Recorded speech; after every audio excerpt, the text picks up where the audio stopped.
Define is a witness certificate. Define is a witness certificate. Define is a witness certificate. Define is a witness certificate. Ke mang a di behang? Ke mang a di behang? Lesego. Lesego. Ke mang a tlang re se faelisa witness? Ke mang a tlang re faelisa witness? Just take them there. Just take them there.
Are off and we are ready to start. Thanks so much. We are ready to start. Thanks so much.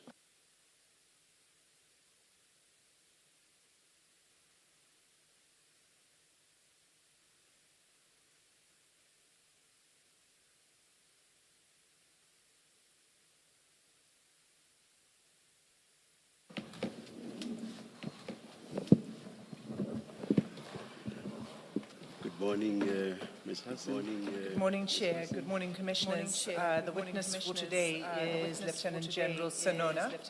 May I please be given, please place the appearances on record. I think it must be taken as done already in respect of Ms. Hassan. Who else is appearing? May I, on my side, Yes. acknowledge Mr. Sikakane, who is my learned friend. Thanks. Yes. You're a junior for today who's appearing for the first time. Yes. Thank you and welcome.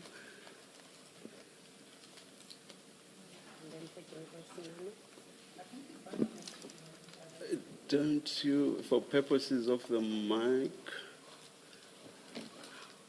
or even there, actually, there's a mic there, yes. Okay. Thank you, Commissioners. My name is Balasa Mafisa, and I'm making What? Balasa Mafisa. Mafisa. Yes. Thank you. And I make an appearance with Rudolph Baloyi, my instructing attorney, and Dumi Mushwana. Thank you. Thank you very much. Thanks, Ms. Mafisa. Yes, Ms. Hassan. Thank you, Chair. So our witness for today is Lieutenant General Senona.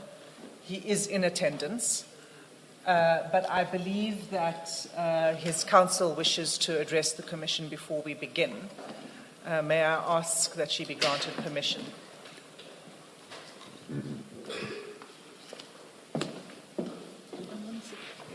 I'd like to, please. Yes.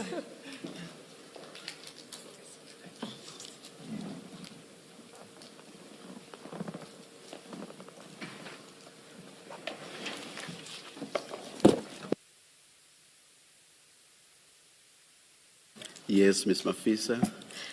Thank you, Commissioners. Commissioners, firstly, we'd like to state that the court order that was handed down, not the court order, but the Commission's order that was handed down on the 26th of November last year, stated that we are to appear on the 27th of January. It seems as if the Commission might require more time with Major General Senona. However, we were only informed today that more time would be required with Major General Senona. On Sunday, in passing, it was mentioned by the Commissioner's attorneys that Major General Senona would need to be here on the 27th and on the 28th. However, on the 26th, I must mention that I'm led in this matter. So on the 26th of November, the last appearance, my senior and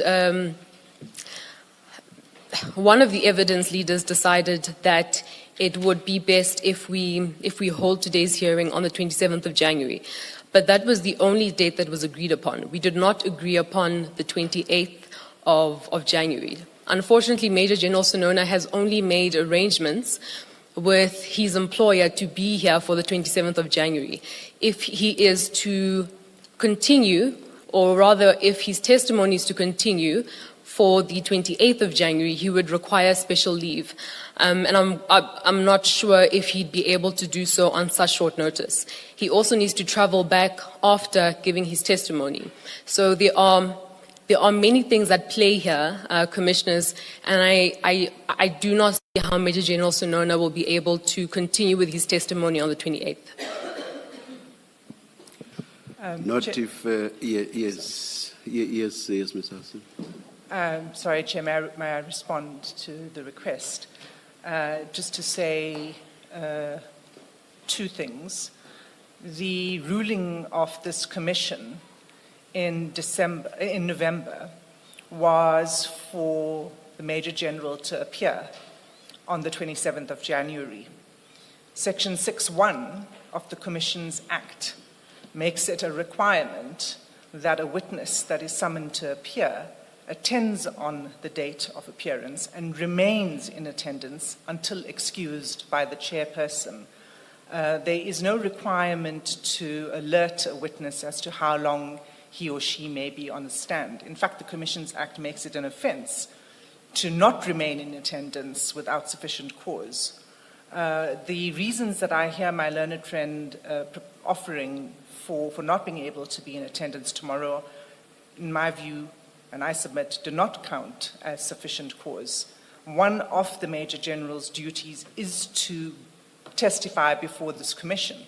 That is what he's here to do, and to do so fully and frankly, and to do so in order to assist the work of the commission.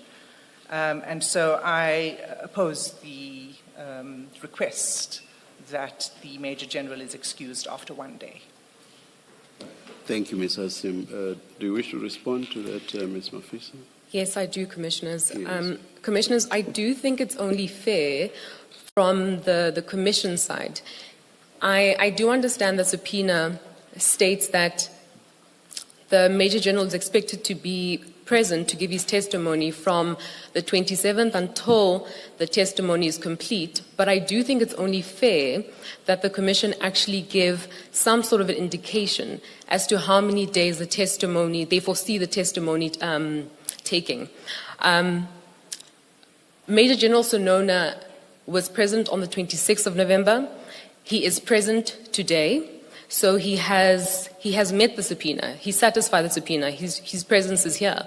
I do not see the risk or the danger to merely cut his testimony into two parts. We have seen with many other witnesses where the testimony is cut into two parts, and we can confirm that Major General Senona is more than willing to come back to the Commission to continue with his testimony.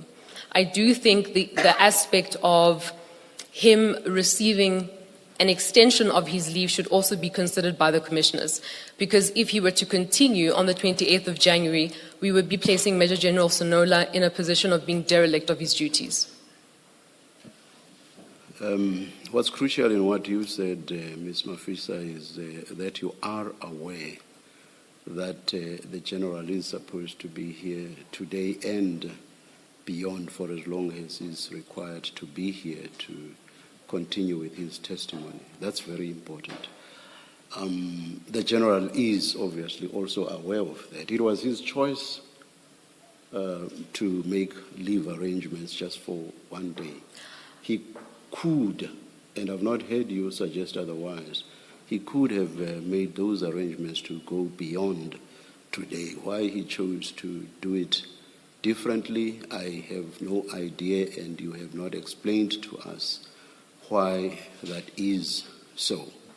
I will not be doing a back and forth. I'm now at the stage where we as this commission must make a ruling, and our ruling is going to be in accordance with what the Commissions Act provides, and also in accordance with our direction for the General's appearance. And he's required to be here until his testimony has been completed. What he does with his leave arrangements is his business, and he will have to attend to that. So the ruling is, General, you are required to be here today and tomorrow. And if tomorrow, for whatever reason, we reach a point at which we must continue beyond tomorrow, you are required to be here beyond tomorrow as well. Do you understand that? Good morning, Commissioners. Good morning. I was still going to greet you properly, and I normally greet witnesses just before I administer the oath. Things started differently today, so I apologize for that. Good morning to you too. Thank you. You do understand, you say? I do understand, Commissioner. Thank you very much, General. Thank you, Ms. Mafisa. Thank you, Commissioners. Thank you. Thank you, Chair. If we could then proceed to administer the oath. General, will you be swearing or affirming? I'll be swearing, Commissioners. Do you swear that the evidence you're going to give is the truth, the whole truth, nothing but the truth? If so, please raise your right hand and say, "So help me God." So help me God. Thank you, General. Thank you, Chair. Thank you, Major General. You've provided a statement to the Commission together with annexes to support your statement. Can I just confirm that in file 1, that you have file 1 in front of you, that's marked statement? Correct, Commissioners. And can you turn to the last page of the statement, in fact, page 33 to be precise? Is that your signature? Correct, Commissioners. And you confirm that the contents of the statement are true and correct? Correct, Commissioners. And file 2 is the annexes that you've provided, is that correct? Correct, Commissioners. And can I just confirm that you have certain additional files in front of you? There should be 3 exhibit files. Do you have 3 exhibit files? I do have 3 exhibit files that I just received, Commissioners. Thank you. Thank you. Chair, I propose that I allow Major General Senona to provide his version as he has, his oral version based on his written statement in full, with minimal interruption from me. Of course, there will be questions for clarification and so on as you provide your version from myself and from the commissioners. But Major General, I'd like to give you an opportunity to give us your full version before questioning begins. Thank you. You may begin with your statement. Thank you very much, Commissioners. My statement on the first page, it will talk to the contents of my statement. There will be an introduction. The second one, it will be matters to be addressed. The third one, qualifications and service history. Functions of the DPCI is an abbreviation in full, is Directorate for Priority Crime Investigations. Role as a provincial head, as well as successes that we decided to depict for the purpose of this commission.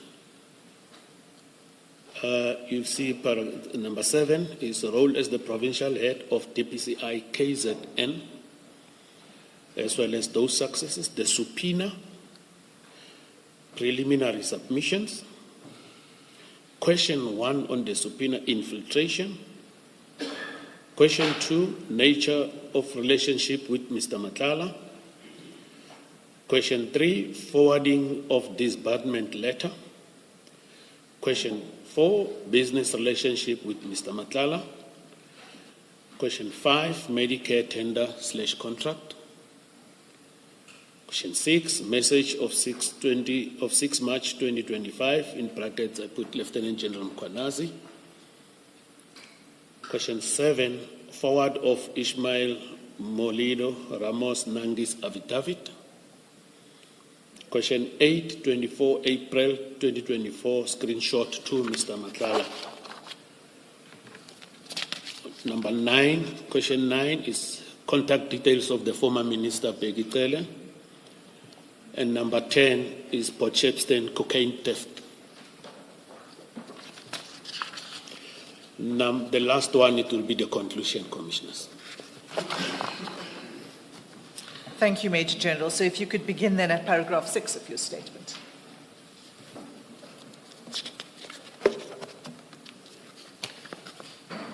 Thank you very much, Commissioners. I began my years within the South African Police Services on the 18th of March 1988. I hold the following qualifications: a certificate in criminal justice education from the University of Virginia in the United States of America, a certificate on FBI National Academic Course of Instruction, a national diploma in police administration from Technicon SA, a BTech honors in policing from Pretoria Technicon, a Doctorate of Philosophy in Leadership honoris causa from Trinity International Bible University, as well as a Doctorate in Theology honoris causa from the Good Shepherd College of Religion. Major General, just before you move on, just to clarify, the 2 doctorates, are those, you list them as qualifications, are those doctorates for which you defended, or are those honorary doctorates that were conferred on you? I've just indicated, Commissioners, honoris causa. Thank you, Commissioners. Can I proceed? Well, I suppose not everybody knows what honoris causa is. That's why the question in general would be helpful. Thank you very much, Commissioner. So they are honorary. It's an honorary doctorate. Honorary, so it's an honor that was conferred, not a doctorate for which Absolutely. you studied. Yes. Perhaps for the future, if you have them listed like this, even in your CV, please do not list them under qualifications. List them separately. I've taken note, Commissioner. Thank you, thank you. My service history in the South African Police Services. I joined in March 1988. I was placed in the Vera Brecht SAPS, where I was a student, as a student there. And then in the month of June, we were deployed at the college in Hammanskraal until December, where I attended my basic training and I completed it in December. After completion, I was placed back at SAPS Vera Brecht. In January 1999, I was placed as a student constable detective at the same police station where I was responsible for investigations of crime. 1990, I was promoted to the rank of Lance Sergeant after I wrote the necessary it is called examinations in order for one to be placed in that rank. So in 1992, I was promoted to the rank of a detective sergeant after I've completed my first year of study at the university, at the Technikon SA, What's the difference between a lance sergeant and a sergeant? The difference, Commissioners, is that a lance sergeant is a junior to the sergeant. Okay. Even the rank insignia are different. The lance sergeant has got chevrons, and the sergeant has got chevrons and a castle. Thank you, thank you. Thank you, Commissioners. In 1994, I was promoted to the rank of a warrant officer. My duties from 1994 that I've performed as a detective investigator and team leader, I was placed at an area commissioner's office by then in Pretoria. My responsibilities was to track wanted suspects in the region.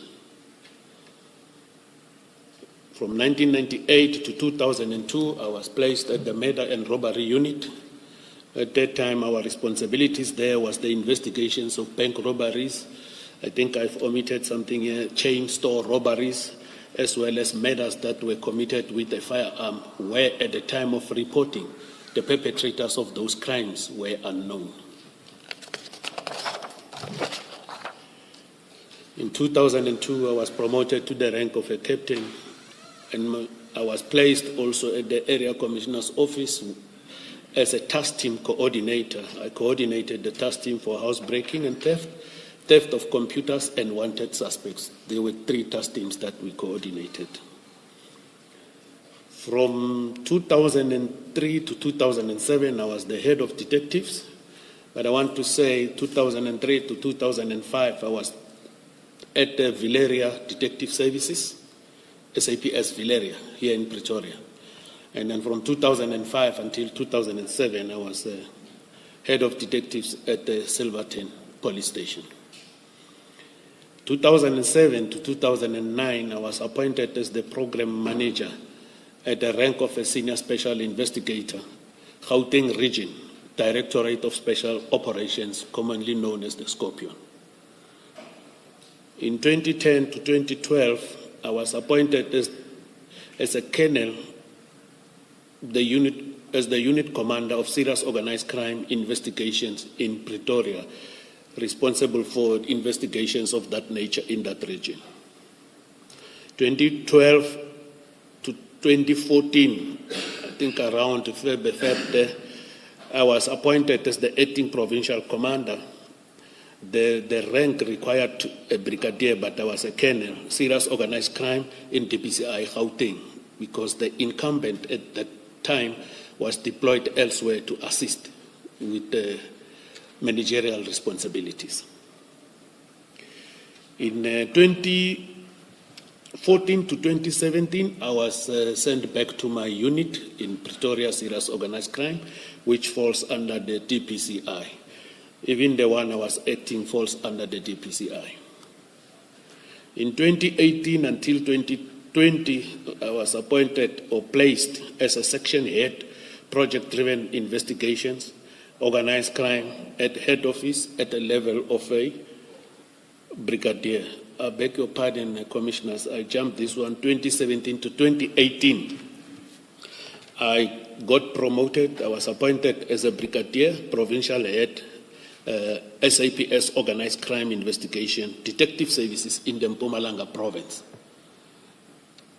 And then in 2018 to 2020, that's where I was transferred by the management to head office as a section head, project-driven investigations, where I was responsible to reinvent the OCTA process, or that organized crime threats analysis, and I was responsible to also reinvent the POX, Provincial Organized Crime Secretariat, as well as the NOX, National Organized Crime Secretariat, where we were dealing with the covert operations.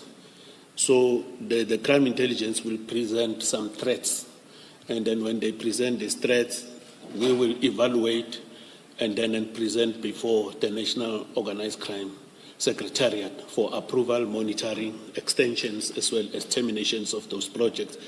I was traveling all over the country reinventing this, because after the establishment of the DPCI, these responsibilities went to DPCI, but now later the management decided to open up again the organized crime and commercial crime within the greater service, SAPS. And in 2020, Commissioners, I was appointed to the rank of a Major General at the DPCI KwaZulu-Natal. I have attached my full CV as per Annexure S1 on my bundle of annexures. Commissioners. And that's the position you still hold? That is the position I'm still holding, Commissioners. Just clarify for me in terms of the hierarchy, if you are a provincial head of DPCI, who do you report to? Who's your media supervisor?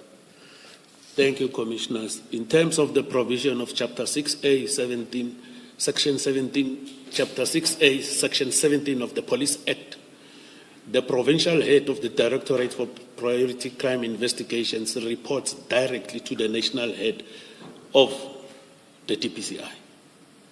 So you don't report to the National Commissioner of Police or Provincial Commissioner of Police. There is simply not that line of reporting. The line of reporting is directed by the Act.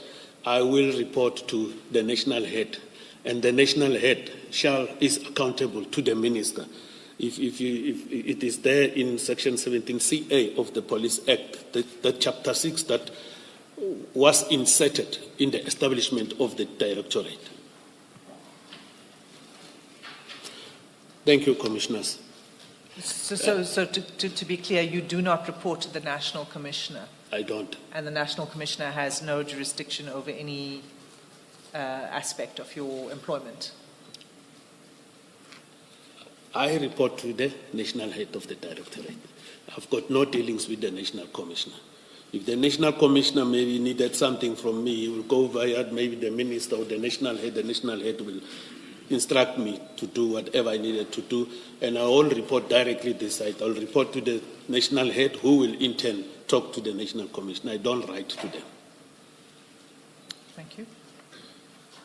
Thank you. Thank you, Commissioners. The DPCI was established on the 20th of February 2009 in terms of Section 17C, subsection 1 of the SAPS Act 68 of 1995, called SAPS Act. The Directorate is comprised of the national head, appointed by the Minister of Police in concurrence with Cabinet, the Deputy National Head, the Provincial heads and officers appointed to the Directorate based on the required level of experience, training, skills, competencies, and knowledge. The DPCI is independent operationally from the South African Police Services. I omitted to put operationally there because we still get our salaries and salary advices through them, the mother body. But in terms of the Glenister case, we were supposed to be fully independent, but we are not. We're still going there, but operationally we're independent. The DPCI is independent operational from the SAPS, and it is tasked to prevent, combat, and investigate and the investigation of national priority offenses. Section 17A of the SAPS defines national priority offenses as organized crime, crime that requires national prevention or investigation, or crimes which require specialized skills in the prevention and investigation thereof. This is what is contained in the Act. The national head determines whether a particular crime is a national priority offense for the investigation of the Directorate. His determination, as circumscribed by legislation, Section 16, subsection 2 of the Police Act, and the policy guidelines set by the Minister in concurrence with Parliament. Section 16.3 of the SAPS Act provides that in the event of a dispute between the national head of the Directorate and the National Commission of Police or Provincial Commission of Police on whether a criminal conduct or an endeavor thereto falls within the mandate of the Directorate, the determination of the national head shall prevail. The Directorate consists of the following divisions in the province that I'm serving. There is a component called serious organized crime, which is responsible for the investigation of drug trafficking, human trafficking, kidnappings with a ransom, cash in transit, police murders, crimes against the state, to mention a few. The second one is serious commercial crime investigations that talks to addressing banking crimes, government frauds, and counterfeit, just to mention a few. There is a component called serious corruption investigations, which deals with public and private sector corruptions, as well as fraud and corruptions within the JCPS cluster. There is another component that is priority crime specialized investigation, which investigates cyber crimes, financial investigations, as well as asset forfeiture investigations. The next one is the Priority Crime Management Center, which is responsible for analysis of notebook profilings of people who are subjects of investigations, as well as the threat assessments in line with the national priority offenses. My role, the last one, Commissioners, is corporate support services. This section is responsible for supply chain management, human resource management, as well as finances in KwaZulu-Natal province. My role as the provincial head. As the provincial head, I am directly accountable to the national head. I have been appointed for a period of 7 years, non-renewable contract. Maybe to add on this, Commissioners, is that I think I'm left with, we're in January now. 1 year and 6 months. Then I'll be warm up the stoop. Thank you, Commissioners. So June 2027 is when your term ends? End of July. July 2027. 2027 is my last month in the service, and I'll be 61 years, 1 month. Thank you. Management of specialized investigations and operational support in the province of KZN ensure the effective and efficient management of priority crime and analysis thereof, ensuring the operational support capabilities within the DPCI KZN province are functioning according to the relevant legislations and directives and policies, the management and implementation of strategies from national head office to ensure effective prevention, combating and investigation of national priority offences, maintaining effective management information and strategic planning services within the DPCI in the province where I am employed, providing performance and implementation monitoring and evaluation reports to the national head. Commissioners, I thought I must also share this with you today. Successes, just a little bit of them that myself and my management have managed to achieve through the strategies that we have employed in the province upon my appointment. Throughout, in March this year, I'll be 38 years in the law enforcement. Although there was a break in between when I left the police to the Scorpions, then I came back. Both combined is 38 years, 18th of March this year. Throughout my 38 years of service, I held a level of excellence in carrying out my duties. This is particularly evidenced by my achievement in the DPCI KZN under my tenure. I have elected to list this achievement as the allegations against me depict an unscrupulous senior officials when only the opposite holds true.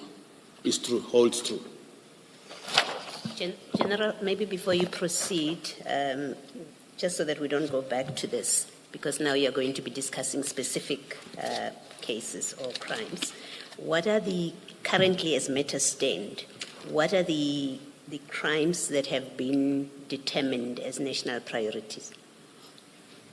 Because you mentioned in 18.1 that you are responsible for the effective, efficient, preventing, combating, and investigation of national priority crimes. What are those as matters stand now? Thank you, Commissioners. You'll see in page 6 of my statement, paragraph 15, I've indicated, just to mention a few, drug trafficking, human trafficking, kidnapping with a ransom, cash in transit haste, police murders, crimes against the state. This falls within the component of serious organized crime, just to mention a few. I must indicate to the Commissioners that, you see, the CITs, in around 2018, they were investigated by detective services, where we dealt with a project that was addressing the scourge of this cash in transit. But thereafter, the then acting national head issued a directive in writing to declare the CITs a national priority offense, as it is said, stipulated in the law. Hence, today, the DPCI is investigating these crimes.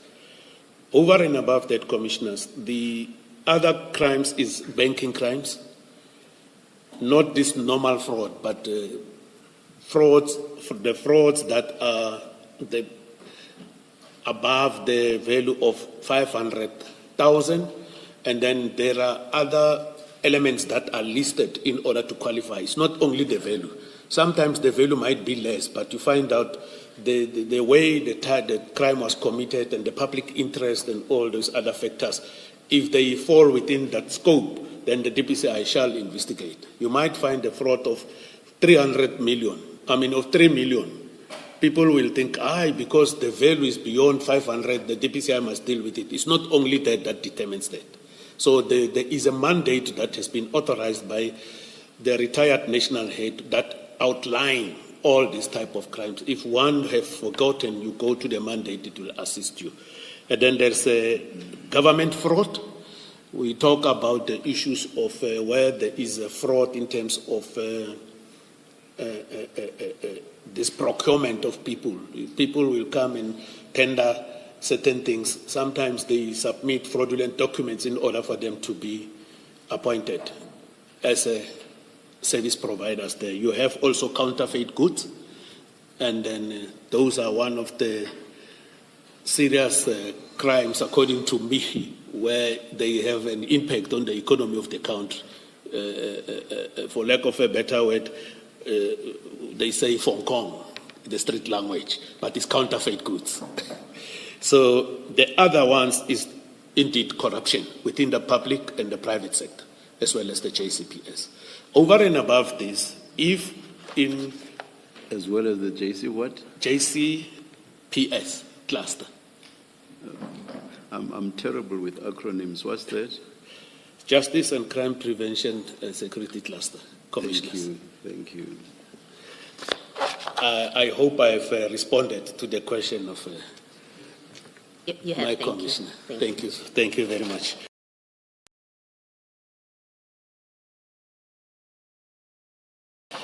The time till to date that I have also submitted as Annexure S2, we managed to seize and successfully stored a cocaine to the street value of 1,649,000,000, and a list of all seizures is charged as hereto as Annexure S2.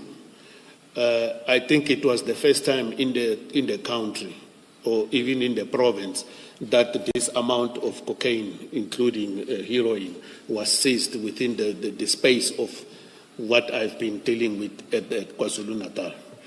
Of note, in November last... Sorry, Major General, I just... can we go to Annexure S2? Yes, Commissioners. And if you could just explain, because I think what you say in your statement now is to focus on just a few, right, in paragraph 21. Is that correct? I'm listening. Is that correct? What did you say? In paragraph 21, are you just highlighting a few? Yes, correct. Okay, and I just want to confirm that these that you're highlighting in paragraph 21 come from Annexure S2. Correct, Commissioners. As well as Annexure S3. As well as S3. Sorry, were we not in paragraph 20? I see 21 deals with S3. That's what I'm trying to understand, whether the few that are highlighted here are from S2 and S3, or only S2. Are you going to deal with S2, or do you want to just move on to S3? Commissioners, the few that are mentioned here, as I indicated, it starts from paragraph 20 of my statement, as Commissioner Kumalo has indicated, correctly said so, and then it goes further to paragraph 21 with 21.1, 21.2, 21.3, which means it will be S2 as well as S3 in my bundle of documents. Could we turn to S2? Come again? Could you turn to S2? I am on S2, Commissioners. Okay, so it says DPCI, KwaZulu-Natal, major heroin and cocaine seizures 2020 to date. I just want to understand who prepared this document and when. This document, we normally have this type of things. The members will report. We keep a database of certain things. And then for the purpose of this commission, I requested my people to just say, give me this one and this one and this one, and then we confirm with everybody that is dealing with my statistics at the office and say, I want to talk about this and this one and this one. I've selected this one. It's me who selected it. Okay, so this was prepared for the commission? For the commission. Thank you. Thank you, Commissioners. Sorry, General, in that paragraph 20, you say the province seized and successfully stored. What does it mean, successfully stored? Which means, I'm saying successfully stored, it means that we were provided with the storage facility of these cocaines by the management, because you'll see at the lecture when I testify in terms of the theft of cocaine, there was a problem, but I'll deal with that when I arrive there. But for now, here on these seizures, we were assisted with the storage facility. When you say successfully stored, it's not speaking to there were no losses. of this Yeah, there were along the no. way? Correct, Commissioner. I think you assisted me. Thank you very much. There were no losses. That is the explanation All right. Thank you. of this successfully stored. There were no losses. Thank you. 1,649 million. And the 1.6 billion is made up of several seizures, Correct, Commissioner. not just one. Not just one. All right, thank you. It is a number of them, and then they are depicted in this S2. S2. General, please clarify this annexure S2, because on the first page, there is the DPSI Hawks logo, but then from the second to last pages, on your right, it's a SAPS logo. So I'm wondering, who did the seizures? Is it the SAPS or is it the Hawks? Or are you taking credit for the work of the SAPS? I'm just trying to understand. Commissioners, when I do my presentations, mostly at the first page, it will talk about us, the DPCI. And then when we continue, we utilize the SAPS page, but it's us, the Directorate for Priority Crime Investigation. So you'll see when we come, we'll tell you who we are, Yeah. and then we continue. Hence, we are saying administratively, for some other reasons, we still decide. And But hence, we have utilized this template for the I presentation. couldn't help but notice on page 28 of the same document, it's SAPS vehicles that are there. So Page 28 and 30, for example. Yes. Commissioner, you want me to respond? Yes.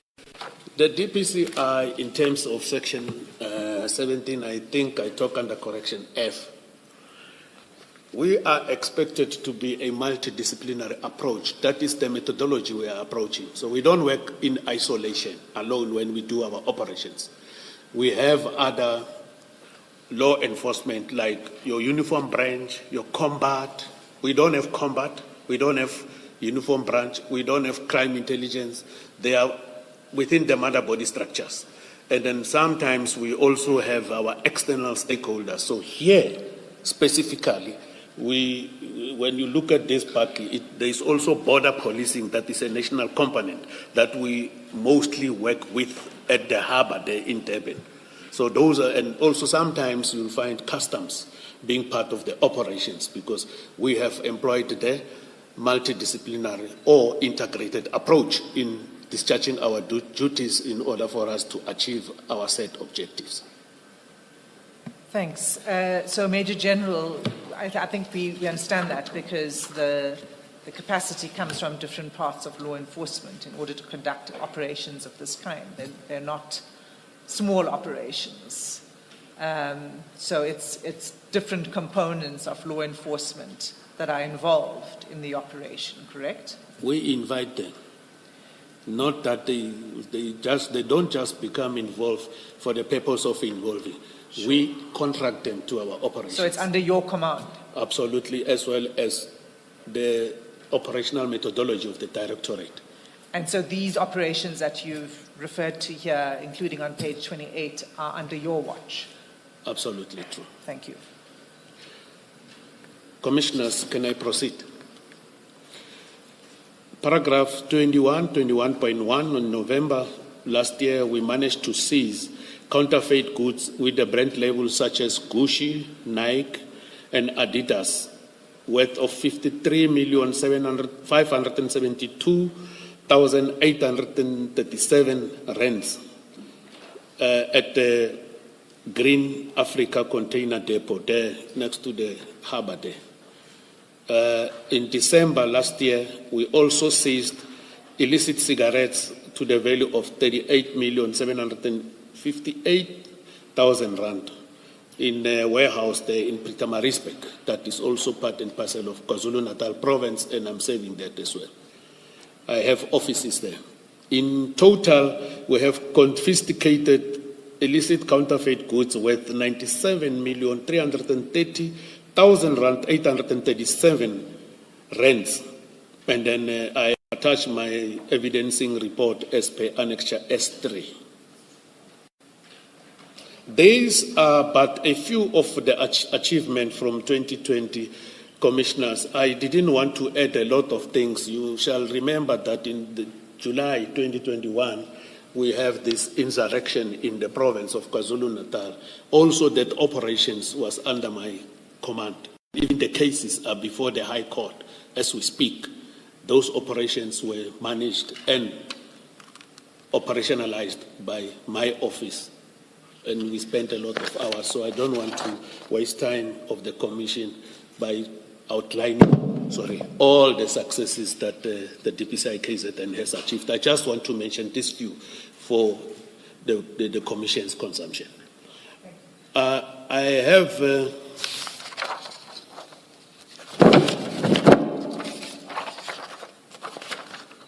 now I want to talk to the subpoena, preliminary submissions. Commissioners, I have been implicated by Lieutenant General S.D. Kumalo, Witness X and Witness C before this Commission. I have, however, only received one Rule 3 notice which reads, the testimony of Lieutenant General Kumalo implicates you in matters under investigations, in particular inter alia. Improper use of your position as head of the Directorate for Priority Crime Investigation, KwaZulu-Natal, in that you leaked sensitive and or confidential and classified SAPS information or documents or caused same to be leaked to Mr. Vusimuziket Madlanga in a business partner of your son, Tato Senona. 1.2. Improper use of your position as head of the DPCI KZN to unduly benefit Mr. Madlanga and other members and associates of the so-called Big Five cartel. At the outset,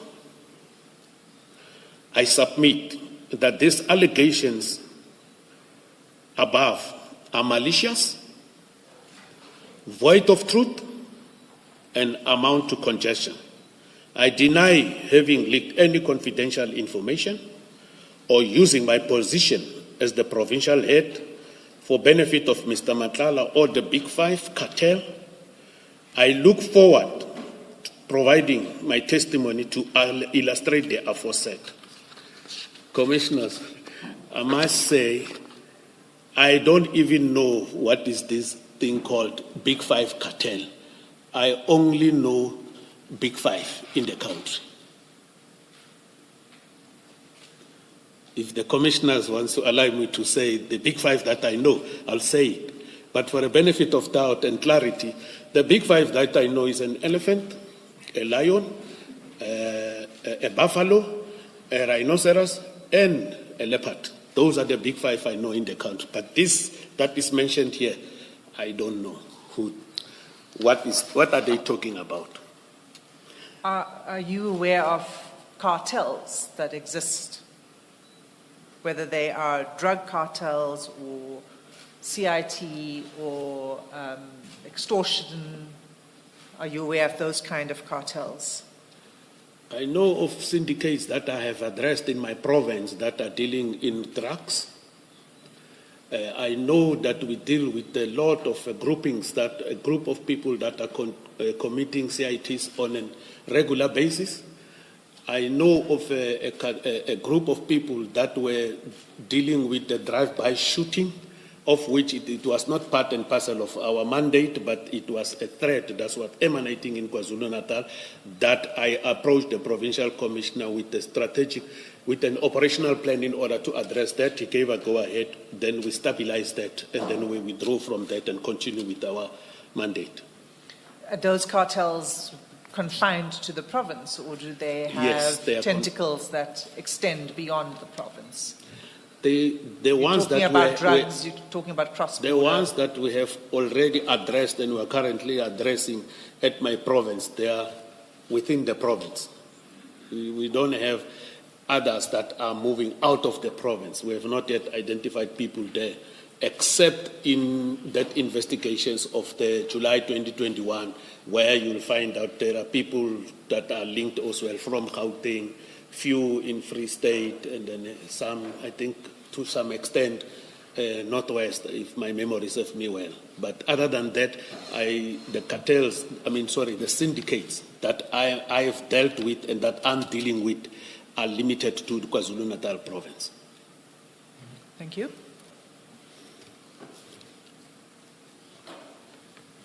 Just so we are clear, you do know what a cartel is? Because in your response, you only refer to syndicates as if it's something different from a cartel. So I just want to understand from you, you do know what a cartel is? Thank you, Commissioner. I went and checked. Yeah, now I do know what is a cartel. I think it's a synonym of a syndicate. Thank you, Commissioners. Is it, though, General? Are the two synonyms?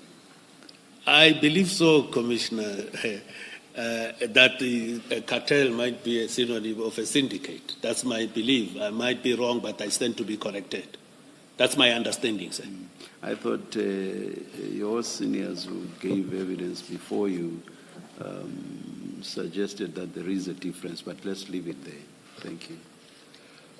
Normally, this word is utilized outside the borders of the country when we meet with other law enforcement. Here in South Africa, we talk about a syndicate. It's like when you say organized crime. There is a difference of a Z and a S. Here we use S when we say organized crime, but outside they use a Z. Thank you, Commissioner. Thanks. Commissioner Chair, perhaps it would help if, Major General, you could just define a syndicate then for us, so we know that what you mean when you talk about syndicates. A syndicate is more closely to what we call people who are committing organized crime. But according to my understanding, I'm just going to give you a description, not necessarily a definition to that effect. Is two or more people working together committing crime on a continuous basis. The main purpose is to have money and power. That is my description and my understanding of a syndicate. Commissioners. Thank you. Question 1, infiltration within the SAPS. Prior to addressing my knowledge of the allegation of criminal syndicate infiltration, corruption, and political interference within the criminal justice system, I deem it prudent to discuss the manner in which the investigations within the DPCI are conducted. Criminal investigations within the DPCI and SAPS by nature rely on secrecy or for effective law enforcement. Confidentiality is indispensable to the operations as it protects the witnesses, undercover police operations, and intelligence. As head of the DPCI KwaZulu-Natal, sorry to interrupt you. Sorry, again, it's just for clarification. When you say criminal investigations rely on confidentiality and secrecy, what would be included in criminal investigations? Would it include I presumably would include a docket? Remember, in DPCI, mostly the cases that we deal with, is major case investigation. It might be one docket, but it can take us a year or two to complete. We call most of our cases major case investigations, and also project-driven investigations that are undercover operations. We don't disclose that. It is on a need-to-know basis. But you'll hear, as I'm continuing with my evidence, what the clear answer to what you have asked me now. It will be depicted in my statement, and I will talk to that. Maybe it will give you a clarity. Thank you. Thank you, Commissioner. I'll wait for that. Thanks. Yeah. As head of the DPCI KZN, I'm privy to criminal investigations that fall under the mandate or directorate. I am rarely privy to the particularities of investigations within other provinces led by my fellow DPCI heads, or investigations by the greater service, SAPS body, and or specialized interventions units such as the PKTT, the Political Killing Task Team, that it will be part and parcel of cost that cost us to be here today, one of the things that cost us to be here. In instances where I do gain knowledge of sensitive information, I think this will answer your question, led by the various heads, I gain the said knowledge through our DPCI National Project Committee Forum. And all the attendees are required to sign the oath of secrecy, even though we possess a top secret security clearance. Commissioners, even at the province, we have a Provincial Project Committee Forum that I am chairing on a monthly basis, and there we also sign the oath of secrecy, even though we possess the top secret security clearance. Also the external stakeholders like your Department of Home Affairs, FIC, NPA, they are required to sign that, and we keep record. The purpose of us doing that is to ensure that people are not going to leak this information. If you find to have done that, you'll have to face the consequences. And to confirm, you have a top security clearance. Mine has just expired in September, so it's in the process of being renewed. I've applied. I do have a reference number, I can share it with the commissioners if need be, off camera. Okay, so it expired September 25. Yes. Thank you. Commissioners, at the forum, you will find the attendance sometimes of the Deputy National Head and mostly the Divisional Commissioner, National Priority Offences Operations. Component heads, and then you will find external stakeholders, as I've indicated, Department of Home Affairs, National Prosecution Authority representative, and Financial Intelligence Center representative. You find crime intelligence representative there and DPCI provincial heads. We meet on a quarterly basis to present various project investigations. During these presentations, we are advised to conceal the identities of suspects or any information which may jeopardize the investigations. In that presentation, you won't see the names of the targets. You will just know the facts, what exactly is happening, but you won't see the names of the targets. We further have a DPCI WhatsApp group where we deposit successes of each province by the provincial heads. It's like when we're sharing those successes and break stories of our successes, and detailed information is never shared via this WhatsApp group. Taking the above into consideration, I cannot say that I am privy to any criminal infiltration within the criminal justice system outside of the DPCI KZN.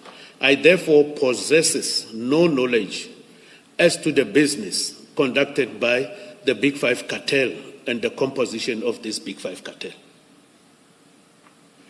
I do know the cases where police officials are corrupted by perpetrators of crime in my province. However, these are individual cases not linked to syndicates. I cannot discuss these cases as most, if not all, are presently under investigations and therefore before court.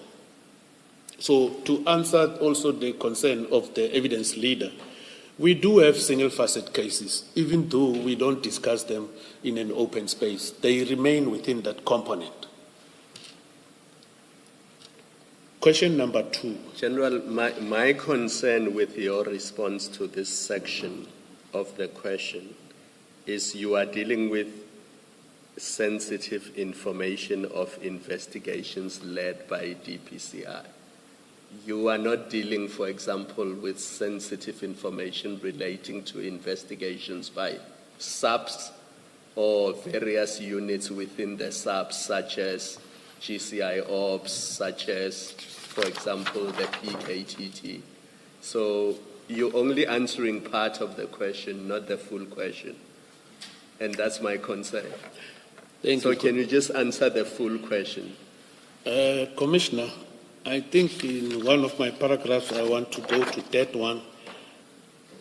I've indicated I am not privy to investigations by the greater service, I mean the SAPS, in its totality.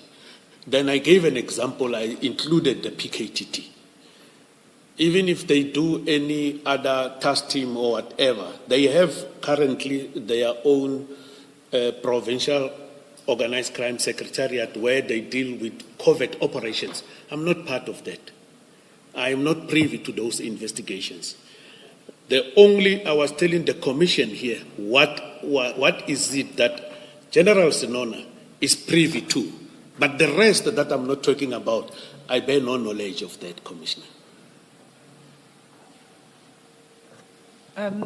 General, sorry, Ms. Go ahead. Yes. General, and I'm hoping this is just a clarification question because I know we're still in that territory. You say in paragraph 32, I can, however, positively affirm that there is no cartel infiltration within the DPCI KZN. Now, I imagine cartel infiltrators will not announce themselves.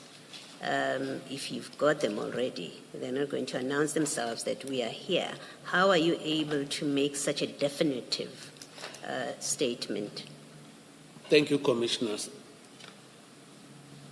I bear no knowledge of that infiltration. So eventually, nobody, even the crime intelligence in the province, came and presented a threat that suggests to talk about the cartel infiltration of DPCI KZN, as well as our PCMC, Priority Crime Management Center, those that are dealing with the threat assessments that are emanating. That type of a presentation was never presented before me, so that I can come here and say, fully I agree. Then when I'm asked how many, where, how, and so forth, I must be able to respond to that. Here, I'm talking about that I am knowledgeable of.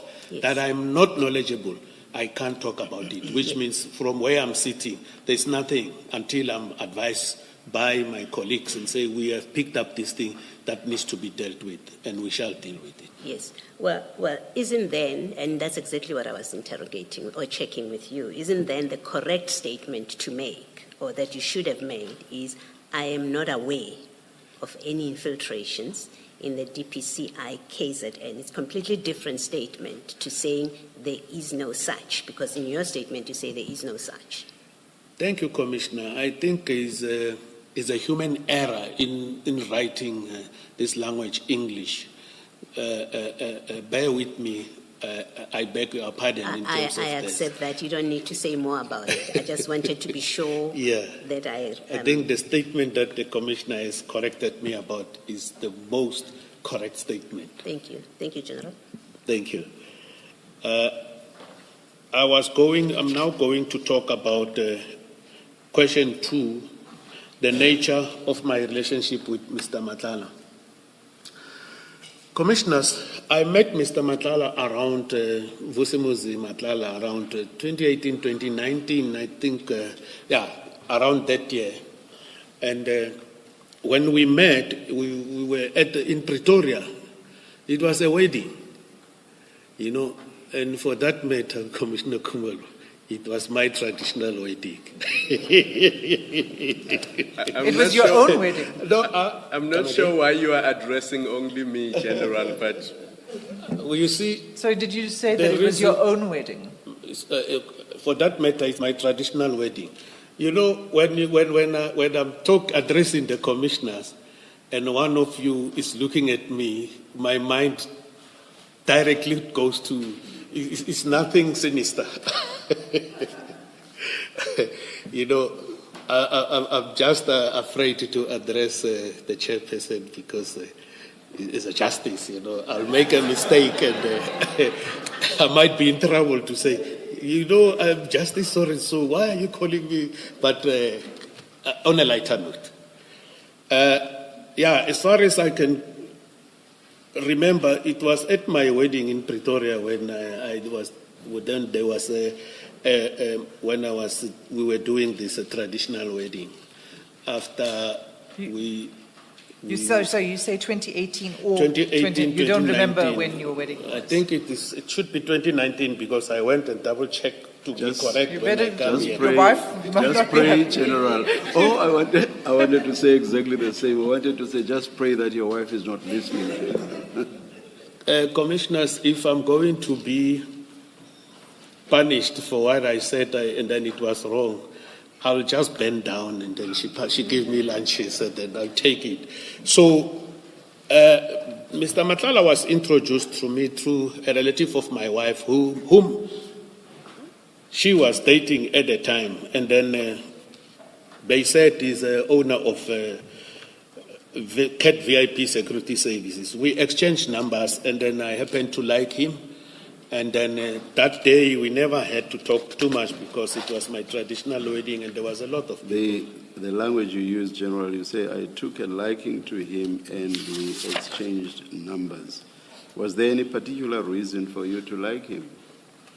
You know, Commissioner, in the location where we grew up, you know, when people, they are introduced to you and then they come humble before you, you will like a humble person, which means you know you'll get respect. You won't be undermined or whatever. You know, there are people when they are introduced to you, you find a face that is so fun and then, yeah, hello, how are you? But if a person come and say, hey, hello, my brother, hey, puti kunjani, we are pillars, those type of things with respect, that thing makes a mark. There is a verse in the Bible, James chapter 4, verse 10. It says, humble yourself and the Lord will lift you up. That's the vision of where I come from. You don't have to make noise. Just humble yourself. General, just so that we don't go back and forth, where was this area? You say in Pretoria, was it in a township? And was this the first time you saw Mr. Madlanga, or you had seen him before, but you were only formally introduced in 2019? It was the first time. It was in Mamelodi. Perhaps for the record, what I said was Sesotho for you like humility. I didn't hear that, Commissioner. No, I was translating into English the bit about Okay, thank you, Commissioner. So, you'll realize that I've never met Mr. Madlanga because he's a business person. My relationship with Mr. Madlanga is not because he's running a security company, he's doing this, I am the head of the Hawks. Even there, I never said I'm head of the Hawks. I was introduced as the husband to my wife. And my wife and him happen to share the same surname. But he may well have been told that you are head of the Hawks. You don't know. Somebody there, but not On the me. day, yes. Well, it's no secret. I can't say people, those who knows where I'm working, but you'll realize, I want to bring this under your attention, Commissioners, that I have seriously huge successes in my province. I don't like media. I don't sell myself. People, they started to know me too much and my faces because of this commission. A lot of people didn't know who I am or what. Some might know the name, but they can't know the face. That is how I live. I don't like media. You'll realize most of our successes, I'll be standing there. If you know me, you'll see me from behind. While the Provincial Commission is addressing the media, I run away from media because I don't like publicity. That's one of my principles. Thank you, Commissioners. Sorry, just you said that your wife shares a surname with Mr. Madlanga. Are they related?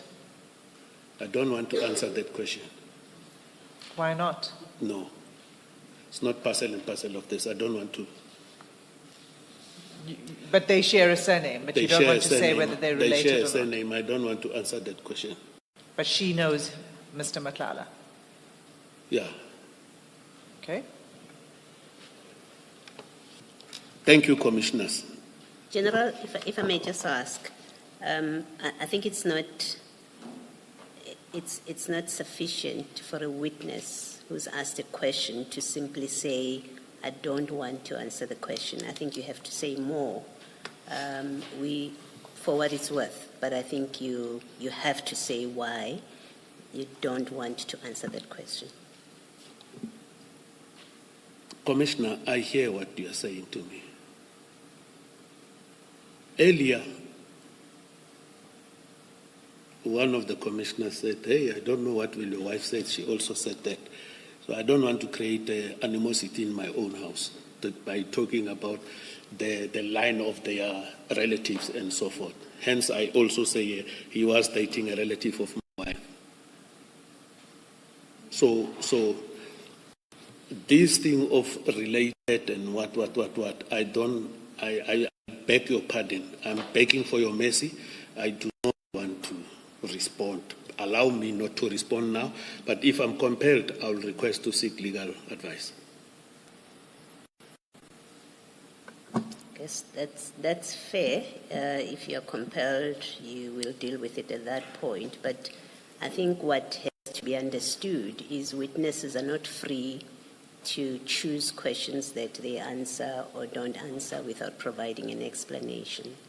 The question of your explanation is a question of weighing whether it's a good enough explanation, we leave it at that point, or we make a pronouncement about it at some point. But I think the point that I wanted to make is witnesses don't get to pick and choose what questions they answer. You are here to assist the Commission. And if you are asked a question that you have concerns about answering, you do have an obligation to say more than I don't want to answer. That's the only point I wanted to make. Thank you, Commissioners. You see, I will say by virtue of the surnames, I don't think there is a relation there. By virtue of the surnames, I don't think so, because, and then number two, he was dating a family member of my wife. But now, when you look at the issue of the family member, maybe they might have been related through that relationship, but this one of the same name, I don't know.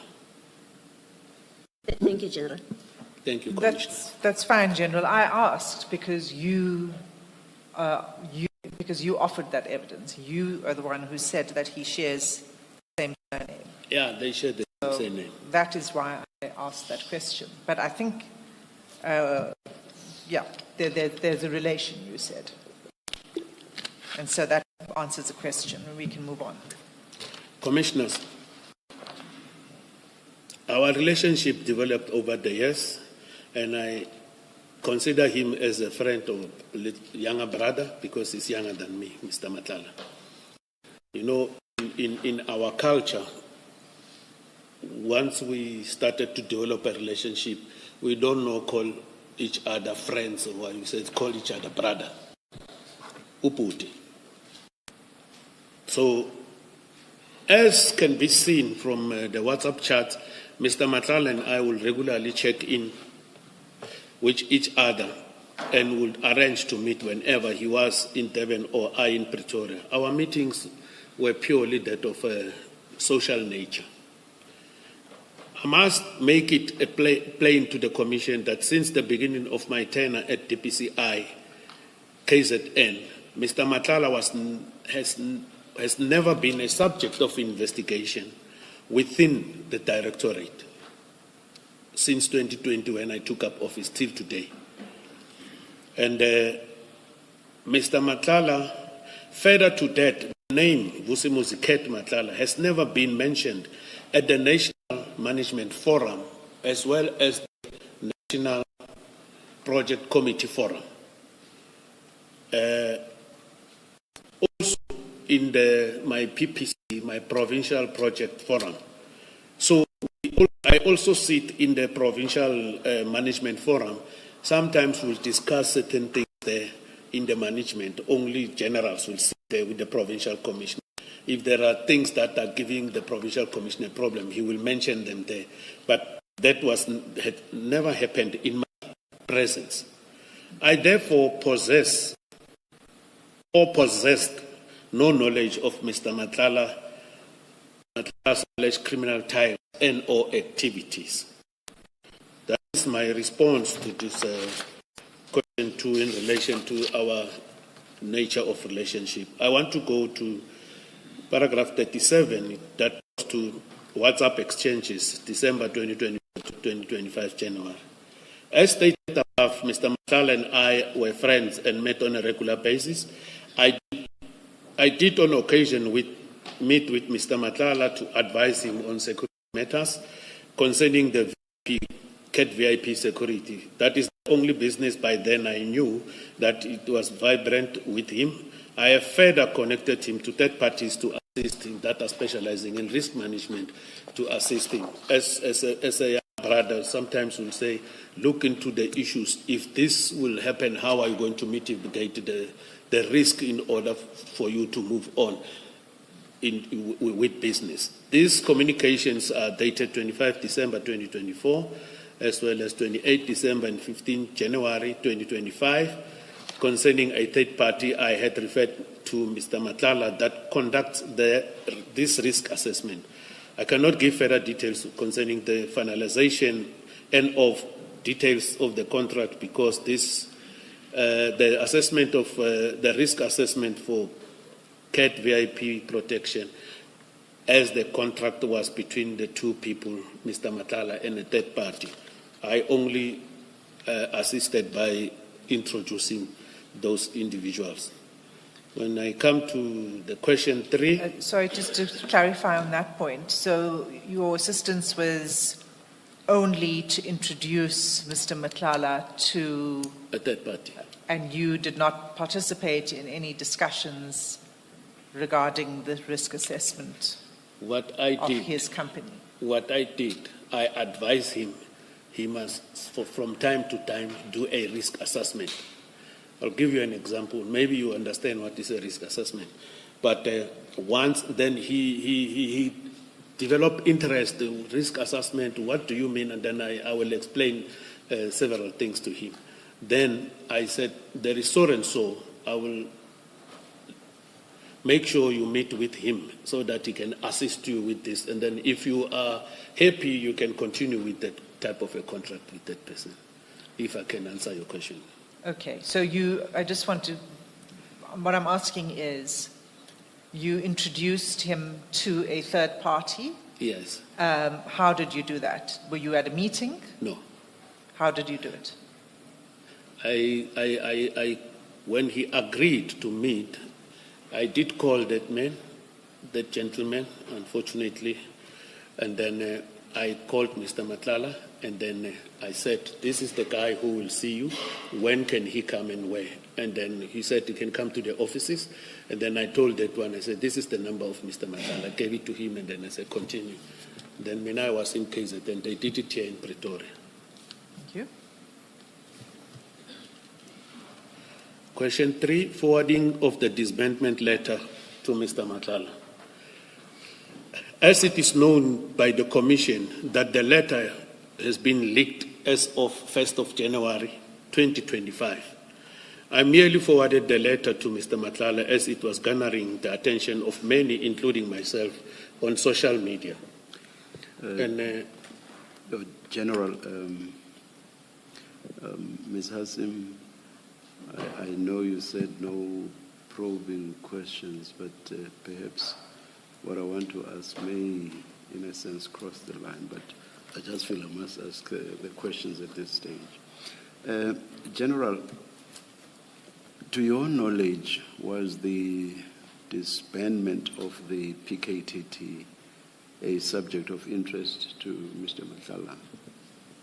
We were just sharing information that was on social media, and Can you please just answer the question directly? Was this a subject of interest to Mr. Madlanga? I do not know if it was a subject of interest to him, Commissioner. So did you forward the letter to him of your own accord, or had he asked for it? It was on my own accord, Commissioner. Of your own accord. And if you were not aware that this was a subject of interest to him, why would you have done so? I was not aware, but we are sharing things that are on social media that are garnering the attention of many. It garnered my attention, and we just share. I just forwarded it to him, and then after I forwarded him, I just left it there. We never had to discuss a lot of things here, and then because we were sharing issues that are on the social media. And how many friends do you have? Are you able to tell? I know it's a difficult question. How many? How many friends do you have? I know it's a difficult question. You may say 15 or above 15 or whatever. It's a difficult question, as the Commissioner has said. I don't know how to answer that. But quite a large number. Come again? But quite a large number. It can be. I doubt. You have very few friends. Come again? You have very few friends. Yeah, not too much. And then colleagues is not my friends. I have colleagues, then I have friends. And did you forward this to any of your other friends? I believe I might have. I believe I might have, because I might have not sent it only to him. I think I might have also talked to my colleagues about this. No, sharing, not talking. Or sharing. Did you share? I believe I might have, Commissioners. You don't know for a fact that you did? No, I believe I might have. There's no way that if I shared it with him, there must be 2 or 3, 4 people that I have sent to. I believe I might have. Friends. Friends. Who also had no interest in the disbandment of the PKTT. Of course, yes, Commissioner. And if you go back to your records, do you assure me that you will be able to show me or show this commission the other people that you shared the disbandment letter with, the other friends that you shared the disbandment letter with? Say tomorrow, if by tomorrow I say, please show us the other friends that you shared the disbandment letter with, friends that had no interest in the disbandment of the PKTT. Would you be able to do that? Hence I said by tomorrow. Hence I said I believe, Commissioners, because the phone that I was utilizing by then got damaged, and then I couldn't be utilized again. And now I had to get another instrument. So you would not be able to show us? I checked on this one. I asked people to check for me, because some of these things they sit there on the iCloud, but even the one to show me that I've sent it to him, I can't find that one. I only relied on what was sent to me by the Commission. One last question or comment. Would you agree if I suggest to you that it is very strange that you would have shared with Mr. Madlanga a letter disbanding the PKTT if you did not know him to have any interest in the subject of the PKTT? Would you agree with me that that's very strange? I do not agree, Commissioner, because I was not aware he's the subject of investigation by the PKTT or any other unit within the South African Police. Exactly my point. Exactly because you did not know that, so you randomly share the disbandment letter with him. As I'm saying, is this unfortunate that they found it in his own gadget, and when they found it from his gadget, unfortunately, when I received the documents from the Commission, I tried to recuperate, to try and get the information to see is him and who. But unfortunately, I couldn't get that. But I disagree with that. I sent it to him because there was knowledge of me knowing that he is being investigated. I didn't know, Commissioners. I said nothing about him being investigated. I have not said anything. I'm just focusing on you not knowing him to have an interest in the PKTT, and you randomly send or forward to him the disbandment letter. I have not said anything about an investigation. Commissioners, when sometimes you send things to your contacts and everything, it's not the issue of we do have an interest in this thing. We just share randomly, just to talk about things, current affairs. That hey, this is what. But the issue of that I send it with ulterior motives, no, but I it's don't. Not there. I don't for once hear you say, and you then discussed it as a matter that's out there, as a current affairs matter, as it were. I do not hear to say that at all. You just forwarded. Commissioner, you will see. Nor do I understand that he responded to you forwarding this to him, and responded in the sense of it being a social or a current affairs matter. I don't see that anywhere. Commissioner, as we move on with this so-called screenshot messages, you will see that there will be some things that we have exchanged, but without talking thereafter, or even before. It is not a new thing that specifically for this one we never said and discussed certain things. There are at some stages where we will talk, at some stages we won't talk. All right, thank you. Thank you, General. Thank you, Commissioner. Thank you, Chair. Sorry, General. Mayor, before you proceed, maybe just to clarify, before you forwarded Mr. Madlanga this letter, this disbandment letter, had you, before that day, had you shared with him and forwarded to him anything else to do with SAP's business or SAP's affairs? Thank you, Commissioner. I can't recollect now before, but maybe as I've indicated earlier that I had a problem with my gadget. It was going to help me a lot to recollect, because when you do things with your friends or family and everything, it is difficult to keep track record exactly. Now it is an unfortunate situation. I'm sitting here, given these documents by the Commission, presented by the witnesses, and then I'm trying to recollect all these kind of things. And then wherever I remember, I will respond. Wherever I'm struggling to remember, I'm just afraid to come and say, I assume, or it is my opinion, 1, 2, 3, because I want to assist the Commission to give only facts, not assumptions or speculations. I want to assist the Commission.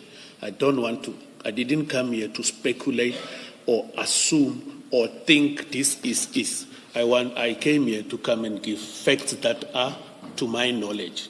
That are not to my knowledge, I won't be able to provide. But it is an unfortunate situation. I wanted to go through my gadget and get that, but unfortunately.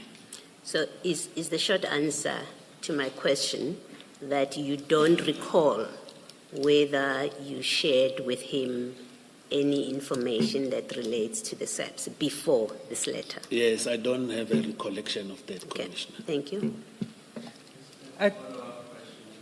Sorry, Advocate Hassan.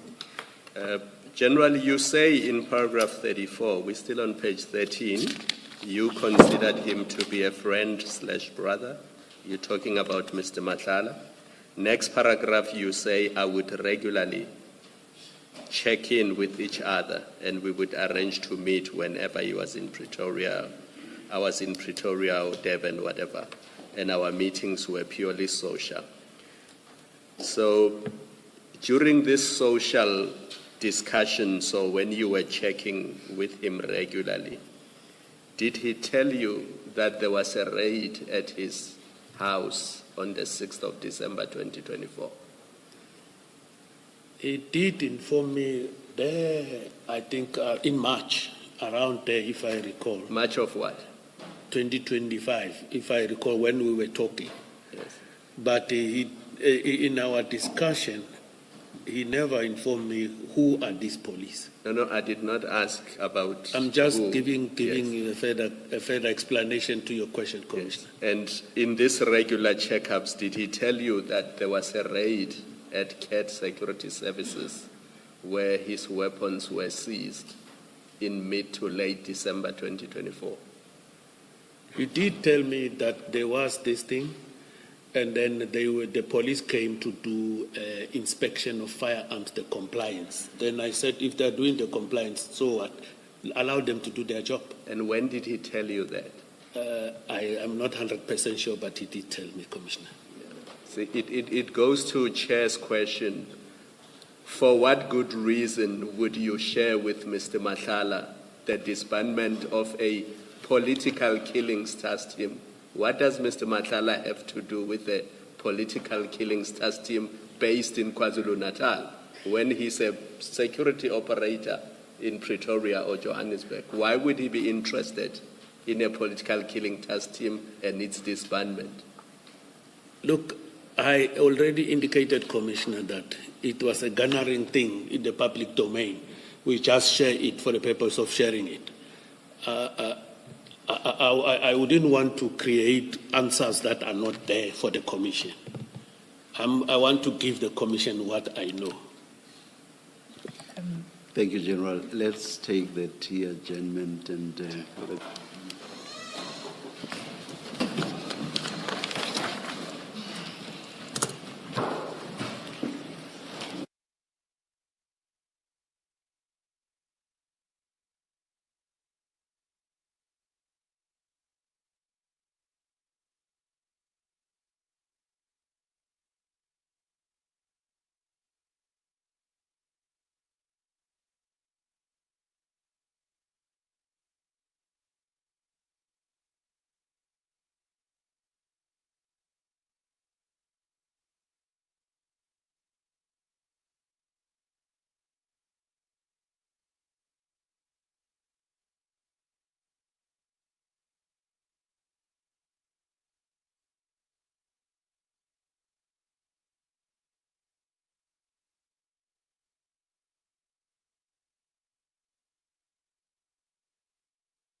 1, 2.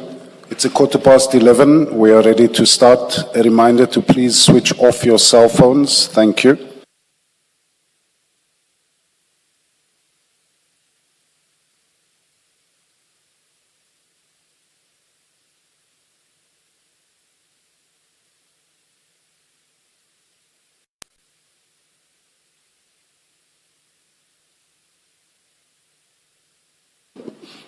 Yes, Ms. Hasim.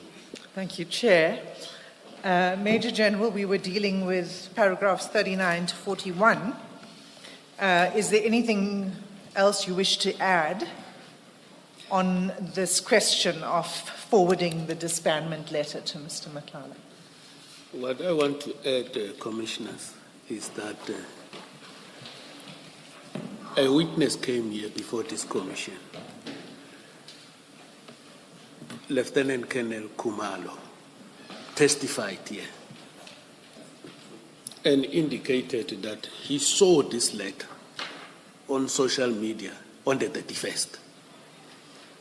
Lieutenant General Kumalo came here and testified that he saw this letter on social media on the 1st of January around in the afternoon, and it spoiled his New Year celebration. General Senona, because this thing was garnering on social media, he sent it to Mr. Madlanga on the 2nd of January. Already this thing was in the public domain. Every person I had access to this type of a letter. So, and I must say, I deny the allegations that I possess knowledge that Mr. Madlanga was being investigated by the PKTT. Further to that, as stated above, I'm only privy to the investigations within the DPCI KZN. I couldn't have possibly known that Mr. Madlanga was under the investigation by the PKTT.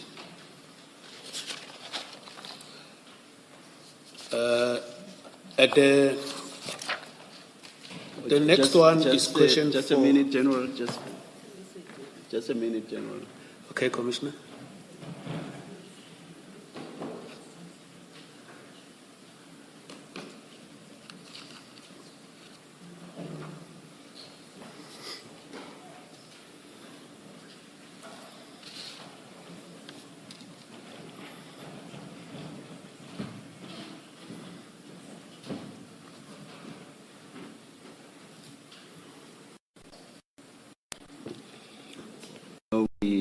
We're hearing some background noise, General, and it's not even your voice, but we've asked our spokesperson to listen and, if possible, to attend to it. Yeah. Thank you, Commissioner. Thank you, General. You may continue. Thank you, Commissioner. Allow me to talk to question 4. The heading is business relationship with Tato Senona and Mr. Madlanga. At the outset, I'd like to say that I have no financial interest in any of Mr. Madlanga's business's operations, whether it be my son, Tato Senona, or any other individual. Commissioners, my son is 33 years of age. My son is married with 3 kids. We rightfully live our lives independently to each other, but he still remains my son. And for a light note, I became a father on earth because of this one. Nevertheless, I came into knowledge of the building business relationship between Mr. Madlanga and my son. I do not recall the day, however, during the conversation, Sorry, Major General, we will keep it to a minimum, but I just need to clarify. You say you came to knowledge of the budding business relationship between Mr. Madlanga and my son ex post facto. Yes. What exactly do you mean there? When did you come into knowledge? When did you come to this knowledge? If you look at the paragraph I was about to talk to, it says, nevertheless, 44, he said, I do not recall the day, however, during the conversations between me and Mr. Madlanga, he checked with me whether I knew Tato Senona. And I suppose this prompted him or piqued his interest because of the surnames are the same. And in my response, I confirmed that Tato Senona is my son. I hear you say you don't recall the day. I don't Do you recall recall it. the year or the Absolutely month? true. Come again? Do you recall the year or month or any other time, anything else about when you came into knowledge? I accept that you don't recall the exact day. It can't be 2025 early. It should be before that. It can't be 2025 early. It should be in the latter part of 2024. Latter part of It 2024. can be in the latter part of 2024, but I don't have a recollection of the date, as I've indicated in my previous saying now, 2 minutes ago, that I can't recall the date. But it can be in the latter part of 2024. So in the last few months of 2024. I believe so. I said I didn't want to say I believe so, but since you are asking a question, I believe it's in the latter part of the year, because when he asked me these questions about do I know Tato Senona. Thank you. I confirmed that Tato Senona is my son, and I inquired to know what about him. And then he informed me that my son approached him for a business proposal, and it was alleged by Mr. Madlanga that the proposal was in relation to property ventures. And I inquired also from my son about this proposal by Mr. Madlanga, or about this statement of Mr. Madlanga, in that he approached him for a business proposal in property ventures. And my son confirmed that yes, we were pursuing business just to look into the issues of property. And yes, in 2025, I see with our communication that the business took off, and I was informed by both my son and Mr. Madlanga that they were in the process of acquiring a property in Pretoria. I pause to state that my son works within the construction industry, having registered his business, Tato Senona Holdings, in 2016. I believe that witness X, with your assistant advocate, displayed my son's profile and his companies before the commission. It did happen. And I'm saying on the 6th of February, Mr. Madlanga excitedly sent me screenshots evidencing the property he had intended to purchase with Tato. Tato is my son, Tato Senona. I responded to Mr. Madlanga's message with an image of prayer emoji, saying thank you. A father will be happy if a son is having a job and is working, as long as it is a legitimate job. My interest, commissioners, in the property venture did not go beyond that of a supportive parent.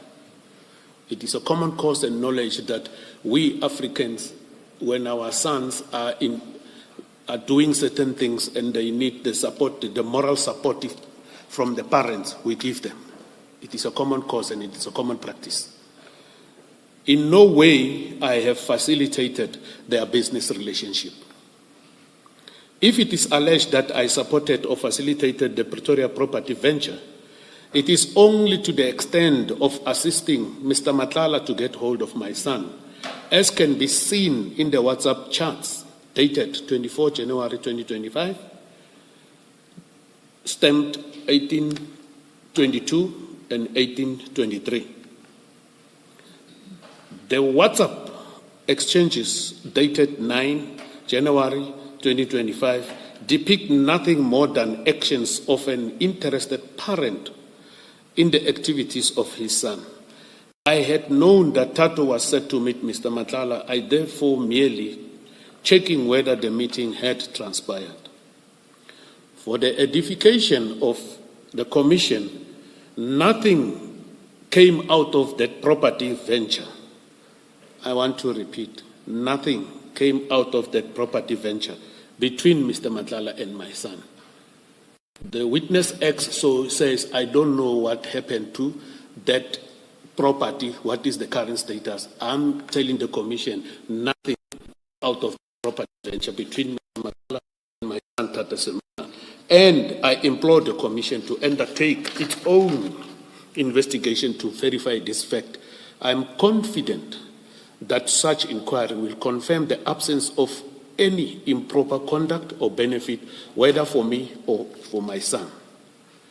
Taking the above into consideration, witness X allegations in paragraph 9 to 17 are mere conjecture. Witness X failed to prove a beneficial relationship between Mr. Madlanga and myself, and further fails to show why the purchase of the property proves untowards me as the provincial head.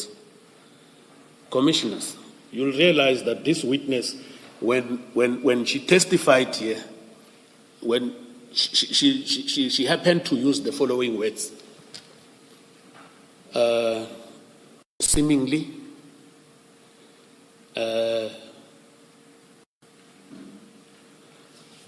it appears to, what was the other word? Presumably. I'm not good in English, but these words on their own, commissioners, they don't show facts. These are pure speculations. And they are causing harm to people's reputations and everything. It is important that people, when they come and testify before the commission, they need to be factual to assist the commission to make good determination. We must contribute towards the commission's making a good decision at the end of this commission. I want to add on this one that your witness X, to know whether the property has been finalized or not, you go to Remix. They will give you the details and say, no, this thing never happened or it happened. Or you go to CIPC. So I employ the commission to send its people to verify this information. And it is going to be confirmed, as I'm saying now, commissioners. My son is a private citizen who is allowed to conduct legal business within this country.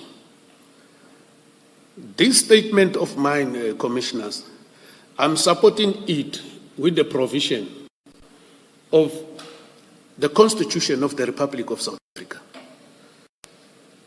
Chapter 2, that talks to the Bill of Rights. My son has the right, the freedom of trade, the right to freedom of trade with any other person, as long as the business is legit. There's no dodgy businesses around that. His business relations should not and cannot cast a shadow upon me as a parent and or as a provincial head, especially when such business is above board. Commissioners, allow me to go to question 5. Medicare 24 Tshwane District contracts with SPS. I have no knowledge on the broader allegations of criminality surrounding the Medicare 24 tender. My knowledge is limited to the information Mr. Madlanga has shared with me and that which I have read in the media. I am aware that the Medicare 24 was founded by Mr. Madlanga, as I'm saying, I know what he told me and what I found on the media. Medicare 24 won a bid to provide medical and wellness services to the members of the SAPS at its Pretoria College. The contract price for the tender was 360 million rands. Mr. Madlanga experienced payment problems with SAPS. I was informed by Mr. Madlanga that his company has stopped receiving purchase orders for the tender. I deny allegation that I have assisted Mr. Madlanga in securing the Medicare 24 tender. Tenders of such a high value fall under the national office, National SAPS office or DPCI office if there is there. And these tenders of this value are dealt with by Supply Chain Management Division, which is under the leadership of the Divisional Commissioner of Supply Chain, SAPS. And I believe the Divisional Commissioner did go and testify in the ad hoc committee, and he explained it explicitly that they went through the processes and this thing was awarded to Mr. Madlanga. Commissioner, another thing that is very much crucial and during the process of handling, this process is handled by the station, and I have no knowledge of officials sitting within the bid adjudication committee that are dealing with this processing of this contract. And also any other committee members that are seated there participating in this committee are appointed by the National Commissioner of the South African Police Services. The people that deal with these big tenders and everything is done at head office and may not have a bearing in the dealing with the National Commissioners also. I've got a bearing in the DPCI. And then, as I've indicated in my openings, Commissioners, I report to the National Head of the Directorate. So, I therefore never received a kickback of any kind, directly or indirectly, from Mr. Madlanga for his securing of the tender. In relation to the purchase orders, I must disclose that on the 15th of April 2025, I accompanied Mr. Madlanga to a meeting held between himself and Lieutenant General Mkhwanazi. The meeting was organized by the former Minister General Cele, who was not present on the day. Mr. Madlanga has requested me that I accompany him for the moral support as he was not comfortable to meet with the General alone. The meeting was held at the apartment in the Pearls Umhlanga Hotel. Presumably, I'm just ask for your pardon because I use this word that I don't like, but I didn't do an investigation, but I believe that apartment is that of the General Mkhwanazi. Upon arrival, we sat in the living room area. We had conversations of a general nature. Shortly thereafter, Mr. Madlanga and Lieutenant General Mkhwanazi began their discussions on the issues of the payments. I am not privy to all that was discussed as I was moving between the living area and the kitchen. My knowledge, however, in terms of my recollection, is that the General agreed to assist Mr. Madlanga to get the purchase orders from head office, and then Lieutenant General Nkua was the, the end user of the services of this tender. And he spoke about Lieutenant General Nkua's rumors that she owning properties beyond her affordability, which might amount to corruption. And he also offered, there I heard that he also offered to hold, it's the first time I heard about the investigation against Madlanga, that to offer allegations of attempted murder against Mr. Madlanga for Tebo Hotobejani in exchange of information in relation to Lieutenant General Sibiya in that meeting. Commissioners, in a process there, the General offered me some drinks there. You see, there is a lounge there, and then you go out, you come this side, it's a kitchen. There is some sort of liquor that was placed there. I was drinking. He offered me and I drank. It was after hours. I drank, Mina, because I'm drinking.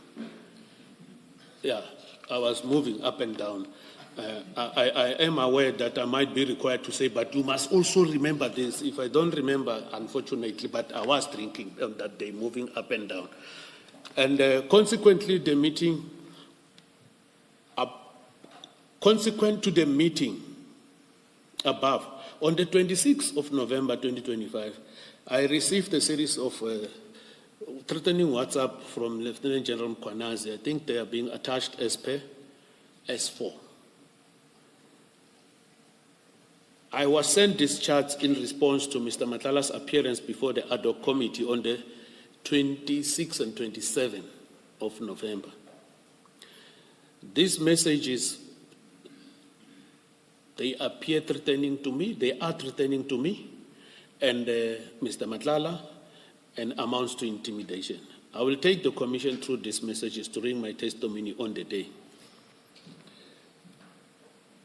Aside from attending the meeting of the 15th, 2025, I deny any assistance to Mr. Matlala. Sorry, Major General. Yes. This is the day. So do you want to go to the messages now, or do you want to go there later?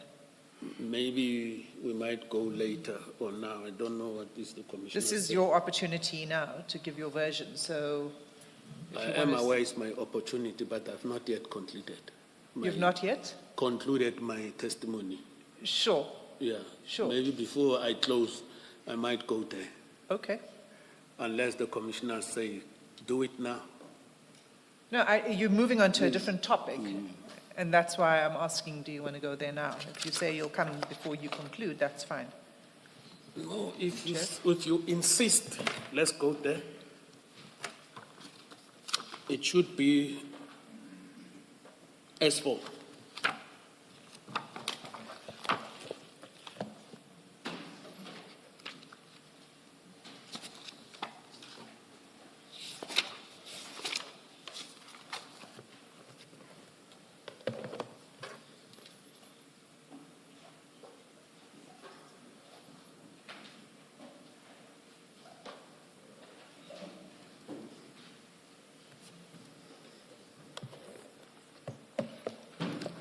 Thank you, Commissioners. You'll see there were messages sent to me on 1831 and 1853, and this message were automatically deleted, like not with this thing, that disappearing message, but I send you a message and I delete it physically there.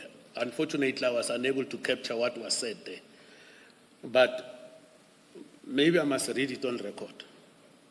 But I'm afraid to list names. I therefore request Before that. you do that, I'm looking for the date. I struggle to find that date of 26 November 2025.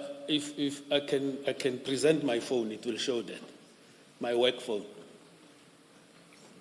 No, If the- sorry, if the- General, I meant on this document. Yeah, but when you do that, when you screenshot it and do something, sometimes it doesn't appear, but I can help because I saved it. I'm with you. I can assist you with this gadget that the SAPS has provided me with. It was, can I look at it? Am I allowed, Commissioner? Okay.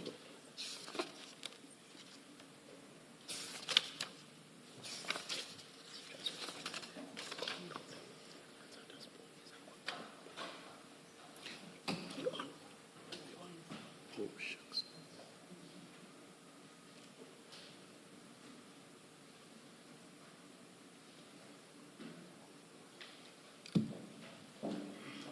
Did you get it?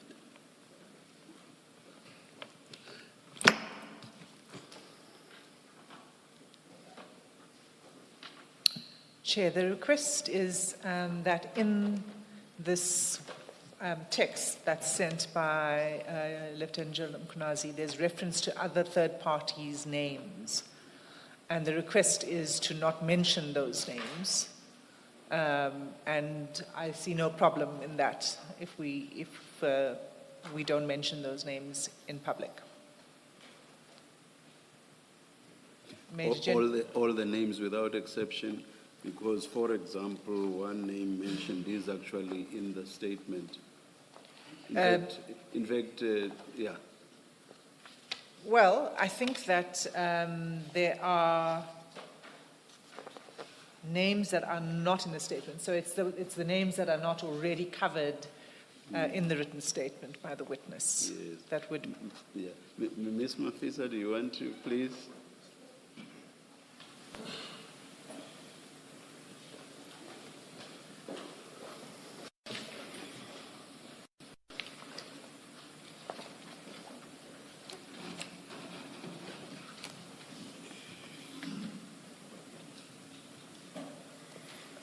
think perhaps tomorrow you should just sit there rather than this up and down. Chair. Because even if you are there, you are not really talking to the witness. So I don't think the proximity assists in any way. Chair, perhaps maybe after the lunch adjournment, Yes. I'll just bring my files here and sit here. Yes, Thank yes, you, Chairperson. Thank you. Yeah. I was raising the point about the names not being mentioned. Yes. I'm looking at this annexure and looking also at the statement, and I see that there are some names that are mentioned in both documents, or at least I do see one. Yes. So is the point you made to your colleague, Ms. Hassim, does it apply to all the names or just some of them? So just some of the names. So the names that have already been mentioned within the statement, as well as in Major General Senona's testimony, that can be mentioned. However, there is one particular name in that WhatsApp chat, or rather in that screenshot, that we have not included in the testimony, in his statement rather. There's one name, another one now, that I see. Reading too many statements, one gets confused. I see a second name. I remember seeing it when I was preparing on Sunday. Now I'm not sure whether it was in the General Senona's statement or in another statement. Yeah. Let me do what the Americans do. Let me ask counsel to come forward. I'll just show you the name here.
Mafisa, this was a useful exercise. So it turns out that the other name I was mentioning can also be mentioned.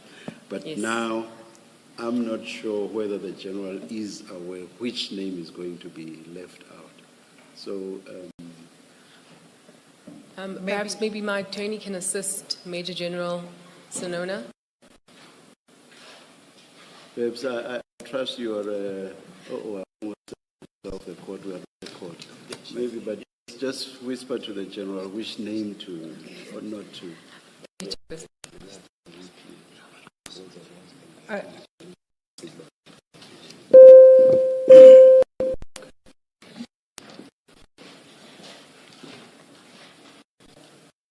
While my court at my request.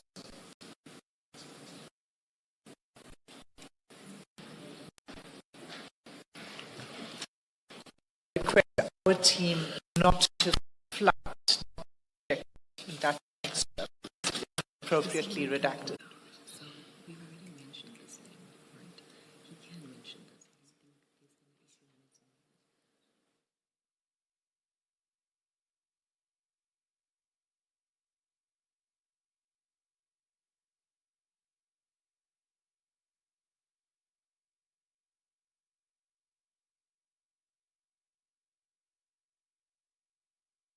Discussion now. I thought it was just mentioning to the witness which name not to divulge.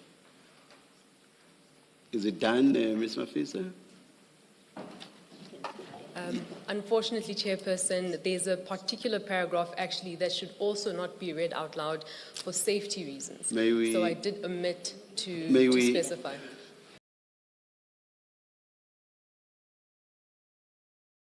Till later. Please, Chairperson. So Thank you. that would whatever is done, when it is done, it's structured. He was saying, aside from attending the 15 April 2025, I deny any assistance of Mr. Madlanga for the payment of his invoices for the Medicare tender. The message exchanges between Mr. Madlanga and myself, dated 15 January, is not proof of the aforesaid as alleged by witness X in her statement. As previously stated, I was privy to Mr. Madlanga's struggles with payments and purchase orders. This is merely another occasion where Mr. Madlanga was opening up to me regarding his struggles. This is normal between friends, and it took place again in our WhatsApp exchanges of 13 May 2025. Regarding the message of the 14 April 2025, which reads, "Oh, Nduna, please don't forget to ask our brother about the lady who's stirring problems." Here, I also utilize this name, this word, assume, that I don't want to, but I assume that it may have been concerning the Medicare 24 tender, and his issues are with Lieutenant General Nkua. I unfortunately do not have the best recollection regarding his message. I reiterate, however, that I have never assisted Mr. Madlanga in the payment of his invoices or have ever shown questionable concerns over his tender or payments. Concerning the 5 March WhatsApp message exchange, I was merely checking in on a friend. I will admit that the News 24 article concerned me as allegations were disturbing. I discussed the allegations with Mr. Madlanga telephonically and grew wary of his innocence. Definitely, this thing played a part in me culminating the decision to start to move away. Wary or weary? I don't know the pronunciation, Commissioner. I said wary, but I don't know, is it weary? Perhaps let me ask what you intended. Disturbing. Okay. Some sort of disturbing. It didn't sit well. Okay. All right. Thank you, General. Thank you. Thanks, Commissioner. So, this definitely played a part in my culminating decision to start to refrain, moving away from Mr. Madlanga gradually. You don't just cut relationship abruptly. So I gradually decided to not and interact with him as previously we did. So, sorry, so- Major General. You say this definitely played a part in my culminating decision to cut all contact with Yeah, him. I must say, since he was arrested, I cut. I've never even visited him to prison. I've never even tried to access him through a third-party person or whatever. I just cut. After his arrest. When he was, I saw it on the news, he's arrested, and then I just cut. Right. And then, But because up until this- that point, you continued to have contact with him. Look, up until that point, he will call me, I will call him, but my way of talking to him was very wary since I saw this article, because I asked him about it. Since 5 March. Yeah, I started to become worried about his conduct. So your contact with him, you It cut did- contact with him because he was arrested. Look, it did. But let me finish my question. But you continued to have contact with him until the date he was arrested, but you say your contact was now very, with caution. Maybe, it was cautionary, 100%. So it was cautionary, but after his arrest, I cut. Okay. And You say you discussed the allegations with Mr. Madlanga. When did you discuss those allegations with him? I will have to refresh my mind on after I've sent this. Immediately after I sent him this thing, we were on calls. I was telling him, you know, this thing, why are you doing this, whereas this company is yours? What is the problem now? Why is there changes all of a sudden of these things? You know, those type of questions you ask a brother. And then you started to become worried. I told him, I started to become worried that this thing, why are you changing? I think this thing is the changing of a directorship of his company. That is the thing that started to worry. If you have a contract with such a big contract and then you decide to change the directorship, what is the cause of that? And it was because of that. That is where I became cautionary and started to say, hey, Mo, here, I need to start to reverse. Okay, Yeah. I get that. And just again to confirm, because you do say it, but just to confirm, it was that media article that made you concerned. It made me very much concerned, yes. Right. Thank you. And you also say, General, you grew wary of his innocence. Do you mean his claims that he was innocent? Or what do you mean by that? Come again, Commissioner? You say you grew wary of his innocence. What do you mean by that? I was worried about him changing the directorship. Why?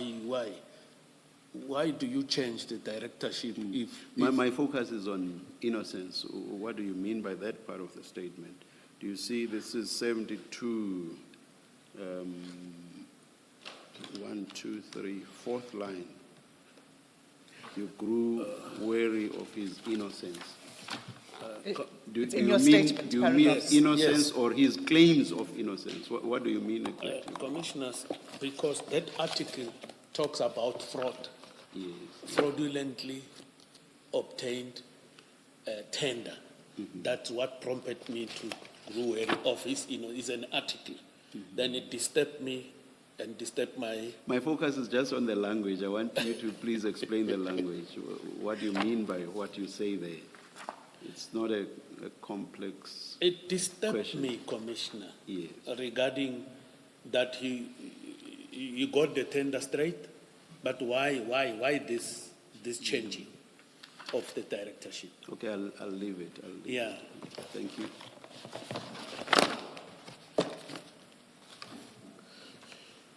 Thank you, Commissioners.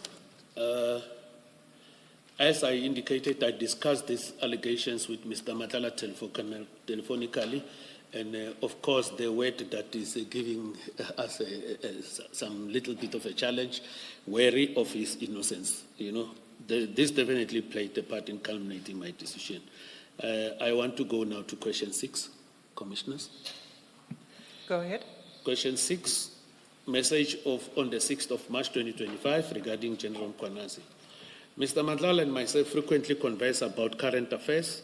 This message is nothing more than two friends sharing news clips, articles about matters in the media. Like we were sharing that other one, and now here it is evidence that on the 29th of April, there was a message that he also sent to me that was on the news, according to him, and then he forwarded me the message and everything. And then fortunately, I did my response. I can't recall, maybe if I'm allowed to check if when I sent him this thing, he did respond or what, but I don't remember him responding or us having a call. Sometimes you will send a message to a person and then he doesn't read or respond. What was it? I'm also doing that. What was it about, General? This is a clip is where the General Mkhwanazi, after he presented in Parliament, and then he addressed the media, ENCA, he addressed the media there that he didn't apply for the Hawks Head because it's not going to benefit him. The type of a media briefing clip statement is just a picture of him and this narrative there, of which we just share things. Because a lot of people, I must say, admired General Mkwanazi and myself, when things were happening, the country was saying, hey, KZN is doing the right thing while we were fighting stubborn crimes in the province together, partnering together, applying the integrated approach. And people were saying, hey, you and him, General Mkwanazi, are working very close and nicely. They had their own wishes, people. So sometimes you will share certain things with people to say, ish, I so wish, but unfortunately, some of the wishes doesn't come true. Thank you. You may continue, General. Thank you, Commissioners. Then next question is forward of Ismail Molot Ramos Nangi's affidavit. Yes, indeed, I agree. I did forward this one to Mr. Madlanga. The main reason is that, let me first start by saying, has been leaked to the media. This article was leaked in the media on the 10th of March 2025, and I did send it on the same day. And when I forward same to Mr. Madlanga, I also have attached there a News 24 article, evidence in the foresight, annexure S5. I therefore deny allegations that I may have leaked sensitive and or confidential and or classified information to Mr. Madlanga. I merely sent it to Mr. Madlanga to warn him, as this gentleman, Mr. Nangi, we as the province, my office, have arrested and charged him for kidnapping, attempted murder and extortion of a businessman where a ransom of 35 million was demanded. So to elaborate further on this one, the only thing here, I believe I was complying with the sort of proactive policing, because when you look at the statement of Mr. Nangi, the address, it shows Midstream Centurion. And I am aware that Mr. Madlanga is staying in Midstream Centurion. Here I was saying to the brother, be careful, because there is a person of this character in your vicinity whom we have charged with regard to these charges. Be careful, you, your kids, and your wife, as you are moving around. And eventually, that is what I was doing to him. And if you look into Section 205 of the Constitution, it says the SAPS is responsible to prevent, combat, and investigate crime. One of the things there. The others is the issue of the security of the country and so forth. That line. And then when you look into the strategies of the police, we are required to do proactive policing sometimes to prevent possible crimes that might happen because of this character of this person. So I was just proactively warning him, be careful. We will return to this, but for now... I know you will return. I just want to clarify. Sure, I have a clarification as well, but go first, Okay. Commissioner. So I just want to understand, I think earlier on you spoke about, you generally discussed current affairs. So I just want to understand which parts are current affairs and which parts are proactive policing. Look, this was also a current affairs on the media. However, this one had an additional thing that I was trying to warn him about, a person of this character that we have addressed in relation to kidnapping of ransom. It was on the news, we did share, it's also part and parcel of current affairs, commissioners. However, to a further extent, I was just highlighting this, that be careful.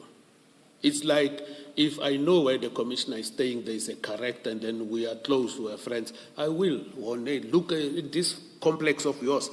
They are jamming the car. Careful when you go there. When you lock the car, make sure you test the car is locked before you go into that. That is the ideal. That is what is happening here. Thank you. Yes, Ms. Kasa. Thanks, Commissioner.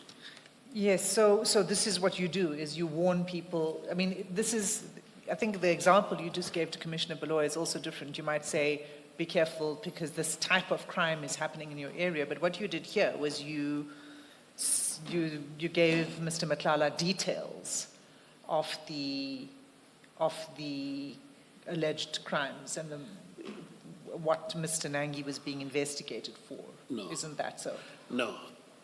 You see, when you look at that document that you gave us, commissioners, I saw an affidavit of Nangi and the address. He was the subject of investigation, and he is still. The head office has taken over that investigation of the kidnapping. Now, what is happening is that when I picked up that, I just sent it to him, and these people, I believe that somebody might have put this thing on the public domain, because you'll see there was also high court papers that they wanted to sue the police, and everything are there. So it's not the things that are within my office or whatever. It's things that were there in the public domain. I just sent the thing there.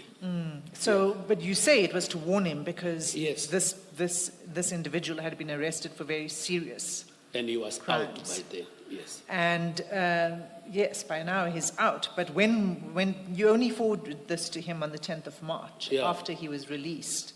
He was released. But when was he, but you knew about this before the 10th of Which one? March?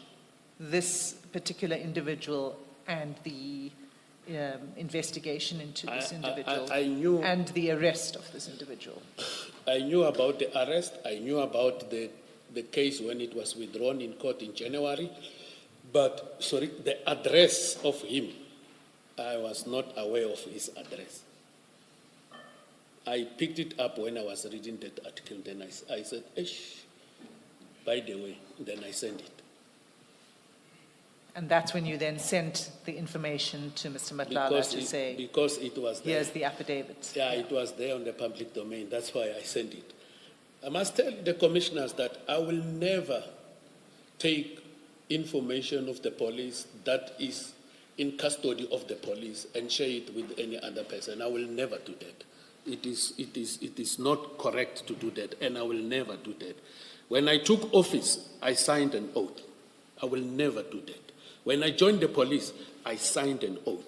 I will never do that. I've never done it.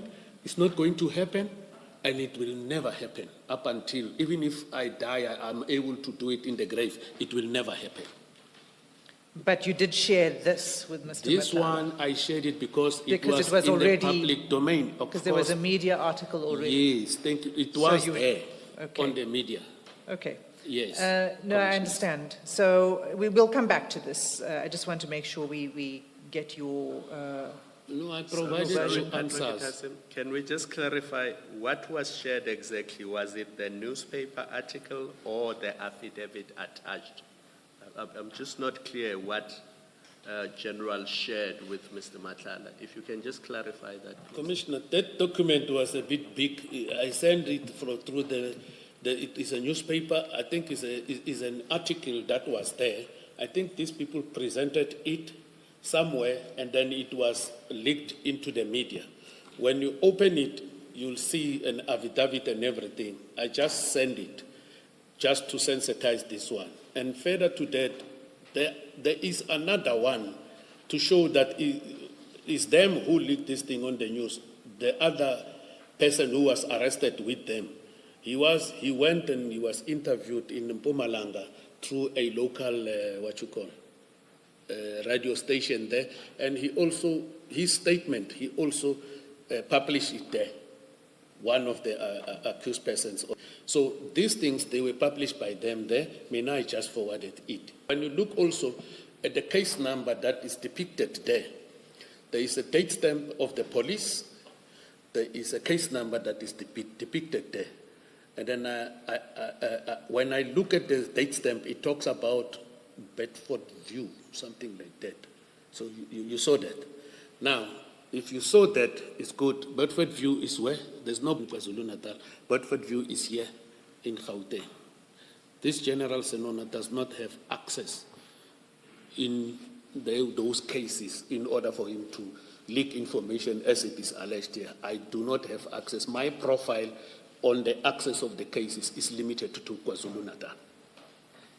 The annexure, Commissioner Khumalo, is in Exhibit Bundle File 1 at page 65. and it's about 220 pages long. And also, I believe that if you look at that document, there were people like General Mkwanazi. Let me rather not mention a lot of names. There were police officials there, I think 5 of them, if not 4, who are listed in the High Court applications, and all those things were attached there. So someone, somewhere, somehow might have leaked this thing that we came into to see, and then I did send that thing. I must tell you that there is a High Court applications against the police by these individuals. There is a civil case that is underway as we speak here. And then I'm just worried, commissioners, that I don't want to elaborate too much on these things. But I am not listed on the issue of the civil claim of these things. Other people are listed there. Thank you, commissioners. We will return to this, but is there anything else you want to say about, from your perspective, about this particular incident, this investigation? Which investigation? Against this individual, your paragraph 74 and 75. I said head office, DPCI, took over the investigation. After, it was in March. They took the entire case dockets and everything. So they are continuing with the investigation with an understanding that they want to place it back on the court roll because it was withdrawn due to certain technicalities. You don't wish to expand on that? Please. This was an investigation that was under your command, isn't that so? As the provincial head, yes. Okay. And you know the organigram of the hawks at the province is a general. General does not necessarily read dockets. It's a strategic position, if I may say so. But it is. And then you have brigadiers. I have 5 brigadiers under me, and then 1 colonel. 1 brigadier deals with serious organized crime, another 1 serious commercial, another 1 serious corruption, another 1 priority crime specialized investigation, and then another 1 is corporate support services, and then a colonel who's dealing with priority crime management center.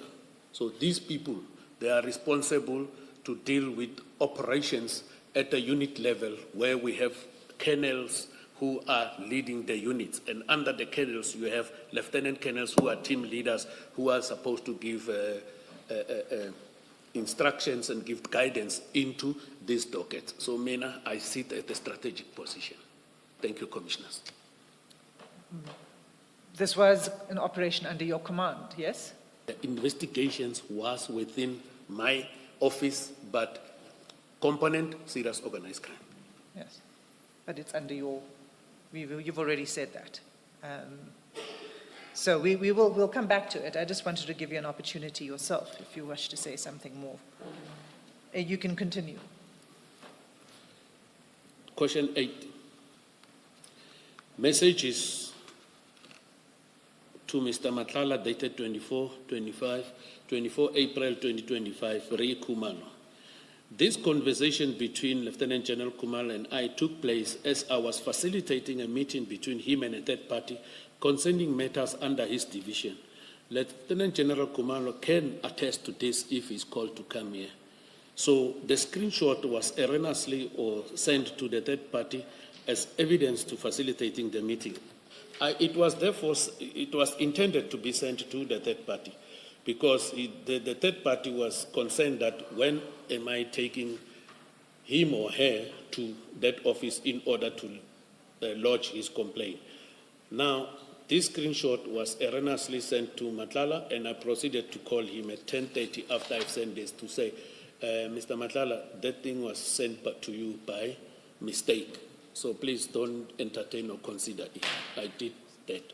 But here, this is a critical information that this third party was supposed to give to Lieutenant General Kumalo, and it involves his office. So it is not within my area of responsibility. So I took this person, this third party there, and the third party was interviewed by General Kumalo, and then I left it. I left it there. I never even inquired about any progress because it was within his space of responsibility. The next one is question 9, contact details of Mr. Tele, 14 May 2025. Yeah, indeed, Mr. Madlanga requested me the telephone number of the former minister, General Tele. It is a common practice that he was having the contact details of General Tele. He told me, I don't know what happened to my phone, I don't have this number.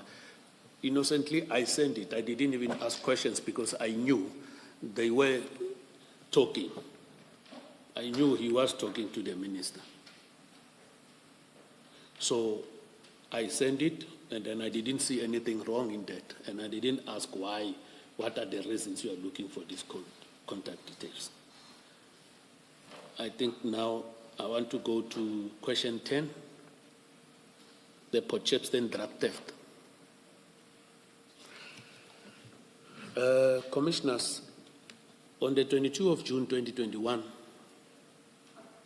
a captain from Crime Intelligence, Border Security, contacted our offices in Durban regarding a drug-related information.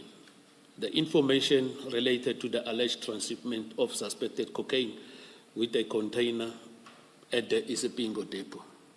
Isipingo is not far from the harbor. It's just a short distance.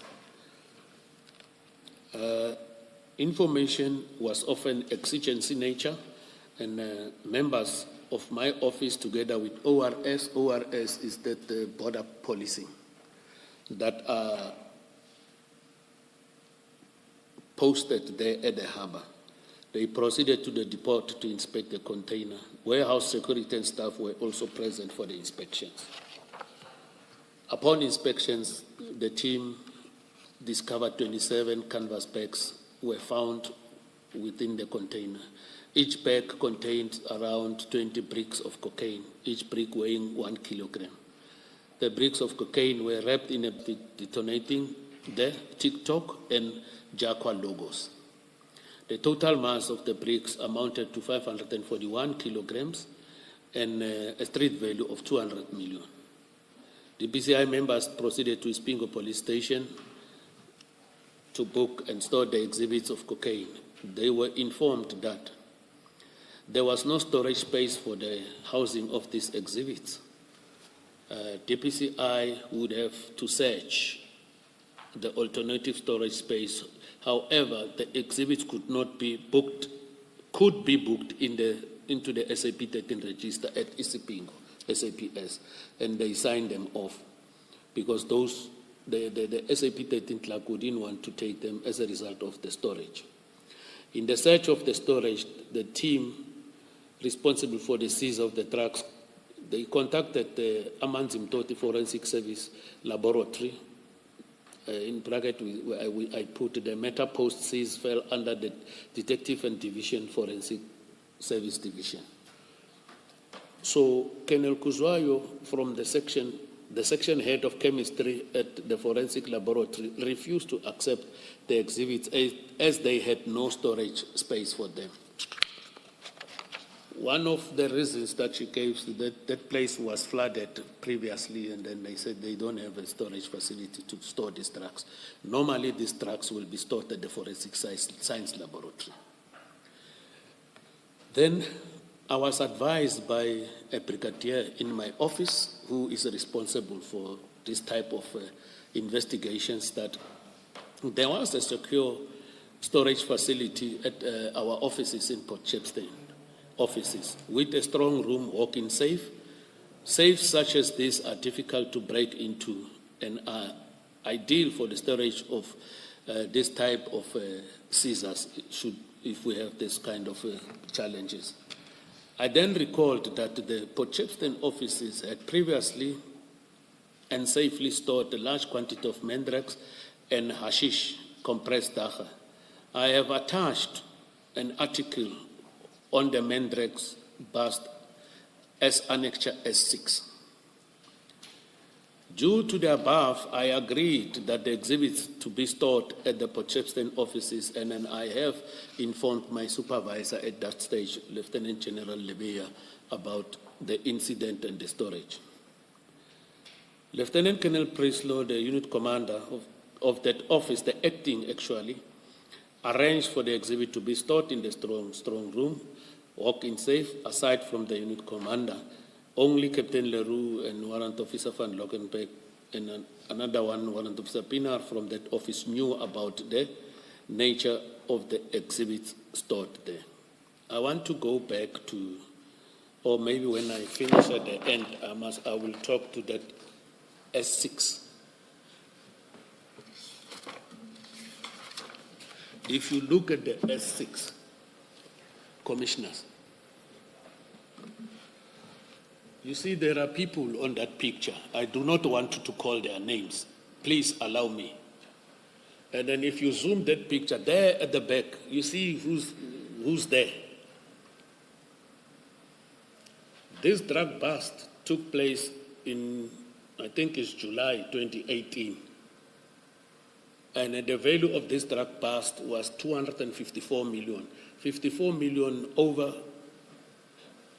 the one that was stolen there at our offices. These drugs were stored in this place. This place is the same place where this 541 kg was stolen into. This is the storage facility. When you look at these faces, people that are depicted in this picture is senior management. And this, it happened before my time. But I don't want to talk about the names of the people on the picture, but where they are, where this picture is being taken, is exactly the place where these drugs were stolen. I just want to bring that under the attention of the commissioners. Because it is not the first time these drugs are stored there until the investigation is finalized. You know, it's a pity I couldn't find another one for the hashish compressed dark that was also placed here until the investigation was finalized. So, allow me to proceed. I wanted to talk about this. Maybe offline, I'll be able to tell you who is who in this picture. The names, maybe you will know. General, are you emphasizing this to tell us that that previous event or storage gave you a sense of comfort that there would be nothing the matter, even if you were again to store there? 100%, Commissioner. Thank you. General, sorry, the date you wanted to emphasize, if you go to page 102, because the photo is on 101, and then at the top of 102. Yeah. I thought the point you wanted to make was this was before your time, and that date is the date that we see in line 3 on page 102. Line 3 on page 102. Do you see the top of the page? Yeah, there's one name that is short here. And then there's a date there. I thought you wanted to emphasize the date and to say this was before your time. It was before my time. I indicated it was July 2018. Yes. Yes, Commissioner. So these names that are appearing there, there's one name short. I'm not. Please allow me not to mention it. But you can see, if you look deeper there, the back on the picture. Sorry, Major General, why don't you want to mention the name? This is a media article, it's available on the news, but so I'm just the interested media to know what article, your... Commissioners, does not talk about this other name that I don't want to mention. But if I'm compelled, I believe also I'll be protected if I'm going to mention that name, because the Commission, we must assist the Commission, and the Commission must also be able to protect us. You are not suggesting that there was anything improper about this, are you? I mean, this was the storage of drugs, and the picture concerned the fact that drugs had been found, and the people depicted there. were there because of the drug bust. Is that not so? Nothing improper about it. So I guess Ms. Hassim's point is, what's your problem with mentioning the names? Or what's your issue? Okay, if I'm requested to mention names, if the commissioners are saying so, I will gladly do so. It's more wanting to understand why you do not want to mention them, especially if you accept that the context of just sketched is correct. Do you accept that the context is correct? It's correct, commissioners. Then Allow me to mention names. all right, thank you. The people on the picture, 101, you'll see on your far right is General Sithole, the then National Commissioner of Police. Next to General Sithole is the Minister of Police, General Tele. Next to General Tele is the Provincial Commissioner of KwaZulu-Natal, Lieutenant General Kwanas.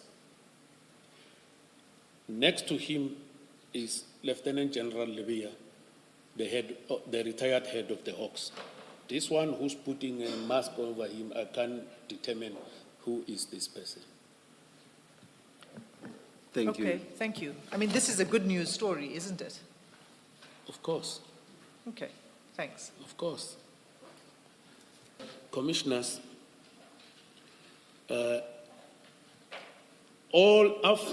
access to the floors where the walking safe was situated was granted only to cleaners, administrative personnel, and members of the DPCI working at the offices. All the safe keys were with the main key. Look, those type of safes, they have a key and a spare key. For the purpose of safety, I took it upon myself to take these keys. I'm having a safe at my office that not one person will be able to remove it on his or her own. And then I kept those keys locked under that safe. And I also, during that person, I also informed DPCI personnel when I took up office, and also on that day. When I took up office, you will visit all the offices, commissioners. And when you visit all the offices, you will also give your vision. What is it that you want to see, and what is it that people must do? Among others, I verbally gave this tasking that offices must be visited between 1800 hours and 12 o'clock midnight. And then another person must visit 2 o'clock in the morning until between 2 and 4. Our members, they will be placed on standby. We signed a garaging authority to take the state vehicles to their premises. This is the practice that I was doing while I was the unit commander here in Pretoria, so that if there is anything that threatens the safety of our offices and the dockets that we are carrying and so forth, we need to detect it at an early stage. We can't say it will never happen, but we need to detect it at an early stage. And then after doing that visit, an OB entry to that effect, it needs to be done, must be done. On the 23rd of June, between 800 hours and 1500 hours, as well as 24th of June 2021, between 08:57 and 14:10, the investigating officer who was assigned to investigate this drug bust came to my office, and he signed for one key and then of the safe where the drugs were stolen. The proof of the aforesaid is attached here to and marked annexure S7. So the purpose of me keeping the case, I've already explained. Sorry, before you go to that, you said he took out one key, but in your statement you say booked out the safe keys. Is a typing error. So that's incorrect. You want to change that Is a typing error.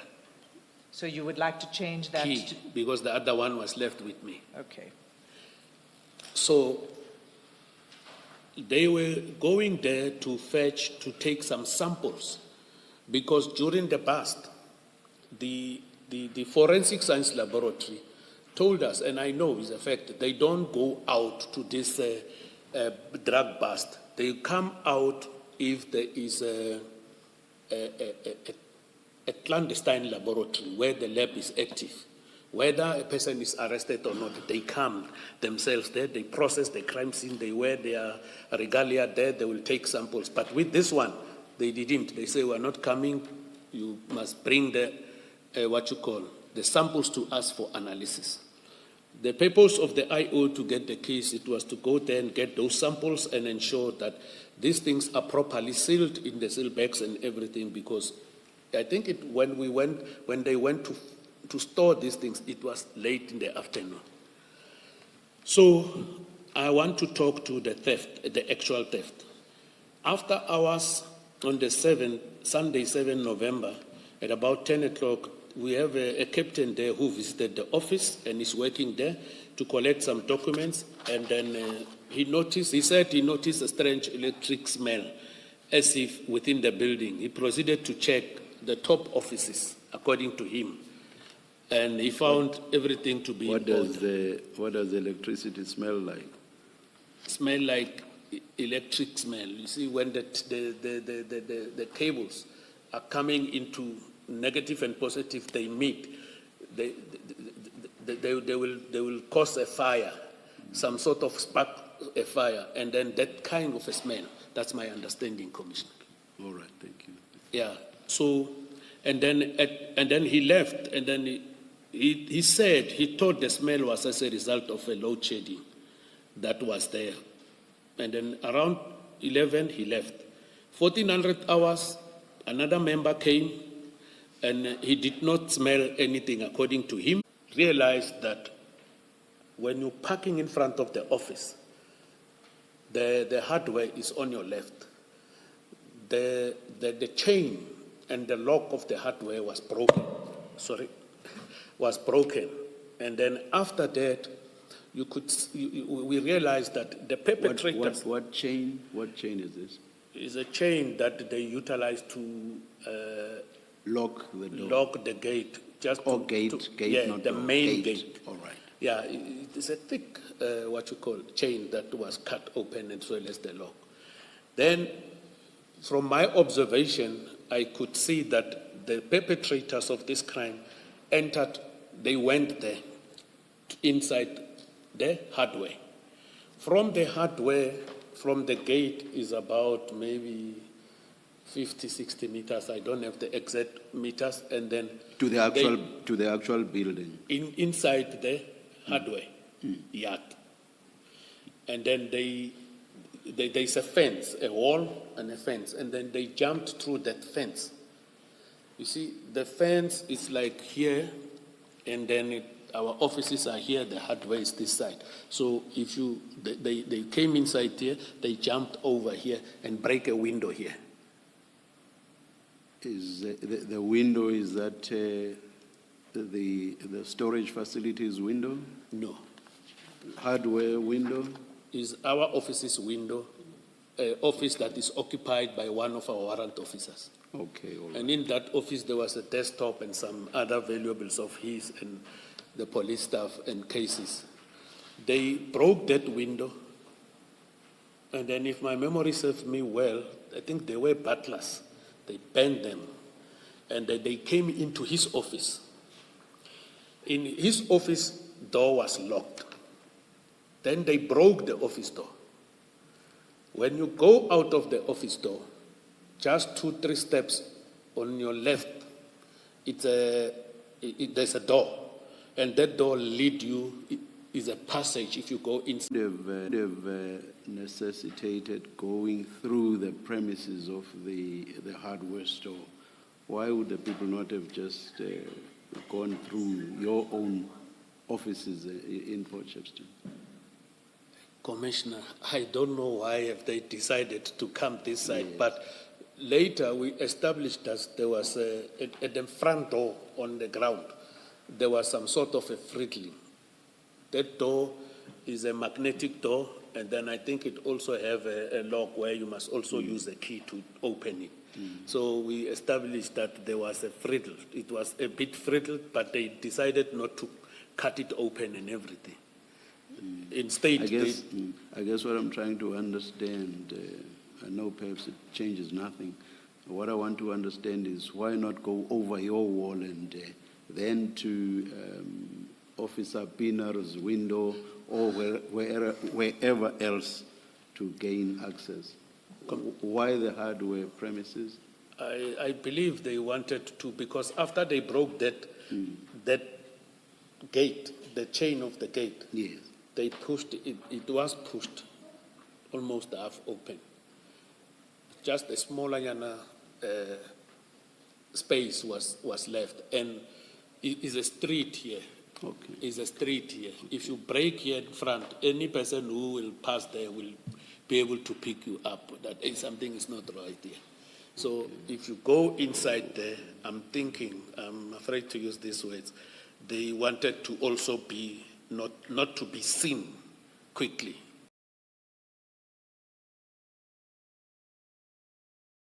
People they had specialized highly skills. specialized skills. Yeah, yes. because it's not an ordinary person who will come and know that I'm cutting. It was not 2 or 3 people, it's a group of people. Because 541 kilograms of cocaine, 5 people will never take everything and go away. And they must have a proper transport to transport these things. And then I believe they might have also have people who were guards. And from there, after they broke, they opened, they threw those things. When I approached the passage of the safe, there were a lot of black powdery substance on the floor, a lot of that. And then you could see that the bags, the exhibit police bags that these drugs were packed into, some of them we saw, I think 2 or 3 from that window where they came in, which shows that these people, not one person came in, several of them who came in through that window, because any other place was never broken into. They took these drugs and exited where they've entered. Then when I observed with my naked eye, I couldn't see any footprints or palm prints on the entrance where it was broken. So, commissioners, one cannot do away with the fact that these people who came to steal these drugs, my heart is still bleeding. Now it's bleeding, it's pumping. My adrenaline is starting to change because this thing happened under my watch and it will never be erased in my mind. It is an indictment on its own. So, what happened there, someone who knows that place and who knew these things were there sold us out. And then it is my plea and prayer that the investigation team be successful to arrest this perpetrator so that they can come and tell us who gave them the information and how and why did they do this, what happened to these drugs. As I'm processing the crime scene, the crime scene management came from the province to come and process the crime scene. They process, they obtain a photograph, and they do fingerprints and everything. Then I said, we are the complainants, commissioners. We can't be complainants and investigate. That the district in that area, must assist us with an investigator. We will assist to try and get things. I tasked my people to look into the cameras around the vicinity and everything, and to start to do those things. And then I brought sometimes there are certain strategies, I wouldn't want to make them public. Some people in our country will know, oh, this is what they are doing, then they will avert. So I don't know if I'm worried to just expose our strategies. Please bear with me. I will just be vague, but if needed be, I will come and explain properly. So we did everything there. There's something called cell phone dumping. I'm not going to explain it. We did that. I brought the people, and then I took my people to go there. We have people that are dealing with this thing of footages. I'm just worried to use the exact name that we talk about when we talk about these things. But while we were busy with that, What I did, I wrote a letter. I think my letter is, let's check, that's what? Yeah, it will be S9 and S10. A docket was open, it was investigated by the district office, and then I gave a team to assist with the investigation. While we were busy with that, I wrote a letter in compliance with the provision of the Act to subject all the personnel at the Potchefstroom offices to polygraph test, as well. Maybe one might say, why is your name not there? I can't do it, Commissioner. I actually wanted to ask why did you not offer to also be subjected to the polygraph test? The Act doesn't say I must offer. It must be the national head my supervisor must subject me to that. It is not a common cause to subject yourself. But point of the matter is you wanted all the people that were aware of the storage of the drugs to be subjected to a polygraph test. Yes, you did not need to have the head to subject you to it, so you could have offered for that to be done for transparency, so that these officers know that he himself has also subjected himself to it. Why did you not do it? I hear you, Commissioner. It never crossed my mind that I must also include myself. In my mind is that if I have to do that, my boss will do it, will instruct me, because even myself, I don't have the authority to do that. I apply, he approves according to the Act. So, thank you, please continue. Thank you, Commissioner. Even if when you see my SC10 is, I think, an additional letter of some people that were supposed to go through that, okay,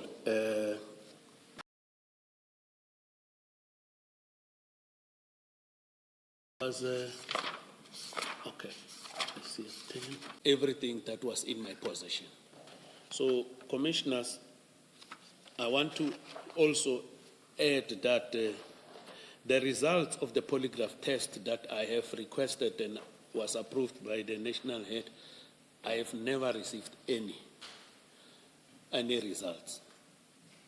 And since the docket was taken, they took the case docket and investigated it. No reports or no any other thing was provided. I can't even tell what is the current status of the investigation, but this team will be able to say what have they found out, what is what and what is what.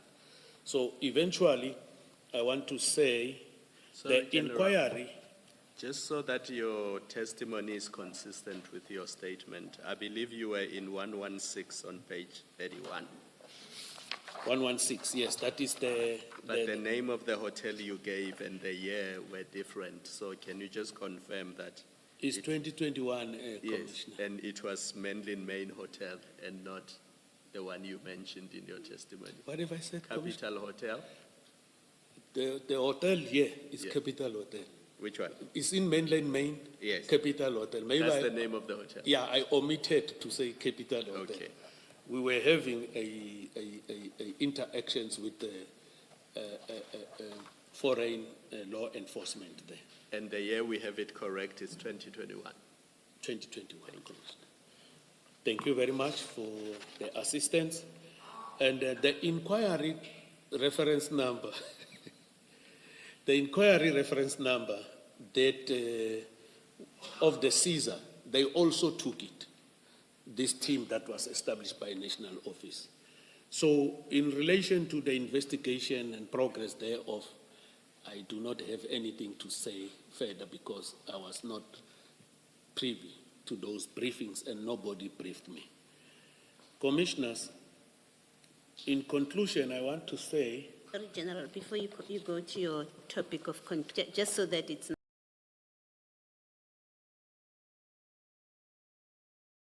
about the drug bust and the exhibits being lost, you've discussed it in quite detail. in your statement? Of what relevance, and what do you want us to keep in mind as you testify, if anything, as you testify and as we hear other witnesses? Because it's not obvious to me. I ask precisely because it's not obvious to me why you're telling us about the theft. About the drug bust and the theft, yes. Commissioners, in the subpoena, this topic was there. That is why I'm responding. I'm telling the commissioners about these things. I don't know what is the relevance of this, but on the subpoena, it was listed there. You've answered me. Thank you, General. Yes. You don't need to say more. Thank you. I also want to say that the issue of the storage there bring under your attention that in relation to the storage there, I think there is a national instruction that says the DPCI, with the approval of the head, can store these things, can store the exhibits at a facility that is South African SANS, I think it's SANS, South African National Standards. When you look at the safe, it comprises of those standards, those requirements. It's a strong room. Even the walls, it's going to take you too long, a person too long, to break those walls and get into that. And what one has done, commissioners, it was done bona fide. In my conclusion, I want to... Sorry, I didn't hear that. It was done on a? Bona fide. In good faith. Understood. Thank you. I want to say it is of vital importance that we revert to the Rule 3, as the Commission will note that I have not leaked sensitive or confidential or classified information of ACPS to Mr. Madlanga. You go back to that letter that it was a bone of contention this morning, Commissioners. When you look at it, although it was a bone of contention, but it is not a classified document. Classification of documents is governed by the MIS document. The MIS document says when you classify a document, the classifications of documents is confidential / restricted. The second one, it will be secret. It shall be written on top and at the bottom. The third one, it will be top secret. But these other things that I'm accused of, that I have leaked sensitive and classified documents to Mr. Madlanga, it is not. The things that I've shared with Mr. Madlanga, they were in a public domain. There was nothing that I took from my office and gave it to Mr. Madlanga to assist him. Most of the documents that seem confidential were in fact sent by Mr. Madlanga, according to what I've read here. The allegations are false and are devoid of merit. They are merely speculative in nature, Commissioners. Lieutenant General Khumalo and Witness X were hard-pressed to provide evidence that proves such a leakage of information before this commission. Had the above figures conducted their investigation diligently, they would have found that the affidavits by Mr. Nangi had already been leaked in the media. It is a common cause amongst myself and multiple witnesses at the commission that the disbandment letter was leaked to the public on the 1st of January. Utilization of my office, using my position as a provincial head to unduly benefit Mr. Madlanga or the Big Five, I never used my position or influence to secure any commercial opportunities for my son through Mr. Madlanga. Abuse of power or position as the provincial head of the DPCI to influence benefit of Mr. Madlanga or the Big Five, shown an interest and questionable concern in protecting Madlanga. Of importance to note is that there is no evidence before the Commission to suggest otherwise. The baseless allegations by Witness X, Lieutenant General Khumalo, have caused a significant reputational harm on myself. They have further disrupted command cohesion and introduced unnecessary tensions within the DPCI KZN ranks. They have further caused an equal measure of harm to my son, as the allegations have caused him a significant loss of income. Currently, Commissioners, he is running a scholarship business. And then you sign contract with people, then they come and extend the contract. Some, they just come in a year. He lost a lot of kids. So now there is a problem of him paying his buses, the loans, the high purchase thing. So, Commissioners, You said scholarship, and I hear you talk about buses. It's Kumbi. Did you mean scholar transport? Yes, he's there now currently. Okay. Because what they do, if this is not working, bringing any income, they venture into a lot of things. So, Commissioners, I think we need to be protected before I conclude. I have been summoned at the head office by my current supervisor. I was provided with a notice of alleged misconduct because of the testimony by witness X here and witness C. And further to that, I was provided with a notice of temporary transfer. And this thing happened Friday, this past Friday, Commissioners. And that is a problem. We can't be intimidated when we are supposed to come and give evidence here. Because it is a modus operandi, because it disorientates your mind in order to be testifying here and be to your sound and sober senses. You'll realize that although some of the witnesses never testified here, they testified at the ad hoc committee. They were visited just a week or a few days before they were testifying. It is my humble prayers to you, Commissioners. We are your witnesses. Although there are allegations against us, we need to be protected here. And then I am of the view that why they never left this thing for me to testify, they can even wait for you to make a determination and deal with me. Or come and give me these things after I have testified. It is something that raised serious concerns to me, Commissioners. Now I must respond this Friday. Why must I not be transferred?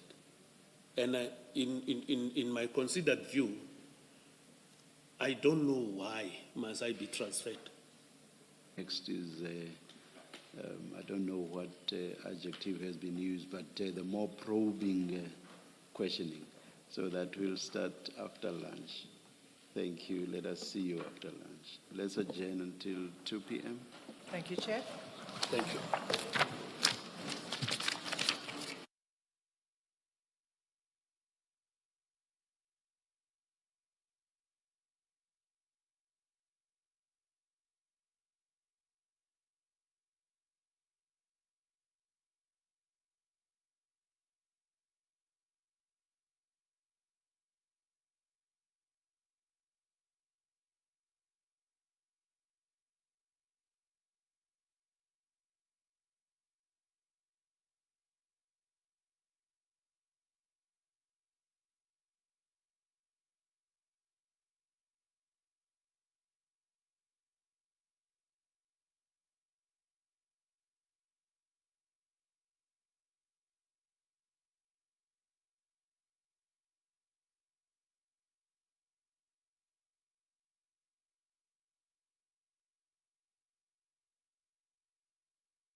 Yes, Ms. Hassim.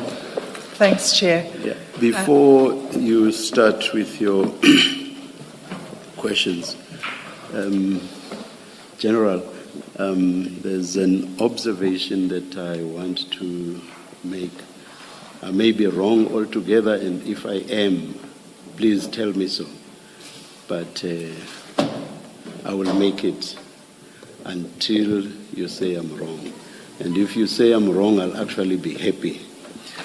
I noticed a few times when Advocate Hassim was asking you questions, you would appear to me to be quite abrupt with her, or dismissive, or impatient. It was my observation, but as I say, I may be wrong altogether. At that point, or at that stage, the questioning was not probing at all. So I just thought, now that we are at a stage where the questioning is going to be probing, if I am correct, what I observe may become worse.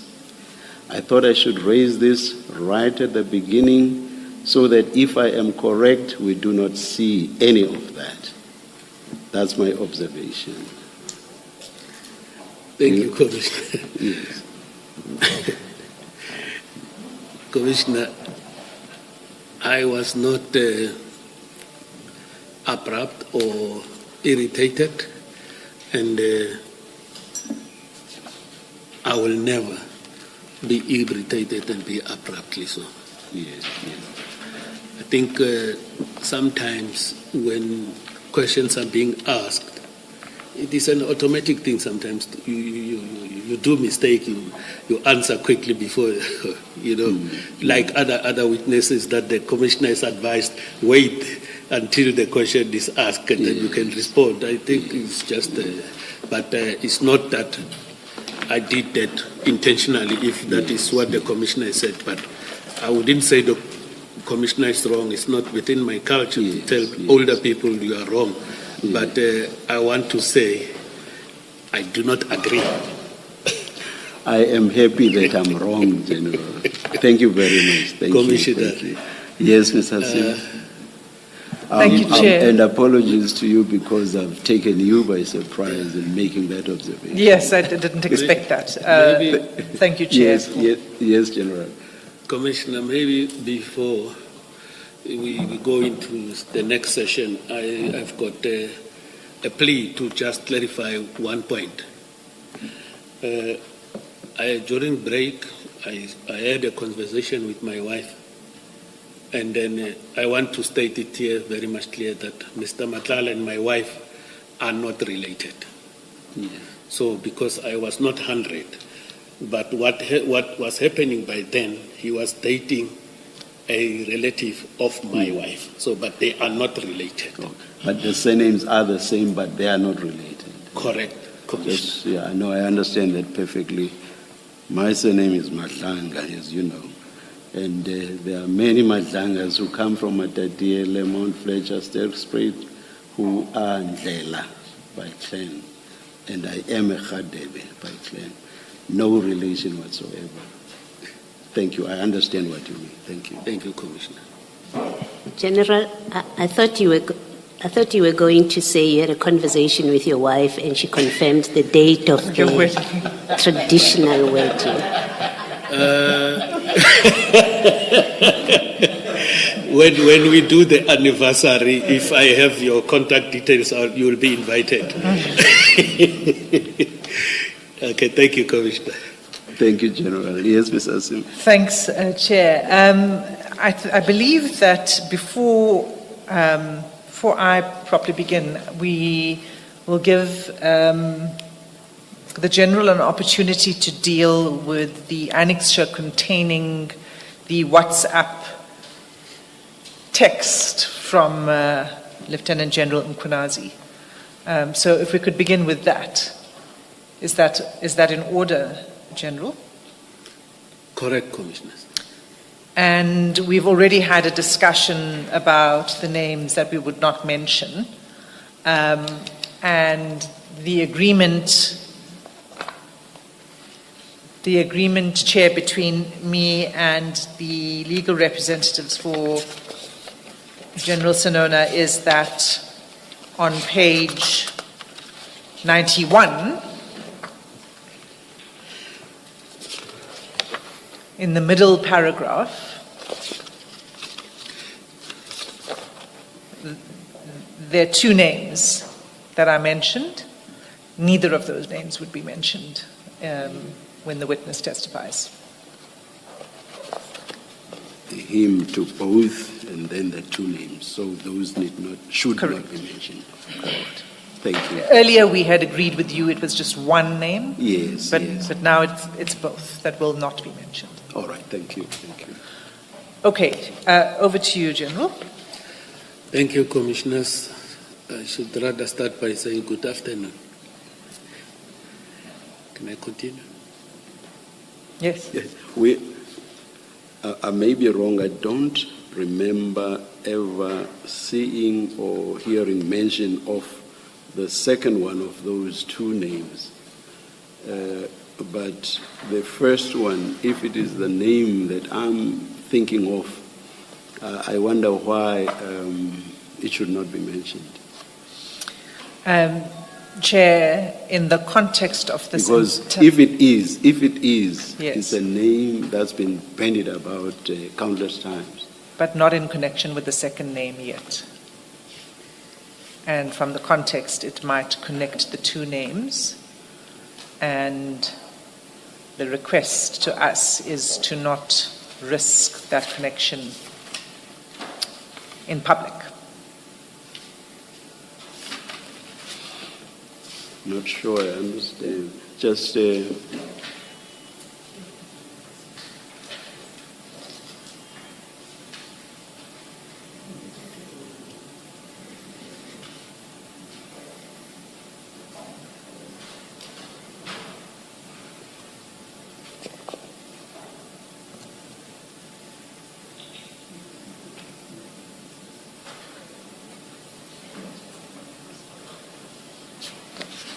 at this point, we will provisionally agree that that first name be skipped, but we want to consider this overnight and see if we will not insist that the name be mentioned.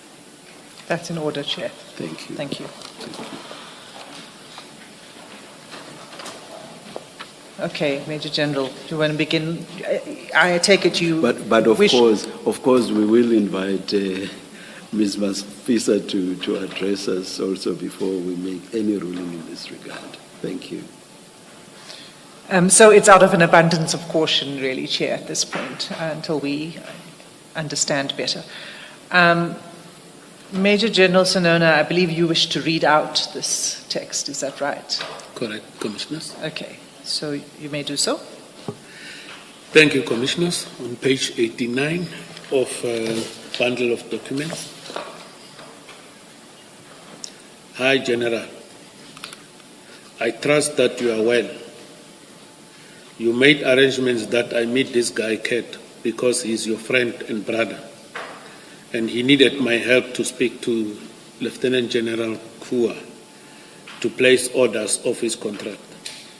He volunteered information about a house. What is worse is that after you told me about the discussion between you and him regarding, there's a name there, as I also said, Nengi, I asked you about your relationship with him. I still don't know how the two of you met. I think it was agreed that this name can be mentioned. Correct. So please reread that sentence. One thing I'm not sure on, because a lot has gone by or gone on. I'm not sure whether this was introduced properly as to what it is exactly, this document or this exhibit. Can we just introduce it properly and then you continue, General? Well, let's start again. So the witness had referred to it earlier in his evidence. Yeah. And the thing is, now that we are here, let's just refresh our memories. Please, yes. And in fact, Commissioner Kumalo had asked where on the face of this document do we see the actual date, and it isn't on the face of the document. So, Major General, can you just begin by describing what this is, S4, when you received it, who sent it to you? Can I suggest, Advocate Hasim, that he reads paragraph 65 of his statement and then give that context that you had in mind? So repeat his earlier statement. That's fine with me. 65, Commissioner.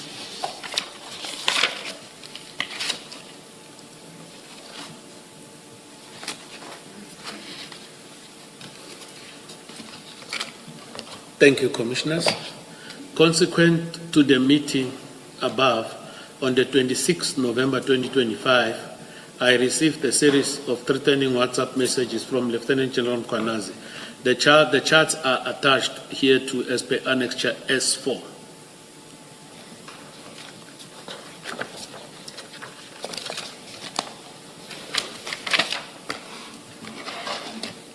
Can I continue, Commissioner? Yes.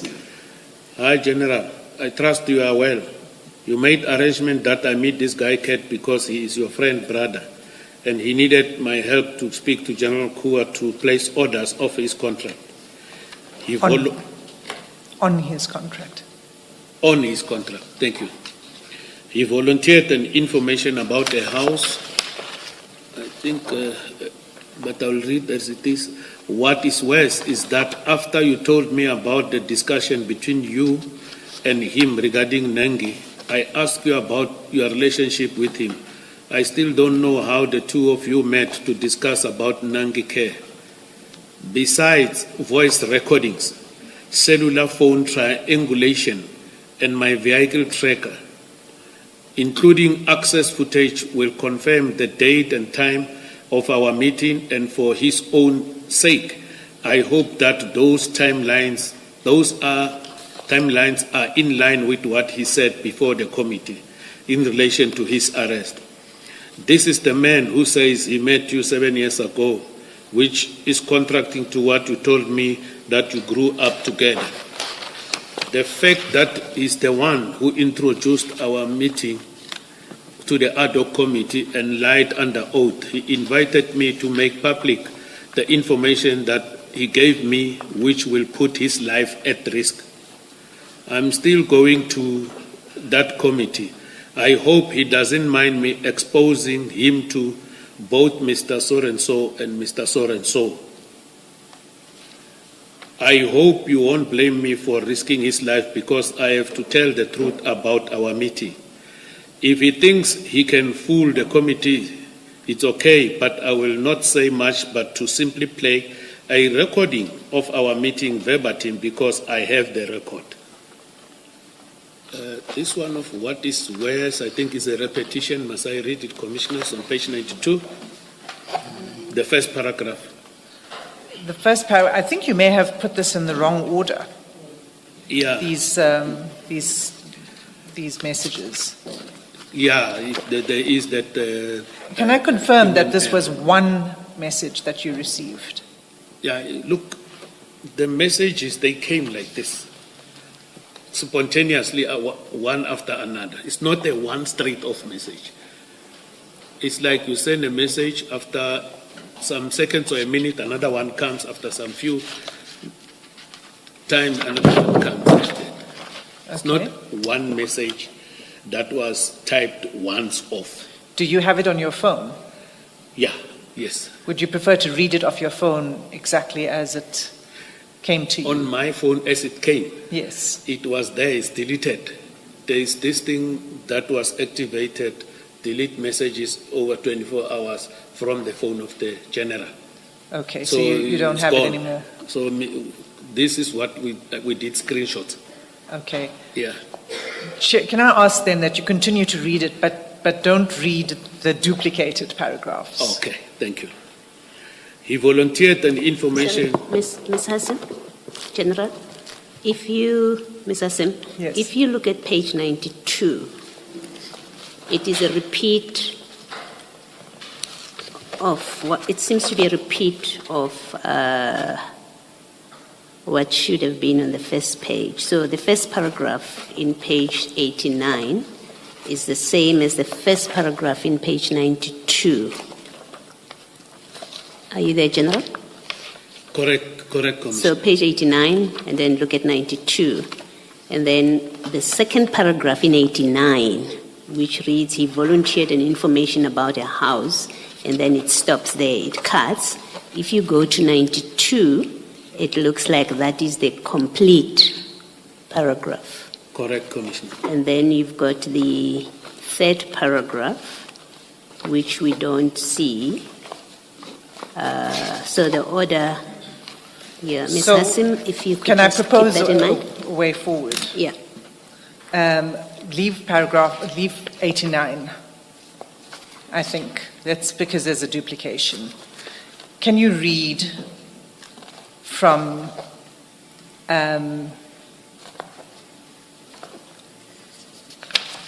yes, you made arrangements, I meet this guy. So page 92, can you read that whole page?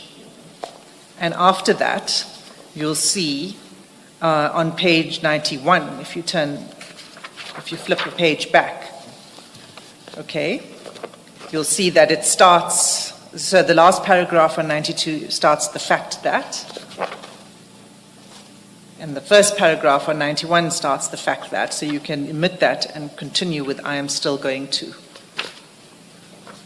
Okay.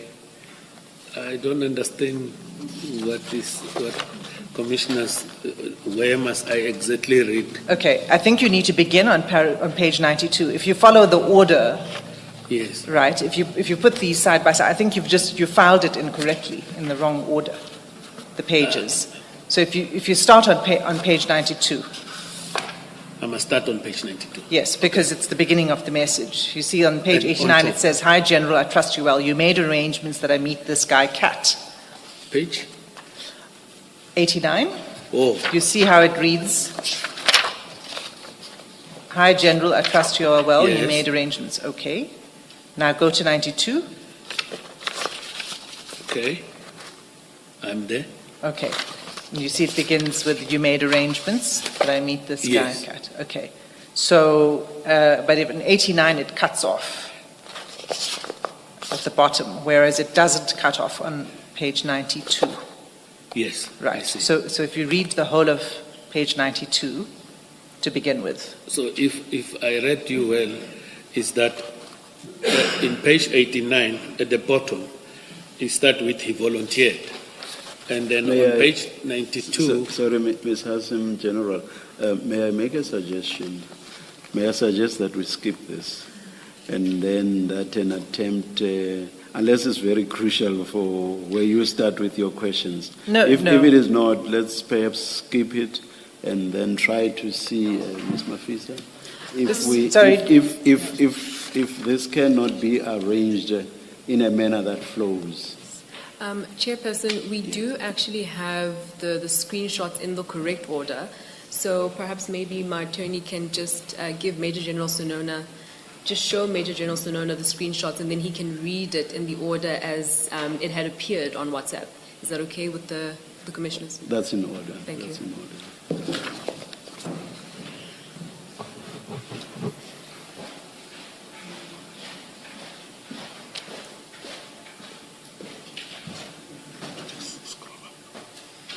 okay.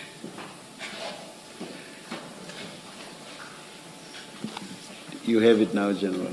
I have it, Commissioners. Thank you. Thank you, Commissioners. You made arrangement that I meet this guy, Cat, because he is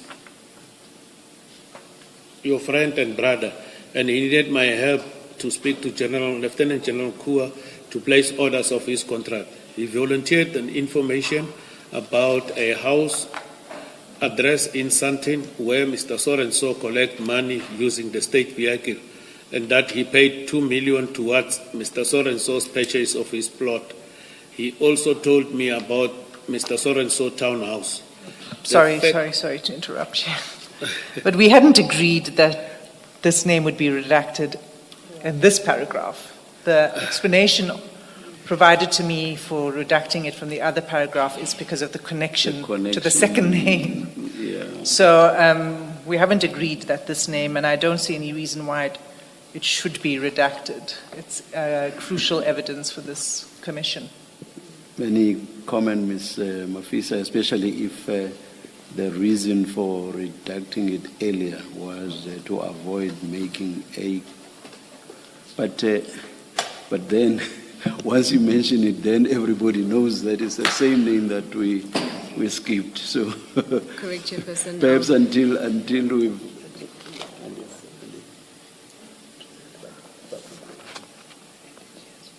Because I've already explained. Yeah.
We'll take a short adjournment. But perhaps before that, let me hear what Ms. Mafisa thinks.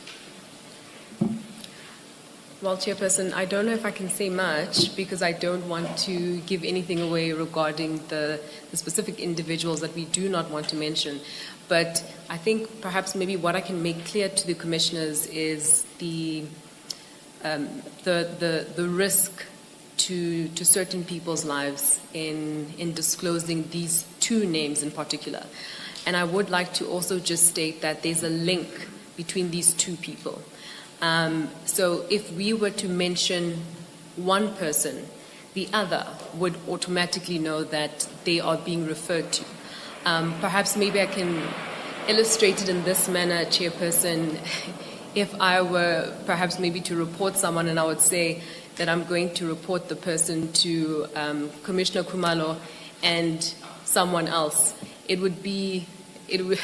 one would quickly deduce that they might also be reporting to you, Chairperson, or to the other commissioner. The link is, I don't want to give too much away, but the link is there, the relationship is there. And the knowledge that the other would have is, it's too big of a risk for us to take, to mention the names. May I respond? Thank you, Ms. Mafisa. In fact, Chair, this makes it even more important that we consider this carefully, because what Ms. Mafisa has just said is vital evidence for this commission. She's confirmed the connection between those two names, something that is a subject of inquiry in this commission. So that's quite important for us. That's the first thing I want to say. And I would imagine there'd be more to come then, evidence-wise, from this witness to show that link. But apart from that, nothing from the face of this text, if you mention the first name, connects to the second name. I don't think it's the equivalent of referring to a commission of inquiry where there's a panel of three, and if you mention one, it's another. I don't think it's analogous to what is here. If you mention the first name and leave out the second, there's no way a link can be made to the second, unless you have knowledge that we don't have. But yeah, there's no objective manner in which one would put these two names together. This first name is linked to many people. It could be anybody. Commissioners, if I may, I think what my senior has just said is quite relevant as well to the reason why we don't want to mention both of the names. Whether it's one name or both of them, we don't want to mention it is because of the knowledge that we do have. And perhaps maybe we are just taking additional or extra steps just to make sure that we do not have a situation where certain people's lives are at risk. But with the information that we do have, we can confirm that if we were to mention one of these names, the other would know. I can further elaborate, Commissioners. Perhaps maybe I can just come closer to you and I'll be able Ms. to. Mafisa, just explain this about the other knowing. Just explain the relevance of that. Yes. So when you have a look at that particular paragraph, what General Mkhwanazi is doing is he's saying that he's going to report. He's going to report to these two individuals, and I think when you look at it from that particular context, that's the most important thing. That I wouldn't say it's a reporting to your principal, but essentially the relationship with the link is somewhat of. It would be like reporting to your principal, essentially. So if you... Maybe let me ask it this way. What's the fear? If that other person does get to know, what's likely to happen? What's that person going to do once they get to know of the mention of the other person? I don't get it exactly. Sure. All right, Commissioner. So unfortunately, we do know that this person is quite, I must just watch my own words now, but this person is quite dangerous. And so just the mentioning of this particular person's name could put Major General Senona in quite a tight spot, just in terms of his safety. I think perhaps also we're considering, it's Witness D, whose life was unfortunately taken. So we are just a little bit wary of mentioning this particular individual, exposing him in these proceedings. It truly is a security risk. And if, for the purposes of General Senona's testimony, all he is doing is to read a WhatsApp text not crafted by him, but a WhatsApp text received from General Mkhwanazi, why should that threaten him? Why should that pose a risk to him? It would definitely threaten him, Chairperson, because I'm sure the relevant people wouldn't have preferred for him to actually even disclose the screenshot. But because he wants to assist the Commission, he disclosed the screenshot. But just for purposes of his safety, we just thought that those two individuals together, they should not be mentioned. So it was to assist the Commission, but I don't think that we must put Major General Senona's life at risk.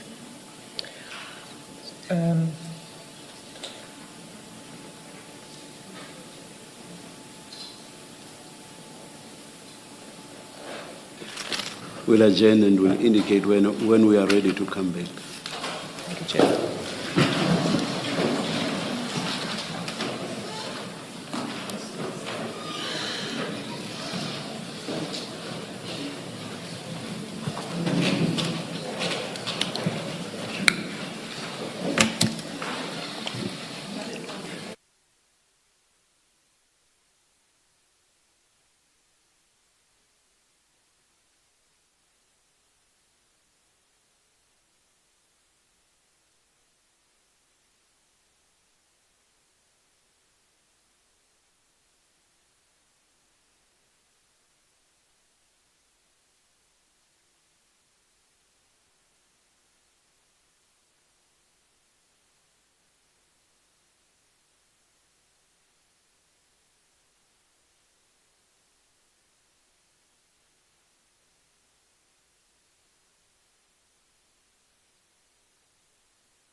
General, my understanding is that an agreement reached between the parties in a discussion, of course, that took place before us, commissioners, is that you must please reread from the paragraph that says, I'm still going to that committee, and I hope he doesn't. You see that?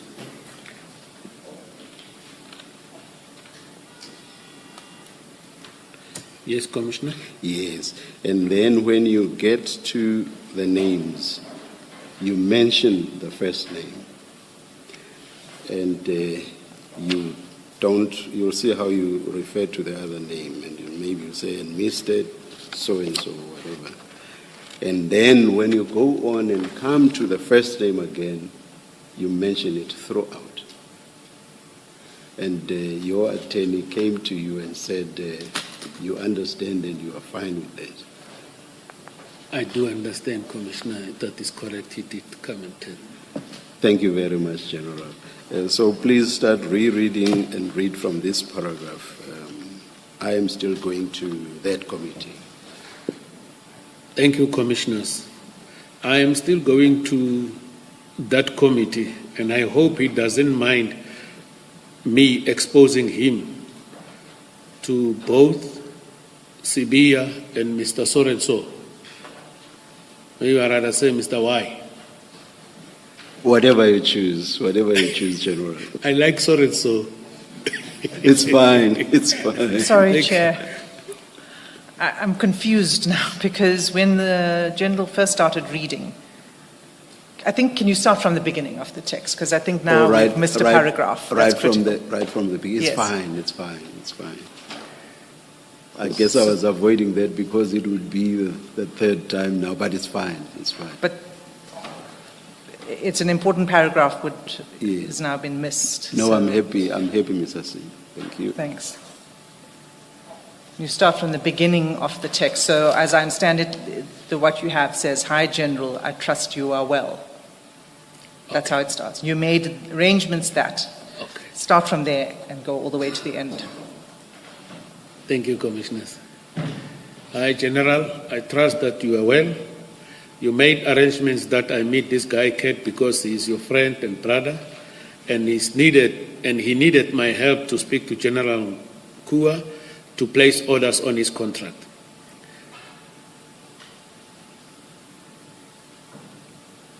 He volunteered an information about a house, address in Sandton, where Sibia collects money using the state vehicle, and that he paid 2 million towards Sibia's purchase of his plot. He also told me about Sibia's townhouse. The fact that he's the one who introduced our meeting at the ad hoc committee and lied under oath, he invited me to make public the information that he gave me, which will put his life at risk. I'm still going to that committee, and I hope he doesn't mind me exposing him to both Sibia and Mr. Sorenso. I hope you won't blame me for risking his life because I have to tell the truth about our meeting. If he thinks he can fool the committee, it's okay, but I will not say much, but to simply play a recording of our meeting verbatim because I have the record. What is worse is that after you told me about the discussion between you and him regarding Nengi, I asked you about your relationship with him. I still don't know how the two of you met to discuss about Nangi care. Besides voice recordings, cellular phones and triangulation and my vehicle tracker, including access footage, will confirm the date and time of our meeting, and for his own sake, I hope that those timelines are in line with what he said before the committee in relation to his arrest. This man says he met you 7 years ago, which is contradicting what you told me that you grew up together. I guess this will become clear as the investigation continues. That concludes the messages, Commissioners. Thank you. Ms. Hassim, because we've been going on this way and that on this, I must apologize to you. I thought the bit about the payment of the 2 million and so on, I thought it was still to come. So Okay. apologies No for problem, my confusion in that regard. Yes, yes, Ms. Hassim. So, thank you. Ms. Hassim, will we get the correct Yes, I've requested transcript that. of that? And Mr. Beloy, Okay, thank you. no relation to Commissioner Beloy, is that we know of, has undertaken to provide that to the Commission. At the end of this message, Major General, there's a TikTok video. What is the content of that? I didn't open that. You know, this message is Commissioners. They came as some sort of intimidating to me. What I did, I just screenshot them and sent them to my attorney. Because for me, this was unbecoming. Why must I get these messages? For what? So I sent them to my attorneys that this is the messages I'm getting because I've already contracted them or request their legal assistance with regard to me appearing at the Commission. Whatever comes my way that is talking to the issues of the Commission, I must communicate with them. I must also say that my attorneys wrote a letter requesting the alleged recording in these messages. The letter, there was an acknowledgement of the letter, but the recordings never reached us till today. And these recordings that are said of that meeting, we have not yet received them till this day. Thanks, but that meeting is the meeting that you were present at, so you know what happened in that meeting. Come again? The recording is a recording of a meeting at which you were present, isn't that so? As I have indicated in my statement, I was present. Yes. Okay, so I also just need some clarity about whether, so you received this, did you respond to Lieutenant General Mkhwanazi? I didn't. You did not reply? I didn't. I just forwarded this to my attorneys. And you had no further contact telephonically or otherwise with him? With who? With Lieutenant General Mkhwanazi, yeah. No, we never spoke after this. You spoke at the same time there, just say, with Lieutenant General Mkhwanazi. I'm just thinking of the transcription. Oh. Yeah. Advise me, Commissioner. I'm saying you spoke at the same time with Advocate Hassim, and you spoke over her when she was mentioning with Lieutenant General Mkhwanazi. I just wanted to mention the name because the transcription will not show it if you spoke at the same time. Yes, with the Lieutenant General Mkhwanazi. Thank you, Commissioner.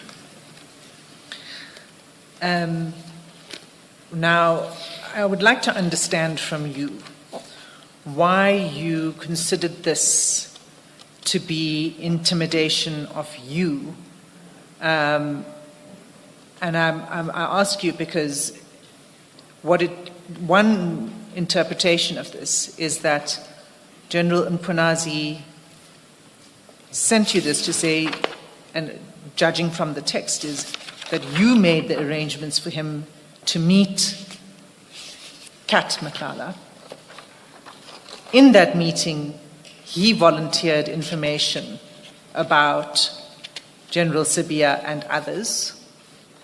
And now that he is the one that's introduced this meeting, but not given the full story, it means that General Mkhwanazi is going to go to the ad hoc committee and give the full story, and that he's letting you know this. And he's saying to you that when he does so, that may put your friend, Kat Matlala, at risk because it exposes him because he's given information right? That he's informed on people, right? So I'm putting to you that that's an interpretation of this. Why do you see that as an intimidation of you? Commissioners, I believe it's the first time the commissioners get to know about this meeting, because of this commission get to know about this meeting from me to you. And these messages came to me before I come here. And then when you get this type of messages, one get an insinuating situation that don't talk about this. As you are analyzing, the advocate is analyzing and giving a perspective of her analysis on these commissioners. For me, it came because I'm supposed to go and testify. And then Mr. Madlanga spoke about this at the ad hoc committee. And then when you get this type of messages, what does it say to one? That be careful. Don't talk about this. I'm going to that committee. It was never talked about there, And you must remember, commissioners, I took an oath this morning to tell the truth. You said to me, tell the truth, nothing else but the truth. That is the feeling that I've got when I received this thing. And I'm here to come and tell the truth and assist the commission to deliver its objectives. But you would agree that there's nothing in the text in where he says to you, do not go and testify about this meeting? I agree that is not there, but the sense of this message is that I have received it with. It gives me an impression that be careful. So that's the feeling I had when I got this message. That is why immediately thereafter, I sent it to my attorneys. And I have never responded to him because you'll see other messages were deleted by him that he sent to me. And I don't know the content of that. It leaves a lot to be desired for. What was actually in that messages that were deleted by him, not by this, by the general, not by this app of disappearing messages after 24 hours. But the general himself deleted these messages that he sent to me. And I strongly believe that this message also was talking to the same issue because it is after Mr. Madlanga has testified at the ad hoc committee. It shaked me. I wish somebody was there to see how I was feeling. But I was rattling when I get these messages. General, there's a part that I don't understand about what you've just said now. You said your reading of this message is that you must be careful. Careful about what? That is what came into my mind, Commissioner, that, hey, you be careful. You know, what came into my mind is careful about anything. We are members of the police, and I think as we move on, you will realize that also these things that are happening to me, these letters that I'm getting that I've indicated earlier, after my attorneys have sent this letter and we didn't receive anything, and the general didn't talk about this in this forum, commission, it ignites fear in one. And when you look at this, I was supposed to testify on the 26th. I was here. From here, I went out. My lawyers, we get these things, we send, they write me a letter and everything. All of a sudden, if I was supposed to be issued with a letter of transfer and everything, it should have happened last year. Now that we wrote a letter, these messages came, I sent them to my attorney, they sent a letter with these attachments to him to give us the recordings. Then I received this thing. You see what is happening now, commissioners. Then you received what thing? I received a notice of temporary transfer and a notice of alleged misconduct regarding the allegations that were made against me before this commission. And so you're saying that General Mkhwanazi is behind that letter of transfer? I've never said that, commissioners. I'm telling you the events that are unfolding after these things. And that, it gives me a serious problem. We'll come back to that. Can I, sorry, finish? It gives me a serious problem that, why? Because I did check with my supervisor that, are you saying everybody who was mentioned at the commission is subjected to what I am subjected to? And the answer was no. It depends from one supervisor to another.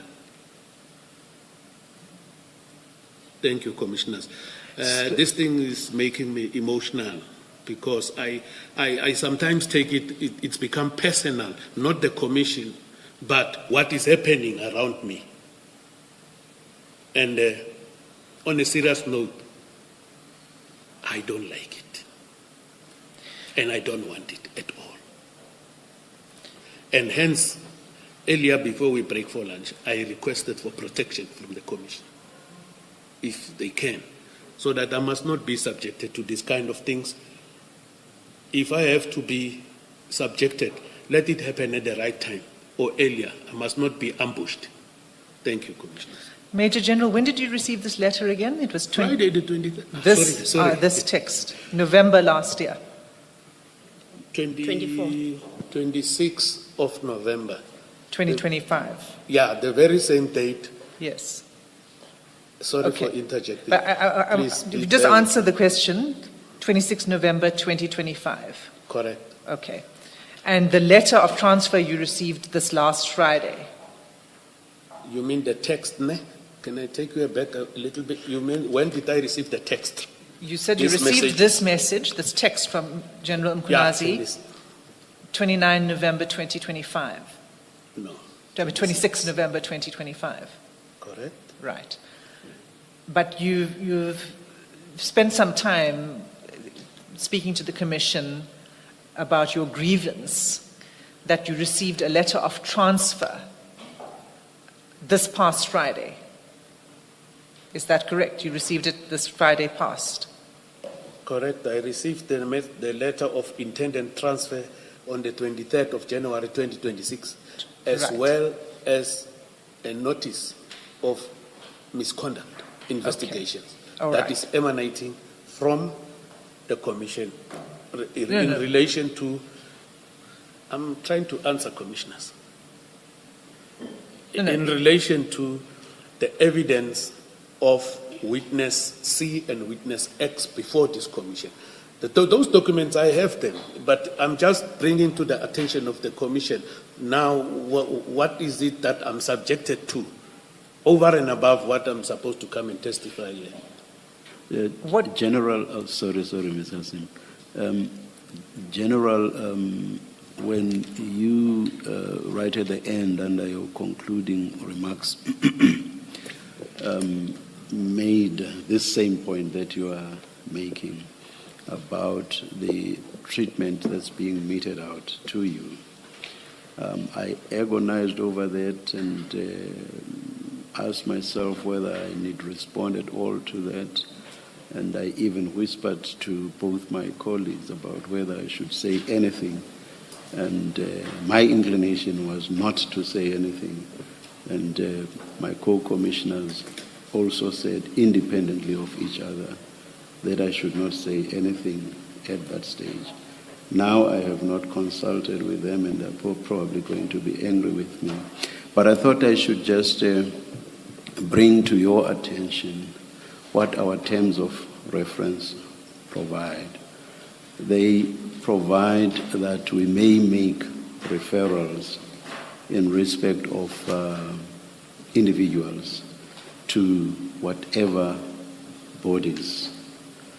That's a power that we have. And it's a power that we do not have to exercise only after a witness has testified. the person may just have been mentioned, and based on the mention, we are entitled to make referrals before that person, and those referrals may be for criminal investigations, or that the people be charged, or that there be disciplinary proceedings against the people, or even for an employer to consider whether to suspend the person. And all of those, in terms of the terms of reference, may happen even before the affected person has testified. So I'm just saying it's something that's open in terms of the terms of reference. And if that may happen in terms of a referral by us, I don't quite see why, if an employer, or if it's a context outside of employment, whoever has the power, I do not see why not they cannot exercise that power, even without the Commission having made a referral. I'm stating that just to say to you, I do not necessarily consider that to be unfair. If there is a basis for it to be done, it does not have to wait until a person has testified. I understand how it may affect you as an individual and how it may cause you to grieve over it. That I understand perfectly. But I just want to disabuse your mind of this idea that it's something that should never ever happen. If it happens in terms of a referral, I do not see why it should not happen even outside of a referral. I thought I should just clear that up. Thank you, General. Commissioner, I hear and I fully understand. The challenge... And please, lastly, what I've said has nothing to do with the merits or demerits of the action that's being taken against you by your employer. Thank you. My only challenge is the manner in which it was done. That is why I'm raising it before you, commissioners. The manner in which it was done and the timing of it. That's where the challenge is. If my supervisor believes I've done anything wrong, by all means. But the question of timing, the first witness testified here, talked about me back then towards end of September. It should have happened there and there. But why when I'm about to come and testify? The manner in which it was done, not that it is done. Thank you, Commissioners. Thank you, General. Yes, Ms. Hassan. Thank you, Commissioner. And on that note, I'll move off where I was, because the Major General seemed to be linking this text message with the letter of transfer and all of that. But I think we've now cleared that up, so I'm not going to go there. I'd rather focus on the content of this exchange, of this message. You say you were rattled when you received it. And you've accepted that nowhere in this message does General Mkhwanazi say to you or warn you, don't go and talk about these things or this meeting. You've accepted that. I mean, to the contrary, he's saying that he's now going to be open about the meeting. Are you not rattled because you discovered that there's a recording of the meeting? Is that not the cause for your feeling shaken by it? I'm not rattled because of that. I was definitely being disturbed. But my legal team requested that. I'm also looking forward. Let him play it. I'm looking forward because that's why we requested it, so that my attorneys can do the transcripts and assist the commission. I'm looking forward as well. But these messages, they rattled me as a person when you find this type of things. What happened instantly within you, you don't have a control. The adrenaline, when you get this type of things, you don't have control of the adrenaline to say this is what must happen, this is what must not happen. But I did rattle. It's not because of I'm worried about the recording. It doesn't worry me. It will tell the truth, what he said to him and what the other one said, what the general said to him and what Mr. Madlanga said to the general. I'm willing, I'm looking forward for those recordings if they do exist. He also says that you made the arrangements for him to meet Mr. Madlanga for the purposes of helping with this contract. Must I respond? Yes, please. I vehemently deny that. You did not make any arrangements with General Mkhwanazi to meet Mr. Madlanga. I've never made arrangement with General Mkhwanazi to meet for the meeting with Mr. Madlanga. The only thing that happened, Mr. Madlanga asked me to accompany him there, and then I think he told the former minister that he will be coming with me, and then as a result, I believe that the general knew that I was coming with Mr. Madlanga. So were there any, if we were to look at communications around this time, there was no communication between you and General Mkhwanazi regarding this meeting? On the date of the meeting? Or just before the meeting or around the date of the meeting?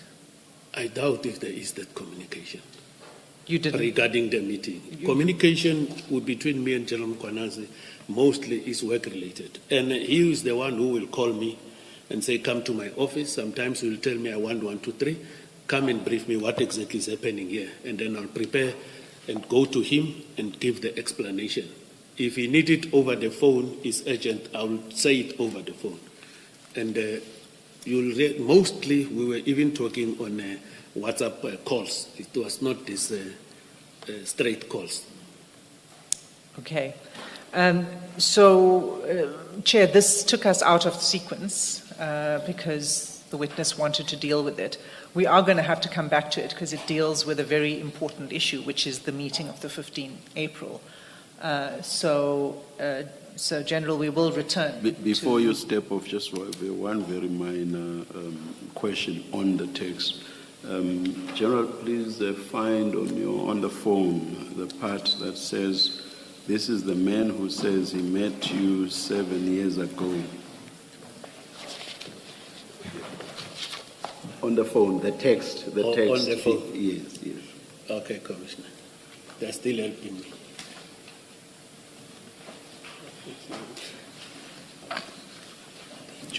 I'm here, Commissioner. Oh, so it says, this is the man who says he met you 7 years ago, which is contracting, but I think that's supposed to be contradicting what you told me, that you grew up together. Is it correct that you told General Mkhwanazi that you grew up together, you and Mr. Madlanga grew up together? No, I didn't tell the general that me and Mr. Madlanga, we grew up together. We know each other, but we never grew up together. Thank you. Yes.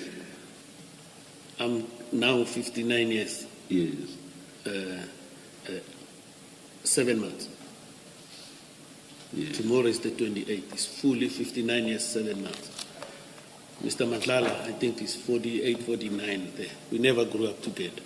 He's like a younger brother to me, and I'm like the elder brother to me, as I've indicated. When did we meet? Thank you. Thanks, Ms. Hassim. Thanks, Mayor, and I know you say you will come back to it, but maybe let me just deal with mine. In that same, on your phone, I don't know where you will find it, but there's a paragraph that says, what is worse is that after you told me about the discussion between you and him regarding Nengi, you see that paragraph? In the bundle, it's page 90, if you're looking at the 5. Go to page 90. 90. Oh, there. Commissioner. Mr. Baloyi is giving you the phone. Okay, Commissioner. Which one? What is worse, it's a paragraph that starts, what is worse is that after you told me about the discussion between you and Nangi regarding, the discussion between you and him regarding Nangi, I asked you about your relationship with him. I still don't know how the two of you met to discuss what Nangi care. You see that? Yes, Commissioner. Yes. Did you have a discussion with General Mkhwanazi about Mr. Nangi and your discussion with Madlanga about Nangi? I've never had this discussion, but I strongly believe because I was in and out there, they might have talked about, but as for me, I have never told him about any discussion between me and Mr. Madlanga regarding Nangi. Yes. The only thing that I know I did about Nangi, I only sent that, what you call? That affidavit. That thing that was on the media. Okay. So this WhatsApp message has got so far 3 items that you say you did not discuss with General Mkhwanazi. One, or that you are disputing the correctness of. One, you dispute that you made arrangements with General Mkhwanazi that he meets Mr. Madlanga. That's one, and you say nothing of sorts happened. And then 2, you dispute that you spoke to General Mkhwanazi about Mr. Nangi. And then 3, you dispute that you told him that you grew up with Mr. Madlanga. So there's 3 factual allegations that you are denying. And I understood your evidence earlier in response to Ms. Hassim. I understood you to say you never responded to this WhatsApp message. Am I correct? Correct, Commissioner. Yes. Now General Mkhwanazi sends you a WhatsApp that makes what you say are factually incorrect allegations. You've not addressed them. You didn't respond to him to say, but I never arranged a meeting. You don't say, I never told you or I never discussed with you about Nangi, and I never told you that we grew up together, that I know him for 7 years. You don't dispute that to General Mkhwanazi, that's 1. 2, in your statement to us and in your evidence as you sit there, you don't, as you discuss this WhatsApp message, it's quite notable, significantly notable, that you don't say that which he says there is actually a lie. I never arranged that meeting with him. That which he says there, that I told him, or that I discussed Nangi with him, is a lie. And you don't say, I never told him that I grew up with Madlanga. I have to say it's a great curiosity that you, at no point until now when Ms. Hassim and the chairperson ask you questions, and I do, at no point do you correct what you say are factual inaccuracies or lies. So what's your explanation for that? Commissioner, is a human error, but I'm still under oath. I'm saying it's true. I dispute this. Mr. Madlanga originally is Mamelodi in terms of growing up. Me, I'm from Soshanguve. There's no way that we'll grow up together. My point is, and then, my point, General, is, I'm not asking you to repeat what you've said to us. My point is that it's a curiosity at the very least that you were sent a message in November 2024 where certain factual allegations about an alleged discussion between you and General Mkhwanazi happened. You don't respond to him. You don't say, but Commissioner, I never had these discussions with you. You don't. You keep quiet. You tell us I didn't respond. You get a further opportunity before us to submit a statement, and you drafted the statement. The evidence leaders had nothing to do with it. You prepare the statement. You attach this WhatsApp message for a different purpose, but you attach this and you don't say it contains untruths where it says this and that. Third opportunity, you're sitting there, you're testifying. You don't say he sent me this WhatsApp message and actually it contains inaccuracies. And the explanation that it's human error when you've had 3 opportunities to correct what you say are inaccuracies is simply not good enough. Commissioners, be that as it may, it is a human error, and if I didn't realize that I omitted this, it's a human error, and then I admit I made a human error by not talking about it in my affidavit and talking about it in my evidence in chief. But the question of not responding to him, I decided not to respond to him but to talk to my attorneys. That one I decided because, you know, there's a culture sometimes in the police. You don't interact with your seniors.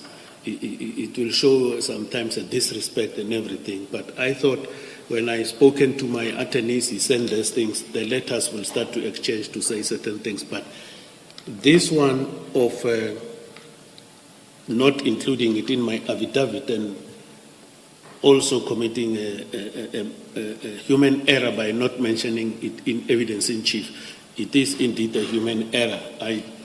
I came here to tell the truth, nothing else the truth, but not to mislead the Commission. So bear with me, it's a human error, Commissioner. Can I just maybe finally, just in fairness to you, tell you what I think it suggests, and then you can comment.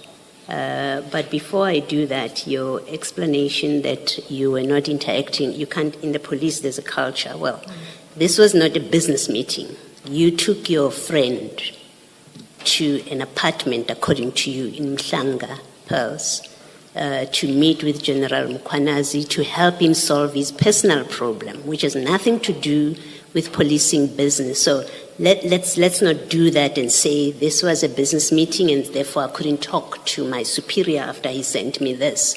You were using your position here and your proximity to Mr. Madlanga to assist him to get a commissioner, a provincial commissioner, in fact, you say you were giving him support. So you were using your position to give support to him. It has nothing to do with your duties as head of the Hawks. I want to suggest that to you.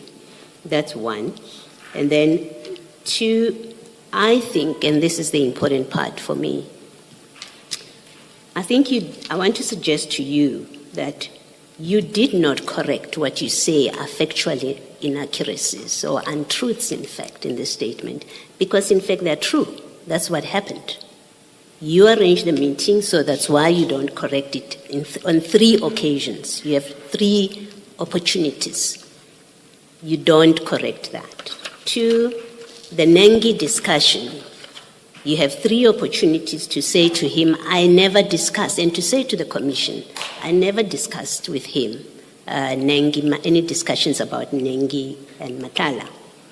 You have 3 opportunities. You don't correct it.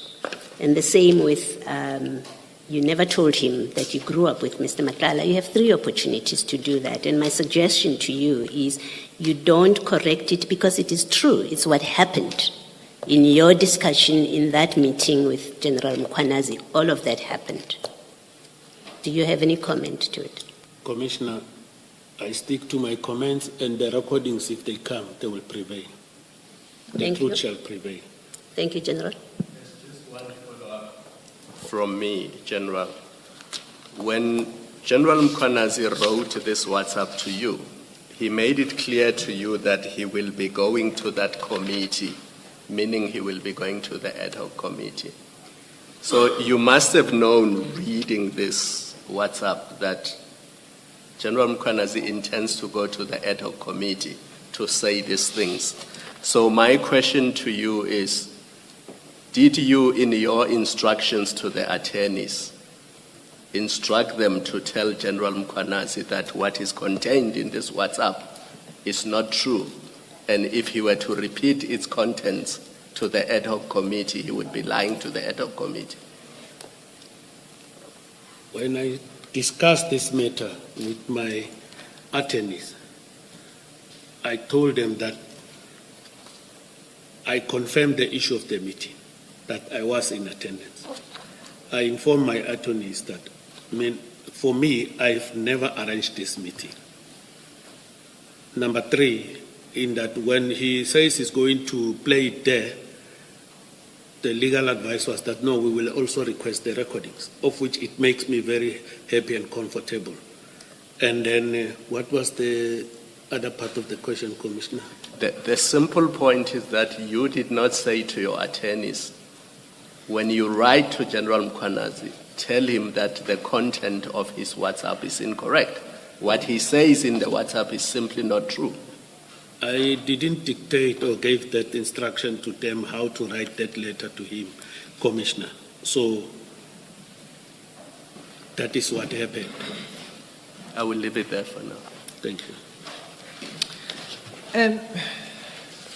The commissioners have opened up the area of questioning I was going to go to, and I think we should probably just continue on this topic instead of leaving it now. I do apologize. Coming back later. They are ungovernable, these commissioners. I think that, Major General, that there's more that you are withholding from the Commission. And I say this because if you look at paragraph 64 of your statement,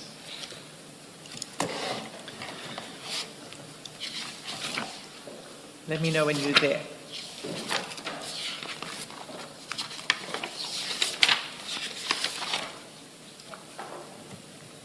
You're there? Yes. Okay, you say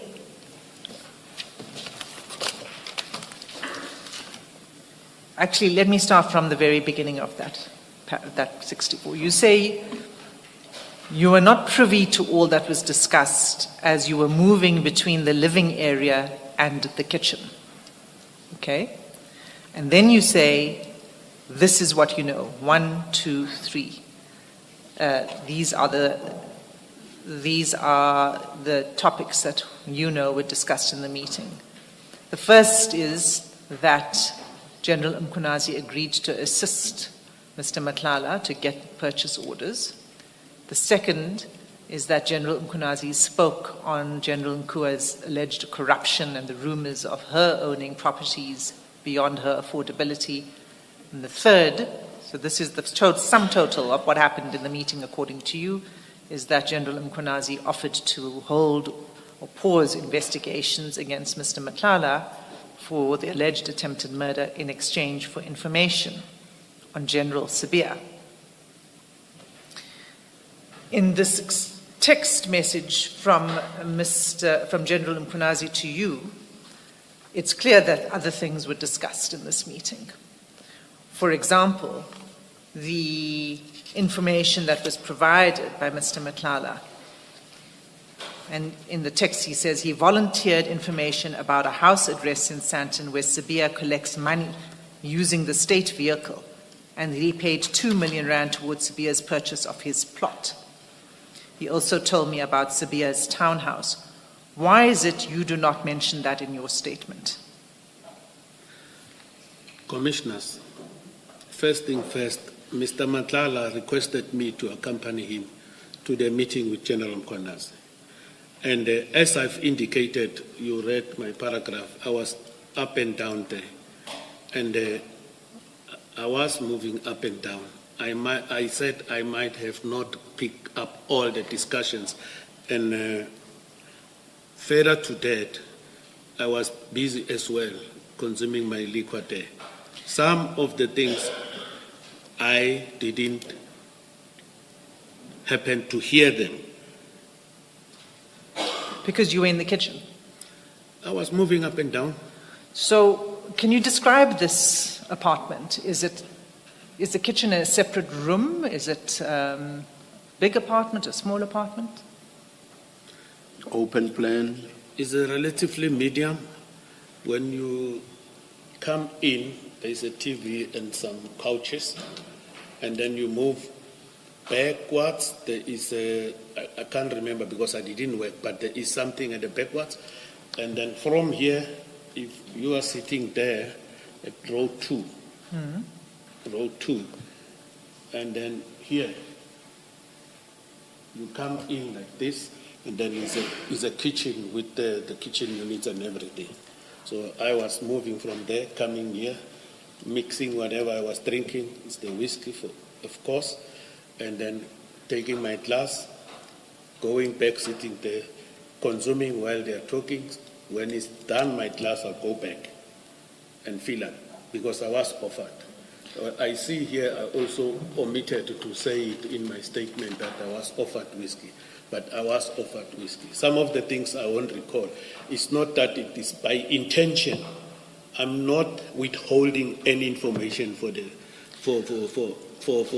commission. If I wanted to withhold information from the commission, even these messages you wouldn't have got. So I'm withholding nothing. I'm here to come and assist the commission to deliver its mandate. So the kitchen, I'm just trying to understand the layout because it sounds like an open plan layout. The kitchen isn't a separate closed room. You can see the kitchen from the living room, is that correct? You can see it, but you can't see it when you go deeper. You won't see, but you can see there is the kitchen. Is it open plan? Some sort of, but not 100%. Open plan, the way I understand it, from my perspective, commissioners, is that from here where I'm sitting, let's say this space, it's your lounge, né? And then maybe 2 meters, and then just like this, then is the kitchen. That for me is an open plan. But when you're sitting here, you have to turn a little bit. Another person might call it an open plan. Another person like me, I will say it's not a fully open plan. The way we see it, the way we describe it, it will never be the same. But that's how I see it. And do you say if you go into the kitchen, you can't hear what's happening? The TV, in the living room? There was a TV that was on, and they were talking. They were not shouting. What I've heard, I've assisted the commission with sure. what I heard. So some of the things that I didn't hear, I'm not going to speculate, commissioners, and say, I think I heard, I think this and this and this. Because the issue on this meeting, on this WhatsApp, if the recording was here, it would have also reminded me of some of the things. So you say that you went into the kitchen. It's somewhat open, but not completely. Correct. To the what you call the living room. And what were you going to the kitchen to do? You say to pour yourself a whiskey. Correct, Commissioner. And how long did it take you to pour whiskey? I didn't make a timing. I will stand up, go to the kitchen, open the fridge, look for ice, put the ice in the glass, take the whiskey, put it there, look for a mix, then put the mix, taste if the glass is to that level that suits me, and then I go back. How many times did you do this? I don't have any recollection how many times, commissioners. So there's a conversation going on about General Sibiya that seems quite detailed here. It's about a house, there's an address in Sandton collecting money using a state vehicle, there's the 2 million rand issue, there's the townhouse issue. Throughout the entire discussion of that, you were absent. Is that what you are saying to the Commission? I don't have a recollection. I'm not saying I was absent. I was in that house, but I don't have recollection of that, commissioners. I have a view that I'd like you to comment on, and that is that you deliberately withheld this information about Sibiya, and that's partly backed up for me by your reluctance today to mention General Sibiya's name in relation to this text message that General Mpunazi sent you. You did not want to mention this part of the text that mentions General Sibiya. What's your response to that? What is the actual question? I missed it because it's too long. That you withheld the information, that you were aware that this was mentioned, all these things about General Sibiya, but you wanted to withhold it from the Commission, and that's also why you didn't want to mention General Sibiya's name today in the Commission. Commissioners, You shall have recorded or observed when I was talking about the Port Shepstone theft of the cocaine from Port Shepstone. It was very thorough. The reason is that when I visited the crime scene, I made notes, I compiled information notes to head office, and there were statements and everything there. Here, that didn't happen in this meeting. So I think it is a common cause that as a human being, there are things that you will forget, there are things that you won't hear, but on a serious note, I am not withholding any information. And the issue of General Sevilla, my legal team was talking to the Commission in relation to the issue of security. But now I was advised I must do it. I did it at the advice because I was advised to say that. Now, these messages were sent to me, and I sent them to my attorneys who requested the recordings from the General, and the General didn't provide us with the recordings. I will never withhold information. If I recalled, I would have deposited it here or talked about it in this commission. Okay, your short answer is you didn't remember. That's why you didn't. That's your response. Correct. And the other thing that General Mkhwanazi mentions in this text is a conversation regarding one Mr. Nangi. But you don't include that in your paragraph 64 either. Why is that? I have already responded when the Commissioner was asking me that question. I don't believe that question was asked, why you didn't refer to Nangi in your statement when it was mentioned here by General Mkhwanazi. Commissioner said this message, you never disputed, you're disputing them, but you never you never said it in your affidavit. You were here, you never said it. That is one of the first questions that the Commissioner asked me, and I responded. What was your response? Because I think we are at cross purposes on this. The issue of discussion between Mr. Madlanga and myself regarding Nangi. This is the message that the Commissioner was telling me about. Then I said no. I'm asking you why you didn't mention the discussion of Nangi that took place at the meeting of 15 April. My answer... Let me just say, because okay. the text says, you told me about your discussion between you and Madlanga. I'm not asking you about that. I'm asking you about a discussion about Mr. Nangi at the meeting of 15 April. Because he's talking about this in the context of the meeting of 15 April. He mentions Nangi. You don't mention that as a topic that was discussed. Why? I think I've already indicated some of these things I forgot, I didn't hear them, and then I believe that if I can't recollect any of some of the facts, I can't be pushed to say, now I remember. Okay. So you don't remember that either? You might have been again in the kitchen. Yes, correct. Okay, and you do...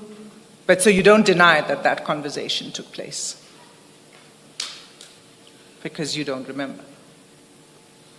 What are you saying, Advocate? You can't deny that there was a conversation about Mr. Nangi in this meeting on 15 April, right? I can't, but apparently, as I'm saying, I was moving up and down. They must have discussed it, not me. Okay. The General and Mr. Madlanga might have discussed it, but when they talk about it, I didn't hear it. But I don't deny that it must have been a discussion there between the two. Because when you read also, okay, let me leave that. Okay. So you have explained the kitchen and all of that. Now, why is it that Mr. Madlanga wanted you to accompany him in this meeting?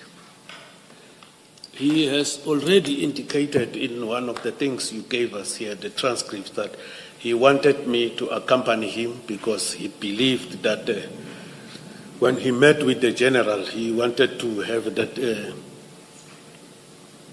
comfort of talking whatever he wanted to talk there. Yes, so I'm not asking you what Mr. Madlanga said to the ad hoc committee. I'm asking what was your conversation with Mr. Madlanga? What did he say to you? It is what he said in the ad hoc, and you gave us the transcripts. They are there. Yes, I understand that. General, please answer the question that I'm asking you, which is not about the ad hoc committee. I'm asking about your interaction with Mr. Madlanga. He asked you to come to a meeting, to accompany him to a meeting on 15 April. Yes. And you say, what? What did he do? When did he call you? What did he say? That's what I'm asking you. I think we were talking on the 14th, and then he said, I want you to accompany me to a meeting that was arranged by General Tele between me and General Mkwanazi. And then he indicated he doesn't know General Mkwanazi, but he will feel comfortable for me to come there. Again, the general also, because I'm working with him, maybe he might also feel comfortable for me if I'm there, and then they can have discussions. I didn't refuse because I didn't see any wrong thing about that. You knew that this meeting was to facilitate assistance for Mr. Madlanga with his contractual problems with the SAPS, isn't that so? I knew that it was regarding the purchase orders. Right. Because I asked, what is it the meeting all about? It was regarding the purchase orders. Mm. And you didn't see any problem with that? Correct. You didn't see any problem with assisting a service provider to the SAP? You are sober and not in the kitchen. You know that this is the discussion that's happening. Did it not strike you as something that is of serious concern and should not be taking place?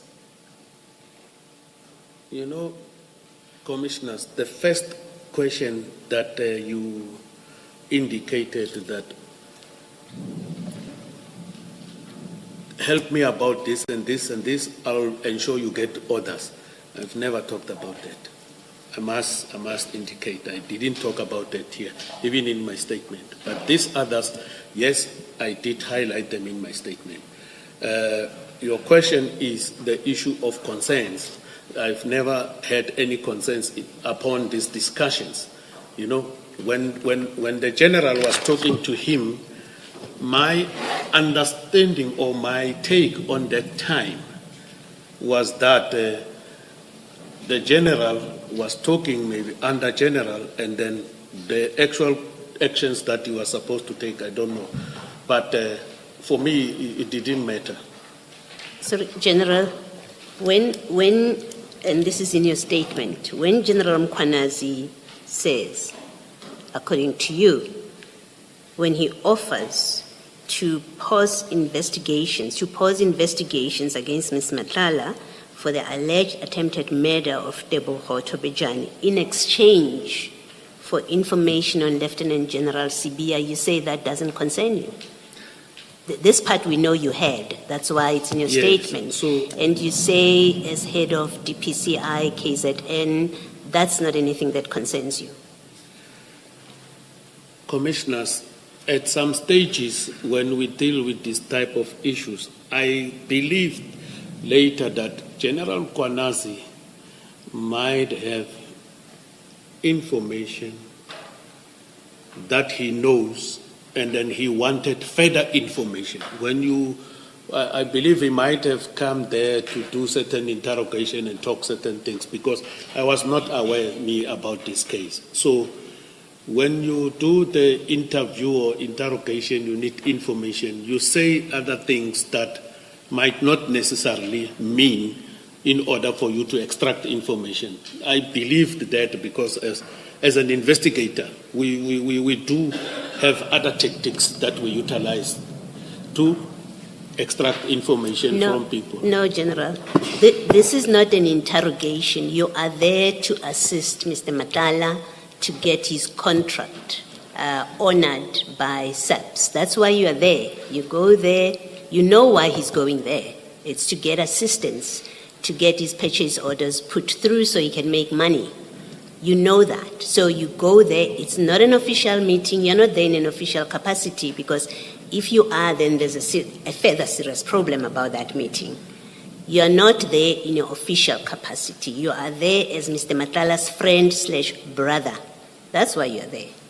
You listen in an informal discussion to a commissioner who says, I will use my influence to pause investigation on a serious matter of an alleged murder, attempted murder, if you give me information about General Sibia, and you say that is not a matter that causes you concern in that meeting, in that informal meeting which is about the contract.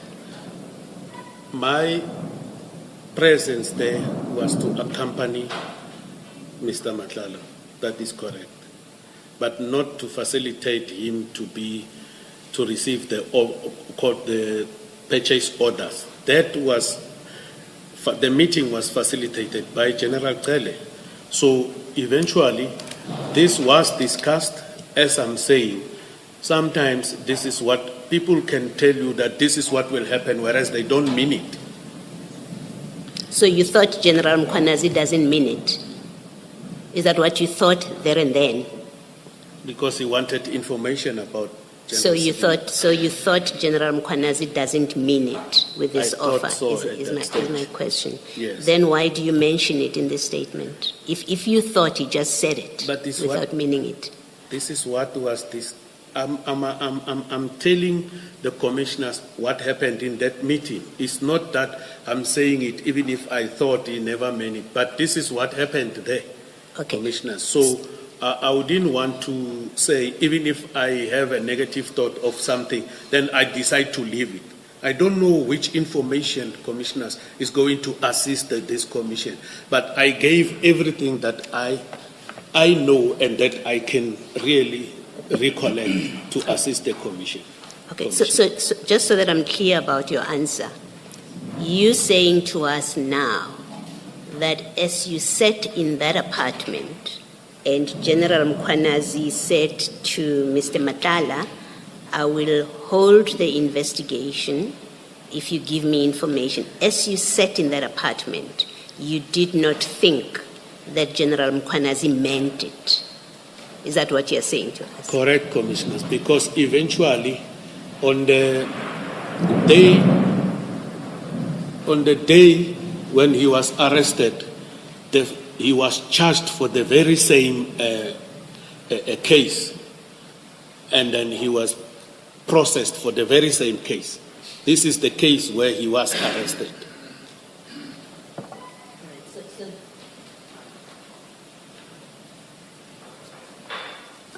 Okay, so the part that's missing in your statement on this paragraph 64.3, the unwritten part or the missing part is, I did not believe that General Mkhwanazi meant it. Is that, if I added that, that would be a complete, in the light of what you're saying? Correct, Commissioner. All right, thank you. And by the way, this meeting, how long was it? I think almost an hour or so. Sorry, did you say about an hour? An hour or so. And you say that General Mkhwanazi agreed to assist Mr. Matlala to get purchase orders from General Nkua. That didn't trouble you too much? No, if the purchase orders are not coming, if somebody says, I will assist, the assistance is from where I'm sitting. It can be, there is this contract, there's no purchase orders, is there a problem or whatever. Not necessarily to give somebody an instruction, but that go there to give this person this. Because in this meeting, There was no even promises of if you do this, I will pay you or I will give this. There was nothing of that nature. But on this one, I didn't have a problem. You didn't have a problem with Yes. assistance to the service provider, your friend, to getting purchase orders from General Nkua. Do you know General Nkua? I know she's now the acting Deputy National Commissioner, Support Services. But you didn't know at the time who she was? Yes, I knew at the You time. knew? Yes, correct. And did you have any reason to think that maybe she had a concern that was a legitimate concern Any regarding reason? the contract? Did you have any reason to think that she had a legitimate concern with the contract, and that's why she wasn't placing more purchase orders? I won't know. I don't know. You had never heard of her and the contract? This thing of, I won't know, Commissioners. This is in April 2025. You had not heard of any concern raised by General Nkua about the contract and the issue of purchase orders? I will have to check on these messages if there was something like that. But I know there was a message, a screenshot of some sort that Mr. Matala sent to me regarding payments. I Okay, so remember that one. Right. Because the WhatsApp messages assisted me to recall, and I was reading through that. And then that thing, I know that again he had a problem with the payments as well as the orders. That is what he told me, Mr. Matala. I was aware of that. But the issue of the problem with the actual contract, that one, I only saw when I see that media clip that raised concern on me regarding him when he changed the directorship.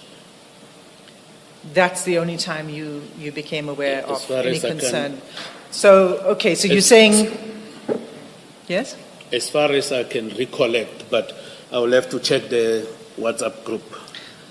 Yeah, I mean, I think it's quite important. I also want to know, why do you think, in your position as the provincial head of the Hawks, responsible for preventing and combating priority crimes, you didn't advise Mr. Matlala differently to say, if you have a problem, go through proper channels? Look, the meeting was never arranged by me. It was arranged by General Kele. And then I believe if you expected of me to tell him to say go through proper channels, even the general who was there as the senior to me would have done that, but he didn't do that. So that is why I didn't see a problem in that.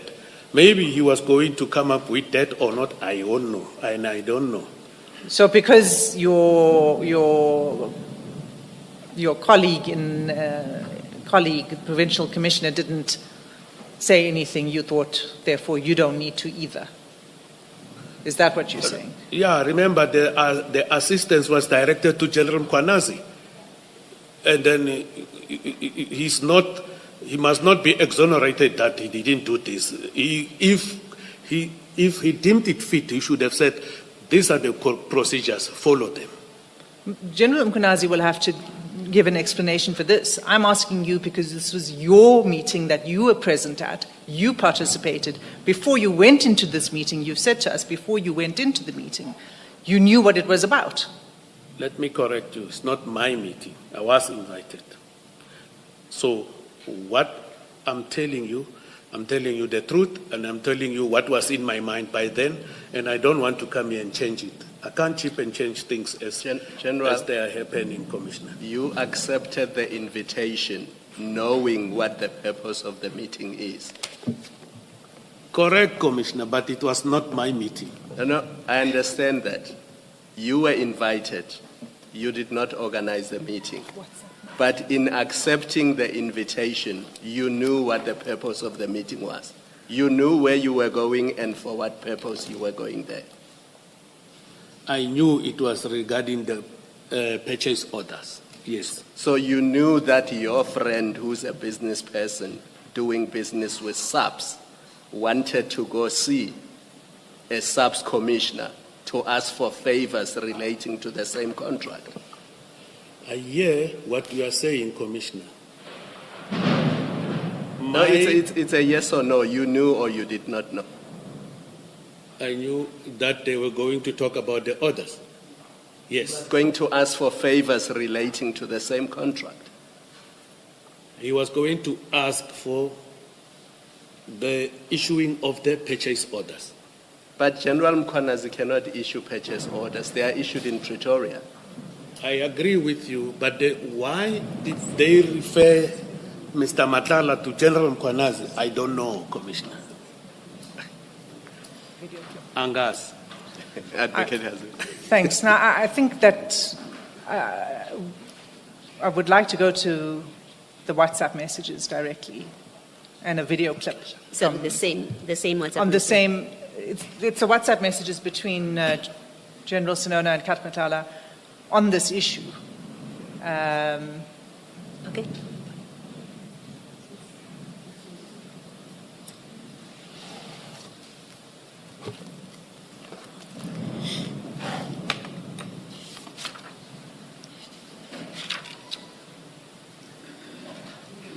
I know. I want to do. Chair, may I be given a short and I know that we're running close to time, but I'd like to at least close off on this before we break. All right, Mr. Hassan, yes.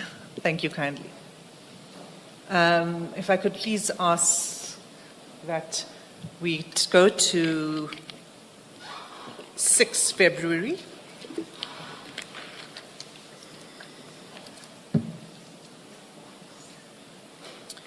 And that would be file 1 of 3 of the exhibit bundle.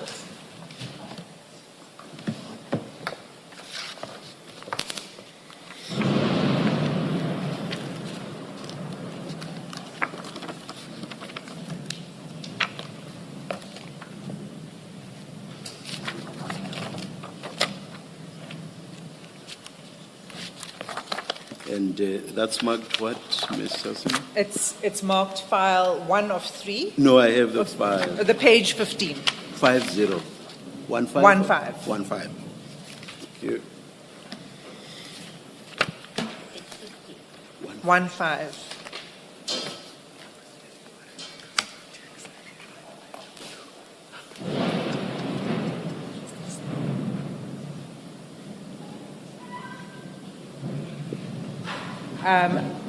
And you'll see, General, if you look down on that page, towards the bottom, on 6 February, Mr. Madlanga sends you a video attachment. Yes, Commissioner. Okay. So if we could just play that video attachment, please. There should be a link.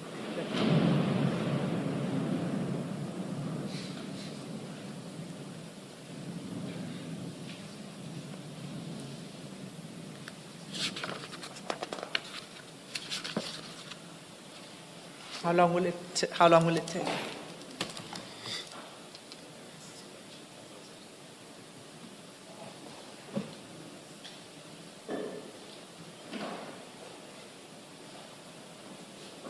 Chair, I wonder if we can't adjourn for a few minutes.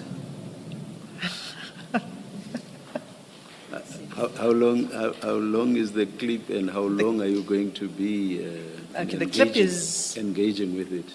The clip is it'll probably be about 15 seconds or so, the clip itself, or 30 seconds at most. And your engagement? 5 minutes. Will adjourn. Thank you, Chair.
Yes, Mr. Hassim.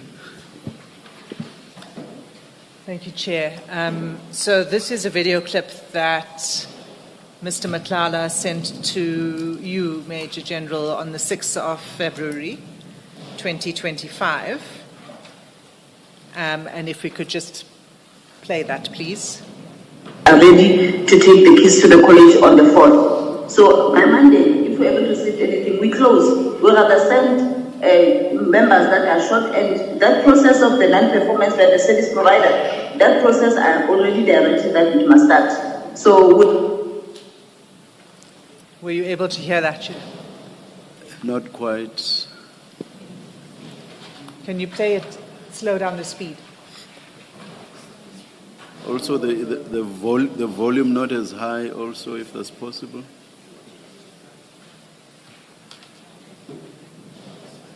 are ready to take the keys to the college on the 4th. So by Monday, if we're able to see anything, we close. We'll understand members that are short, and that process of the non-performance by the service provider, that process I already directed that it must start. So Okay. That video clip you've seen before, isn't that so? I see he did send it to me. Yes. Perhaps, sorry, Ms. Hassim, it might be helpful for purpose of the record to try and transcribe. say it out, to say it out what is in there. The last sentence of the person speaking was, I have directed that that process of non-performance of the service provider must start. Let's confirm with General Senona that that's what he also Did you hear hears that? or heard. Me hearing this is a difficult, commissioners, but if the evident leader say this is what it was said, I'm comfortable with it. Okay. So Mr. Madlanga sends you this video clip. You knew that was General Nkua. What did you make of that clip when you received it? First thing first, I don't know why Mr. Madlanga sent it to me. You'll realize after he sent it to me, there's no response, but my make of it, I didn't know which service providers are talking about here. Because if I hear some of the things there, I think when you say the process of non-performance of service providers, the last one, Commissioner. So for me, there's no clarity here which service provider they're talking about. Okay. But he did send it to me, but I didn't know what service providers, which one for which work that must be done. But I heard if we run people that are short, it's still fine. And that I heard it people if they are short. And the non-performance, as you advised me, at the last lines of service providers, non-performance of service providers. I can't make an informed explanation of what is it that to make about this. So he sent that to you, but you didn't have a discussion with him about it? No, this one. No. He shares his problems, you told us in your statement. He shares his struggles and his problems with you. Absolutely true. And he sent you this, but you had no conversation about it. His problems when he started to tell me, I want to check on this WhatsApp messages regarding this. I strongly believe it's far beyond this clip when he told me about this. But the only thing I know is the payment before this clip. The delay of payment that he told me about, commissioners. But regarding this, he sent me this clip. I don't know. I couldn't make it up anything around this because even if it can be replayed for me to just get a sense of this, what you call, so what was the person talking there actually saying, and then maybe if they would have talked about the very same, the service provider, they have disclosed the identity of the service provider, it will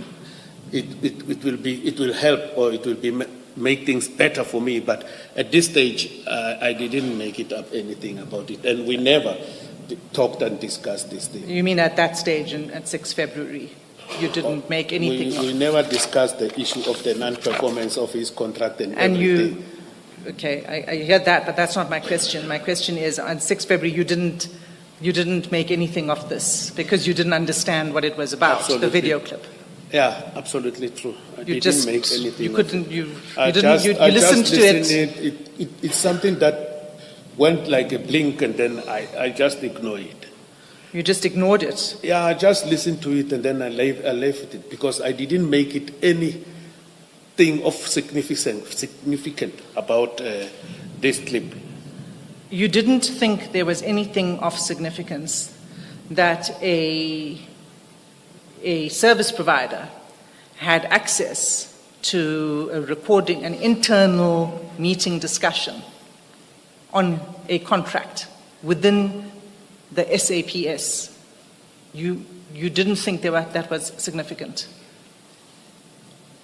Yes, because remember, I don't know who was attending this meeting, who was there, whether maybe also Mr. Madlanga was there or his representative, I won't know. I won't know. If I knew, maybe I would have a different thought, but I do not know. And you didn't think to ask Mr. Madlanga, how did you come to be in possession of an internal discussion with the screenshot you saw was of a computer with SAPS contractual information on it, finance information, correct? You want me to respond? Yes. I didn't ask him, and No, I didn't... no, hold on. Let me start first. You saw that the picture on the video was of a computer screen depicting internal information, SAPS information. You saw that. Isn't that so? I saw this. Right. And when you saw that, you didn't ask him how did he come to be in possession of that internal information, that recording? I did not, because I don't know who were the attendees of this meeting. Maybe one of his people was in attendance of this meeting or not. I won't know. I don't want to come and mushroom answers and say, no, I did know, I asked him. I've never even discussed this thing with him. You didn't? Thereafter. And it didn't concern you that this information was being shared with the service provider? You were not concerned? If it was shared with him or he was a participant there, he got it from there. I didn't ask and start to dig and check where did you get it. As I've indicated, it is also evident in these WhatsApp things that I've never interacted with him after he sent me this thing. Well, that's actually not at all evident from the WhatsApps, and we will continue with that as we continue our questioning, because you continue to meet Mr. Madlanga, and you don't tell us what you discussed at those meetings and whether this is something that you discussed in the meeting. We never discussed this in the meeting, Commissioners. Our meetings was of a sexual nature. When I talk to my brother, we talk general things, life things. We interact on general things and things that might are on the public domain and so forth. You know, we don't, but we have never discussed this thing. This thing is bothering me. Apologies. This thing, I happen to know when he asked me to know the details, when he asked me to accompany him to the meeting for the orders. When we were talking on the 14th of April. So that is that. I don't have any answer for the commissioners, but the answers that I've gave is the answers that I have for you. But other than that, I don't have another one. General, it's very difficult to accept that you would receive a video clip like that, which has SAPS information and branding, that you wouldn't ask Mr. Madlanga, what is this about? Why are you sending me this video clip? and what is the conversation about, it's very difficult to accept that. I And understand. yeah, it's just difficult, and maybe you need to rethink your answers, because it doesn't look good. It looks, this I didn't ask when he sent you what you say is a random clip, which we know from later interaction that in fact you become involved in his meeting about the same subject matter later. You attend a meeting with General Mkhwana. So we know from your evidence, or the evidence that's before us now, that you do become somewhat involved with your explanation of how you become involved. And then there's a clip that is sent to you which deals with that subject matter, and you say to us, well, I didn't know what it was about, but importantly, I didn't ask him, why are you sending me this random clip? I am struggling with accepting the truthfulness of your answer. I hear what the commissioner is saying, but I still say I didn't. I don't want to rethink my answers or whatever, but I want to give the commissioners what I know and what I can stand for, because this one we didn't. The issue of the meeting is this is 6 February, the meeting is around April. I've never even picked it up that at that time he sent me this thing and this thing is happening. I've never picked it up that and connected the dots by then, but now that the advocate here is saying to me, this isn't related to that one, I see that this thing, the way it is, it talks about service providers who are unable to deliver, I think, something like that. But from the onset, I'm saying, I just read it and then I didn't make it an issue and so forth, even though the commissioner is struggling to accept my explanation. But that is the explanation I can give before this commission. Well, because here's what I see, General. Mr. Madlanga would have to really be a madman to send you a clip that has no context for you. You have absolutely no idea, you've never discussed this with him, and then he sends you this clip without explanation, there's further no discussion with you, there's no request for clarification. He just sends it, and he leaves it to you to make of it what you will. Now, I started off by saying he would really have to be a madman, and I say that to say it's improbable that you had no idea what this clip is about. You had a context to it, that's why he sent it to you. It's simply not correct what you are representing to us, that you knew nothing about it and you let it be. Commissioner, I agree, send it to me. I concede that he did send this thing to me.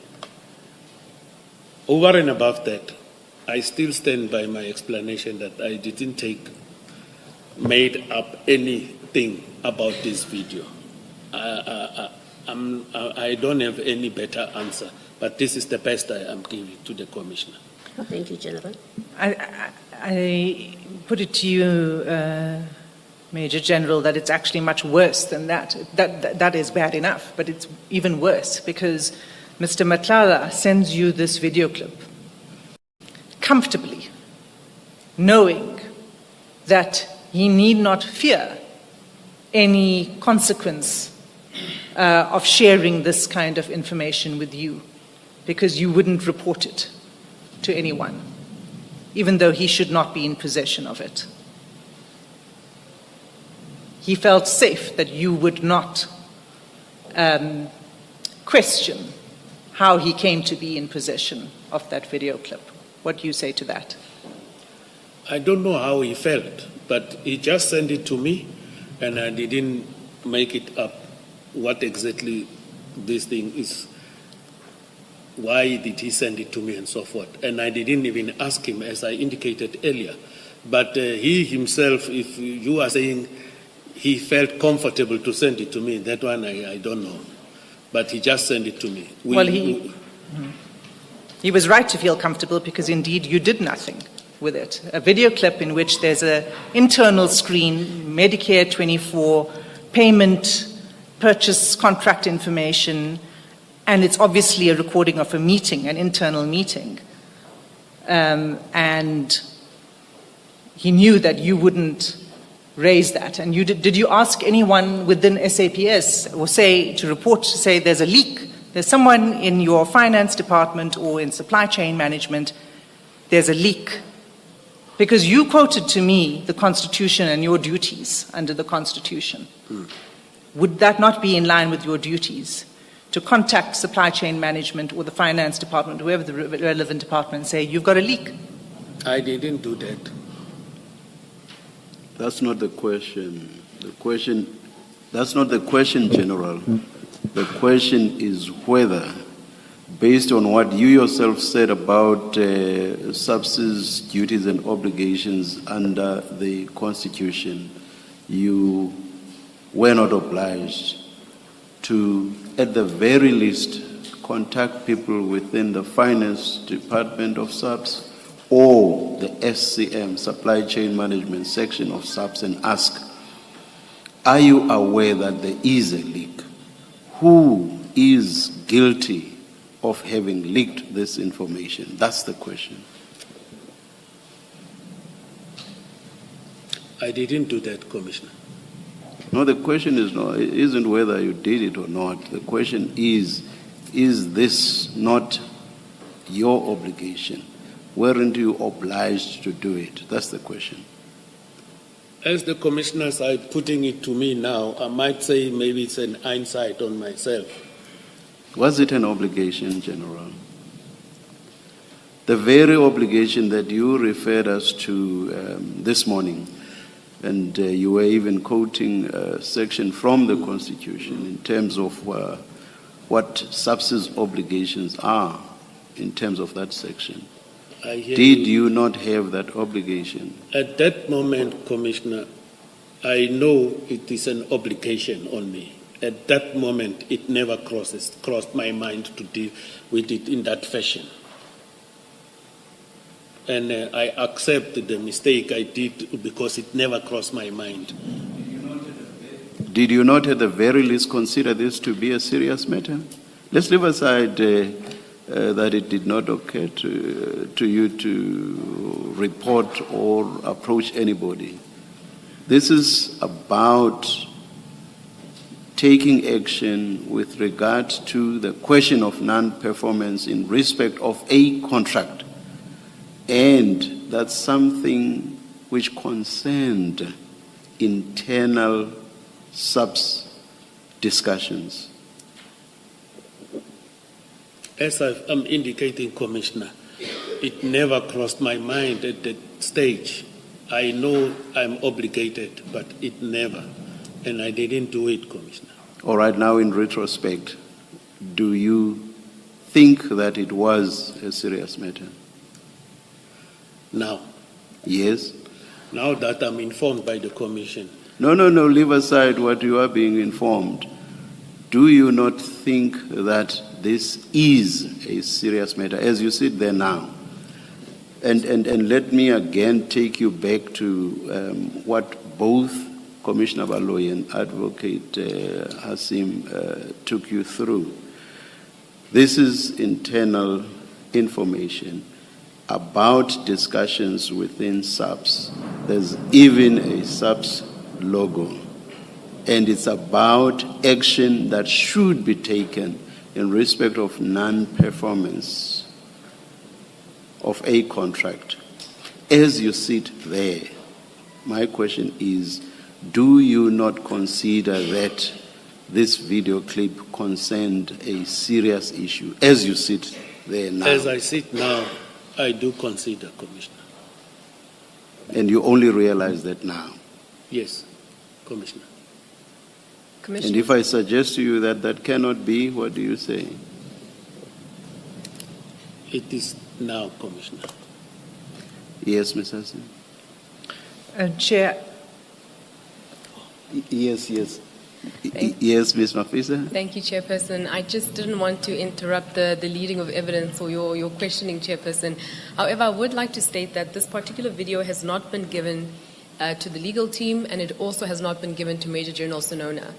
So the line of questioning, I do think it's rather unfair to Major General Senona. We are unsure whether there was indeed an SAPS branding on the video. We're not quite sure who the speaker is in the video either. And I do think that Major General Senona should have been given an opportunity to consult with his legal team regarding this video. As we have done and as has been provided to us, the annexures SEN1 to SEN7. So I do think that this video should have been provided to us. And if there's other video clips that will be used tomorrow, I simply request that we receive these video clips so that we can consult with the Major General.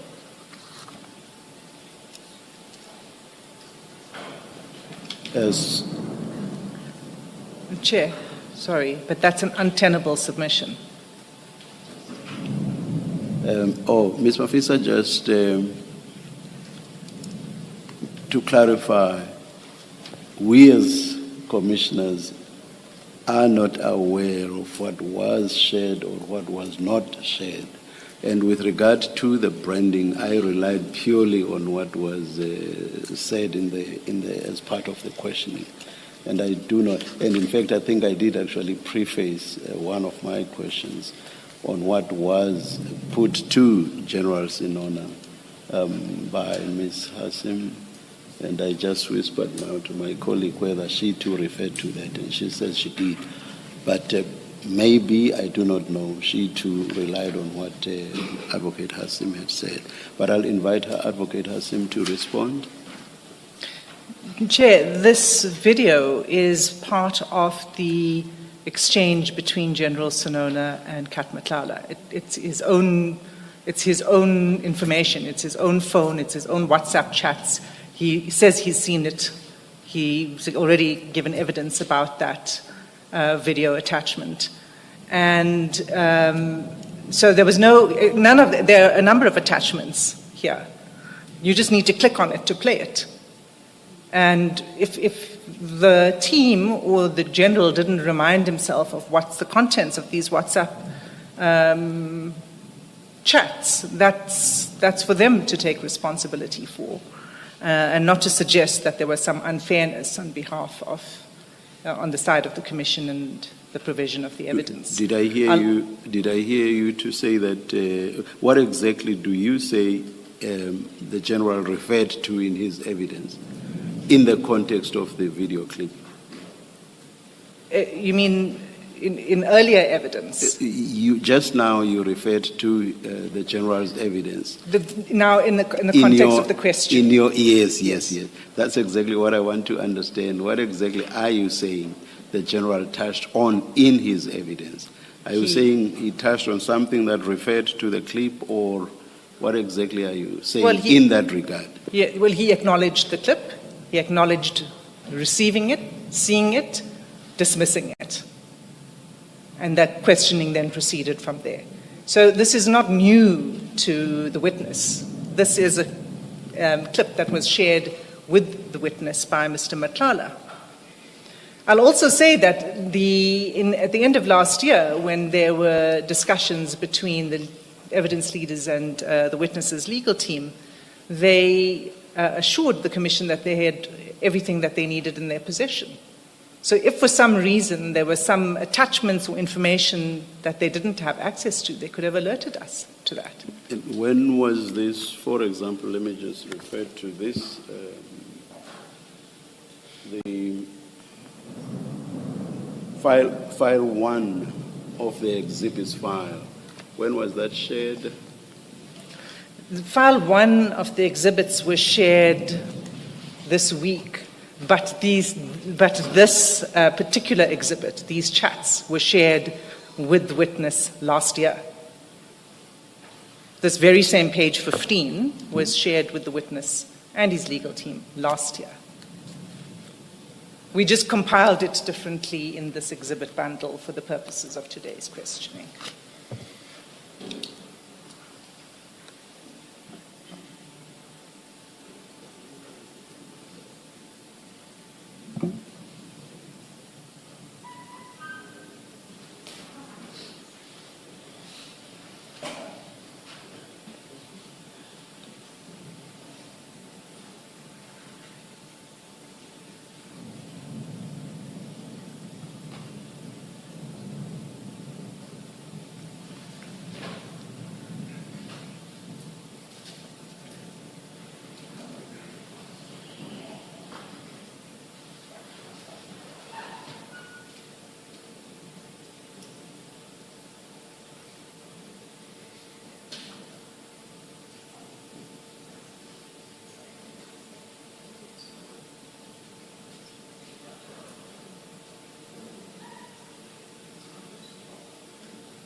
Ms. Mafisa, we just want to get a full idea of the inner and outer contours of what you would like to see. And maybe after that we will adjourn and possibly come back and make a ruling. Thank you, Chairperson. I would just like to touch on, perhaps maybe I'd just like to move backward prior to answering the Chairperson's question. So on and maybe when we are dealing with that, also touch on the point that Ms. Hassim made, which is that these exhibits were actually shared, and that the only, I don't even want to say issue, but the only matter perhaps is how they have now been packaged, but that they were shared last year already. So when you tell us the inner and outer contours of what you want to see, please touch on that as well. Thank you, Chairperson. Thank you, Commissioners. On the 26th of November, we did come to an agreement that we are satisfied with everything, all the evidence that the Commission has given to us. However, I would like to make it quite clear that if you have a look at the chats, this particular video is not included as an annexure. So, sorry, Chairperson, let me just move the mic over closer. But this particular video is not included as an annexure. So when we came to that agreement that we are satisfied and we are happy with all the information that has been provided to us, we simply looked at the witness statements and the annexures to the WhatsApp chats, which is SCN1 to SCN7. We can confirm that we did receive SCN1 to SCN7. However, I do think, and I hate to use the same words over and over, but I do think it's quite unfair to pose a question to the legal team to say that the link was provided to us, or rather it was packaged in another way, because the link was not provided to us. Even if we look at the exhibit bundle that we have today before us, this particular video is not within the exhibit bundle. So that agreement, I should make it very clear that we came to that agreement thinking that the only annexures that exist within this WhatsApp chat is SCN1 to SCN7. This is not one of those annexures. If we knew that this particular video would perhaps maybe then have been used in Major General Senona's testimony, then we would have 100% then raised an issue and said, but this particular video has not been included. Even now with Major General Senona's testimony, witness sees evidence has not been included in his testimony. So there's various things that we are, as a legal team, we are unsure whether they're going to be used, whether they're not going to be used. So in good faith, we agreed that we have received every single thing that will be used for Major General Senona's testimony. Oh, God. We are here now. What would you like to see, Ms. Mafisa? Chairperson, I think it's still a little bit difficult. Bearing in mind that the substance of your point is about fairness and unfairness. Correct. So what would you like to see? Chairperson, perhaps maybe I should just put it within the hands of the evidence leader. If there are videos that have not been flagged as an annexure, such as SCN1 to SCN7, then and the evidence leader intends to use it within the testimony, then can we please receive it? All we want to do is to look at the evidence that will be presented from the Commission's side and have an opportunity to consult with Major General Senona based upon that. As I said, do you wish to respond? As I said at the beginning, we would adjourn, consider the matter and come back, because we don't want to make a ruling only tomorrow morning, because that might delay us if in the end we say that the video, all videos must be shared, because then the legal representatives and the general may need time to consider those, which may delay us. So I think it's best, whichever way we go in the end, I think it's best for us to adjourn, as I indicated. We might have to. Do you wish to respond to Ms. Mafisa? Yeah, I mean, again, Chair, this is the General's own WhatsApp exchanges. This isn't something, and it wasn't an annexure, it was embedded in his WhatsApp exchanges. If there's information that the legal team feels they didn't have, that they don't have access to, they can't read properly, they can't hear properly, they should have told us that. They never alerted us to anything. They never said, look, there's a video attachment, there's a video clip that you've included in your information to us, but we can't play it. They've never said that. So, I think it's a very belated objection. The question is, as you say, Chair, what do they want going forward? And I suppose the question is, am I going to rely on any other video clips that are part of the WhatsApp annexures and to provide that to the legal team? But I'd have to just check again my notes to see. I don't think they are. May I just find this out? If, for example, I were to send this document as is, but I send it electronically, no amount of clicking on there would make anything open. So in what format was this sent to the other side? Was it sent in a format that ordinarily, when you click on it, the video clip would open? So, Chair, I can't answer that because there's a format that I have where you click on it and it opens. Okay. And there might have been a format where you click on it and it doesn't open. Yeah. But we were never told that it's not openable from That's just a matter of side. detail. I just wanted to be clear of the facts.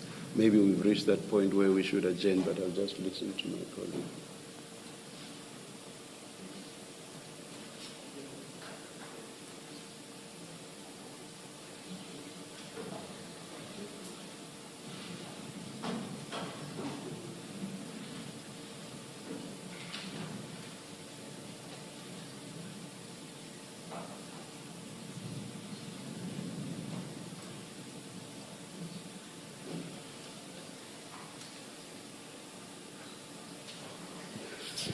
We have decided not to adjourn, and Ms. Hassim, please provide Ms. Mafisa with a video clip, and I ask the two sides to engage in discussions, and if there are other materials which may also need to be shared, I request that between the two of you, you have those discussions and see what needs to be shared, and it should then be shared overnight.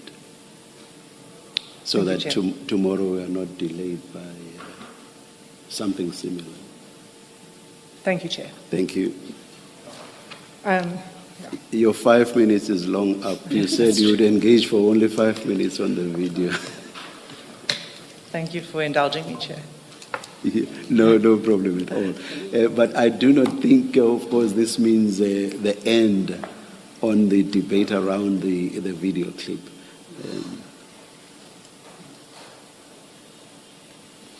We adjourn now. We'll adjourn until 9:30 tomorrow. Thank you, Chair. Thank you.